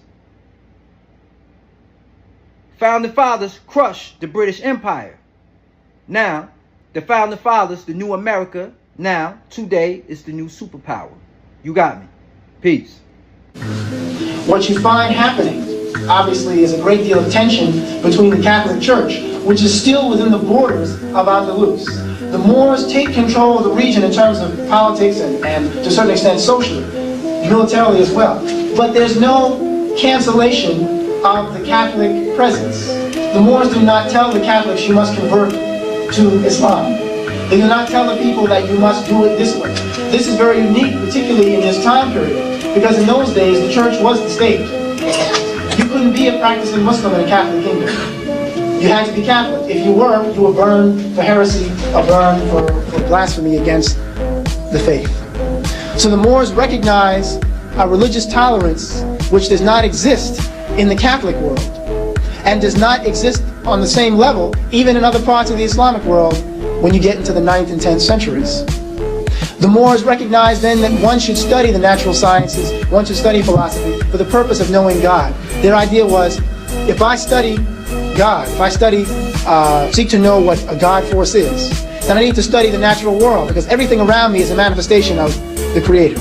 Everything around me is another element of that creative force. If I remove my idea of God from the various elements in society and say it's outside of me, it's over here. It's Jesus of Norway as opposed to Jesus of Nazareth. It's not this image of man that stands, because if we do that, where's the feminine principle? Where's the feminine principle then in the God force? If I talk about God as having a gender. So that was one of the reasons why they said they backed off of, say, a Christian, European Christian concept. But at the same time, that's also why they backed off the patriarchal concepts that begin to predominate even in Islam in consecutive centuries. And this is a part, in fact, of the tension that begins to exist between the Moors in the Iberian Peninsula and other Islamic peoples, the Arabs and the Syrians, outside of the area. Because while Syrian Islam and later Arab Islam seeks to implement a more patriarchal concept of Islam, the Moors are still recognizing the two concepts, the feminine and masculine principles that make up what is referred to as Allah. You have a concept of dual unity which exists, which means that these two forces are working together almost in a ma'atic fashion to maintain a balance. And I guess in the case of ma'at meaning maintenance of harmony in the ancient Kemetic belief system. Ma'at is meant to maintain that balance between the two forces, and there is quote-unquote good and quote-unquote evil. The idea is to maintain a balance and to make sure good dominates. Now that flies in the face too of European Catholic concepts at the time for obvious reasons, because they didn't want the people to be able to get out from under the iron hand of control. This also is part of the reason why when people talk about the Moors, it's usually very spurious, it may be a footnote, or people automatically jump into an Arab mode, just talk about the Arabs. Even though people remember the place consistently as Moorish Spain. Just keep using the term synonymously with Arab, because then people begin to have a different perspective of what Islamic concepts meant at that time, and their connection to other belief systems such as those that existed in the Nile Valley, etc. George James talks about in Stolen Legacy how the Moors were the custodians of ancient Kemetic knowledge. I want you to really hear me when I say this. The Catholic Church wasn't just sitting on the sidelines during the transatlantic slave trade. It was writing the permission slip. When I first started reading these papal bulls, I had to stop. Because they're not vague, they're not coded. They literally told Portugal, go, enslave, conquer. Non-Christians were fair game. That's the church in the 1400s. Greenlighting slavery on an industrial scale. And people want to act like it was just the kings and the merchants who did this. Like the church was reluctantly dragged along. No, the church gave it moral cover. It said God is on your side while you shackle people in your holes and steal them from their homelands. And it wasn't just Europe. I'm talking about Catholic priests writing with conquistadors, crossing oceans to save souls with one hand, while overseeing forced labor with the other. Baptisms at sword point. Encomienda systems that worked people to death, but called it civilizing them. Thing is, it was profitable. That's what people forgot. Those massive cathedrals in Latin America, the seminaries and monasteries in Brazil, built on enslaved labor. The church collected tithes from the plantation, blessed the trade routes, and baptized the slave ships. So when I see photos of those grand altars all gold and marble, I think who paid for this? Like, not with money, with their lives, with their stolen children. Sure, there were priests who spoke out. There were always people in the church who knew that it was evil. But the institution, the Vatican, it didn't abolish anything. It hedged. It compromised. It stayed quiet while millions were taken. Even when abolition movements exploded in the 1800s, the church would issue these careful, qualified condemnations of unjust slavery. Like, what does that even mean? Which part was just? The chains? The auction blocks? The branding iron? Please. And let's talk about reparations. The church still holds lands, art, gold, wealth that was built on bodies. They'll apologize in statements. They'll talk about healing, but have they given any of it back? Opened all the archives, funded reparations meaningfully? It's not enough to say sorry. It's enough to hold a mass atonement while you sit on stolen riches. Because here's the truth that no one wants to say out loud. The Catholic Church helped build the slave trade, blessed it, justified it, profited from it. You can't talk about faith, morality, salvation without talking about the chains that they helped forge. If you're going to talk about the church's history, you better talk about all of it. The prayers, the whips, the conversions at gunpoint, the gold. That's the real story, and it deserves to be told. One of the things they're most known for is the fact that the Vatican actually stole what's known as the sacerdotal seat of these particular Black prophetesses. And so for so many years, it was believed that particularly a Black woman was just sort of secondary or ancillary to the happenings of the world, but who would know that they were the actual dominant force for much of the rule of the world. But the thing that the author, Mama Zogbe, who's passed not too long ago, may she rest in power, said was that the rule of these matriarchal women was not in a white feminist manner. she discusses the fact that the way they root was about the natural order of things as the divine feminine. You know, we carry the codes, the bloodline, you understand, move from womb to womb. And so for me, it's not just about physical manifestation of human beings and the ability to create, but also the bloodline has a vibration connected to what's being passed down, which is spiritual, which is unseen. And these messages, these codes, these powers that are in seed form is what made these women stand out. So military leaders, governmental leaders came to them for their wisdom. Nations and governments tied to them. And so they were so profound, obviously, that the Vatican, amongst other spiritual religious systems, stole these women's ancient sacred rites and writings. They were also in the middle of some of the wars between the Vatican and the Levitical Jews at the particular time. So the Levitical Jews were warring with the what we call now the Catholic Church. And so one of the things that gave them authorities were not only these women's rituals, but also their oracles. And so their scrolls were stolen and taken, bound up and made into what's known as these Sybil oracles, to which much of what we call the Bible and other texts are made up. And so one of the examples, for example, some of us were raised dealing with the apocalyptic end times in the book of Revelation.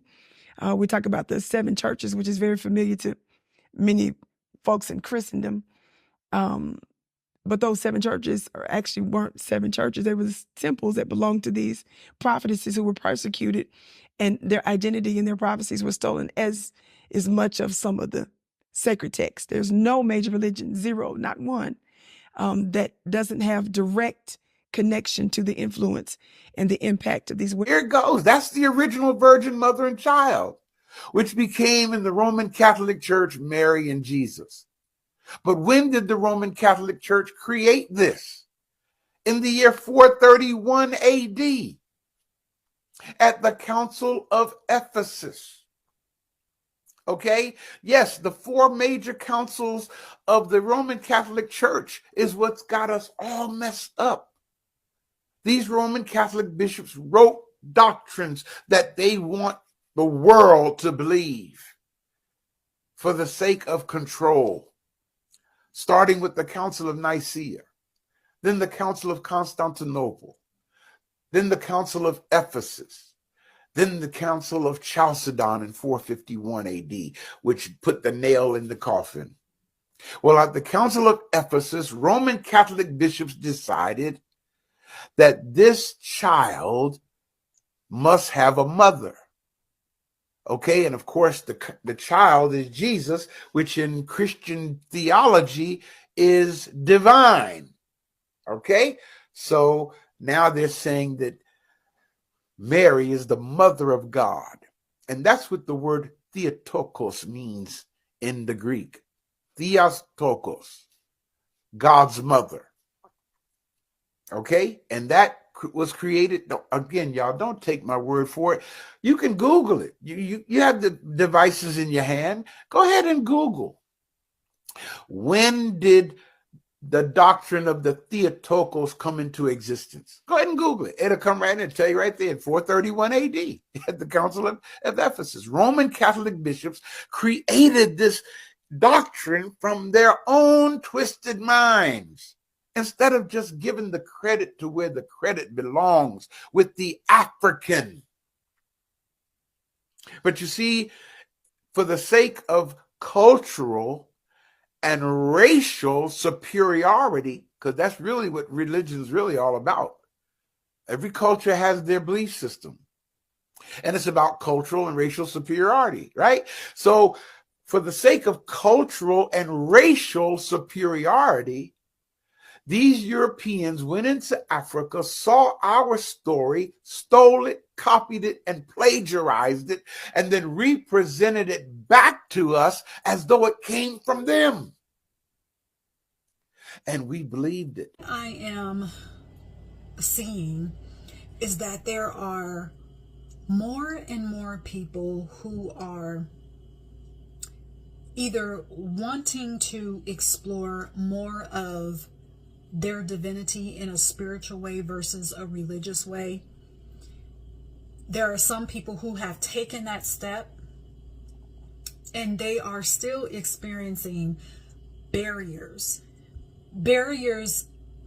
For the most part, being rooted in fear and even sometimes shame. Okay? These barriers, you can, if, for example, if you grew up in religious dogma, you can physically leave, your body, you can stop going to whatever service, church, temple, whatever. But after you have physically left, that is not enough. That programming has already infiltrated your life. All right, peace. So here's the thing. You want the truth, but you don't want the truth. You want the truth, but you don't want the truth. So, Noble Drew Ali and the Moors on the internet, all right, or not the Moors that came out of North Africa and conquered the Iberian Peninsula. Those are not the same Moors. The Moors on the internet with the Fez or Noble Drew Ali, Circle 7 Quran Moors. Noble Drew Ali is a Shriner, a high-level Freemason, and you can see all the Masonic symbols around him, okay? He's a Shriner. The Moors that came out of North Africa, first of all, Moors did not pertain to your nationality or your race. None of those things were in existence at that time. There was no such thing as nationality and race. Did not exist.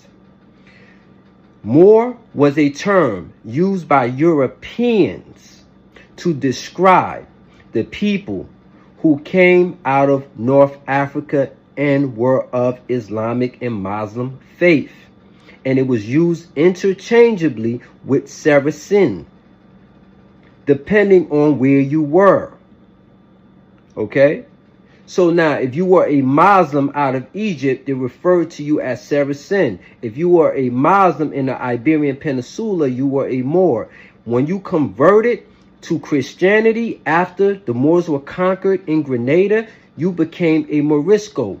So yes, when the Moors were defeated, most of the royal Moors converted to Christianity in order to be infused into the royal pure blood of the European royal courts.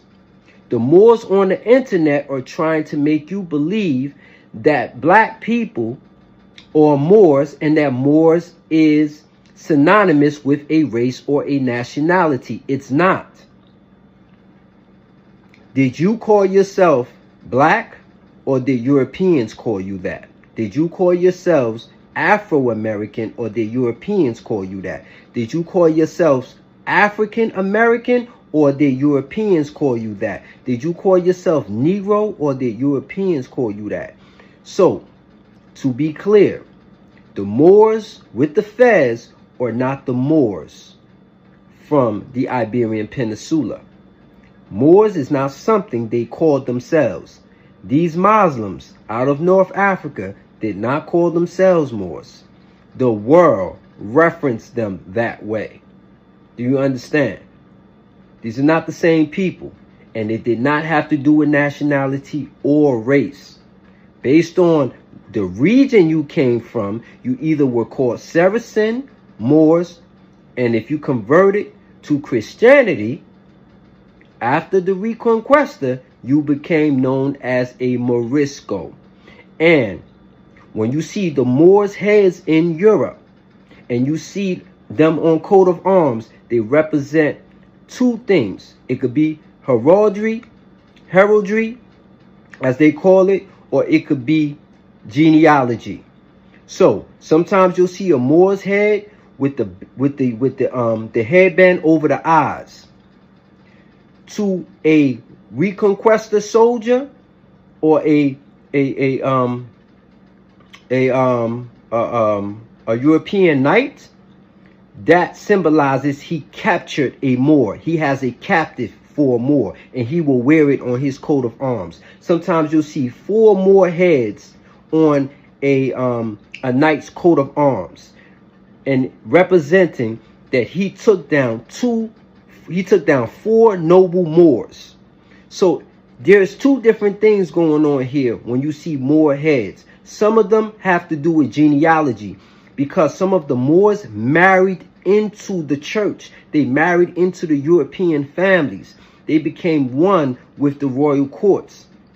And then there is heraldry, in which these Crusader knights, when they defeated Moors or they conquered them or they beheaded them, they represented that conquering of that Moor on their shield. You got what I'm saying? This is why I say you want the truth, but you don't want the truth. Moorish history is too large to get into, but that's a snippet. Peace. The only way you can produce or recreate or produce any civilization to that level, it's only one thing, bro. Art. Art. Art is God's mind, bro. The universe, or if you want to call it the Most High, he's an architect. He's an art. An artiste. To perform art is to love only you can perform art, bro. So you think you can create this out of hatred? Are you serious? To create such a magnificent society, everybody got to be able to fed well. That means food is not even a factor no more. That means we not worry about food. Food is not even a factor of survival, because food is just what we call a birthright now. Food is a human right. So it proved that society, nobody was starving. That's number 1. Number 2, education. To do this, you got to be educated. That means nobody was no goddamn slave you hiding book from them. You don't want them to read. Nobody that can't read do shit like this. But you believe them, though. This civilization, let me show you how this civilization were created, because they give you an end. Okay? Anybody notice something in this picture? Anybody notice something on this picture? I know y'all notice it. This is here in the mainland. There you go. Brown square, you said it. The world. Look at this, specifically America. They show you the continent. This is America. How long I've been telling you that? We were that's what they call the war. Continental War. They call the war the Continental War. There was no such thing as Jamaican. There was no such thing as Martinique. All of us were coming in and out from here. I told you, all of us come from the mainland.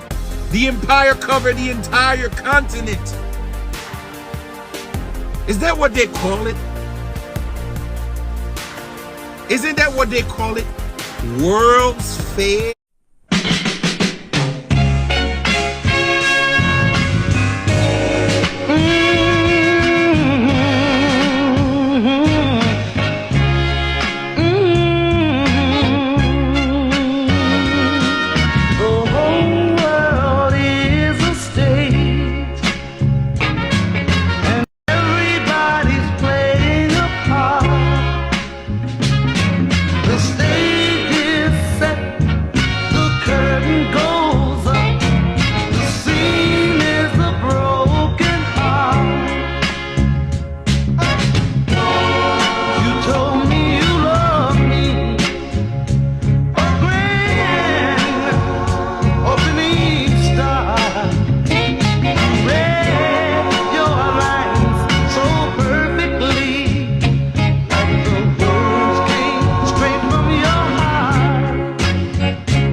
Your eyes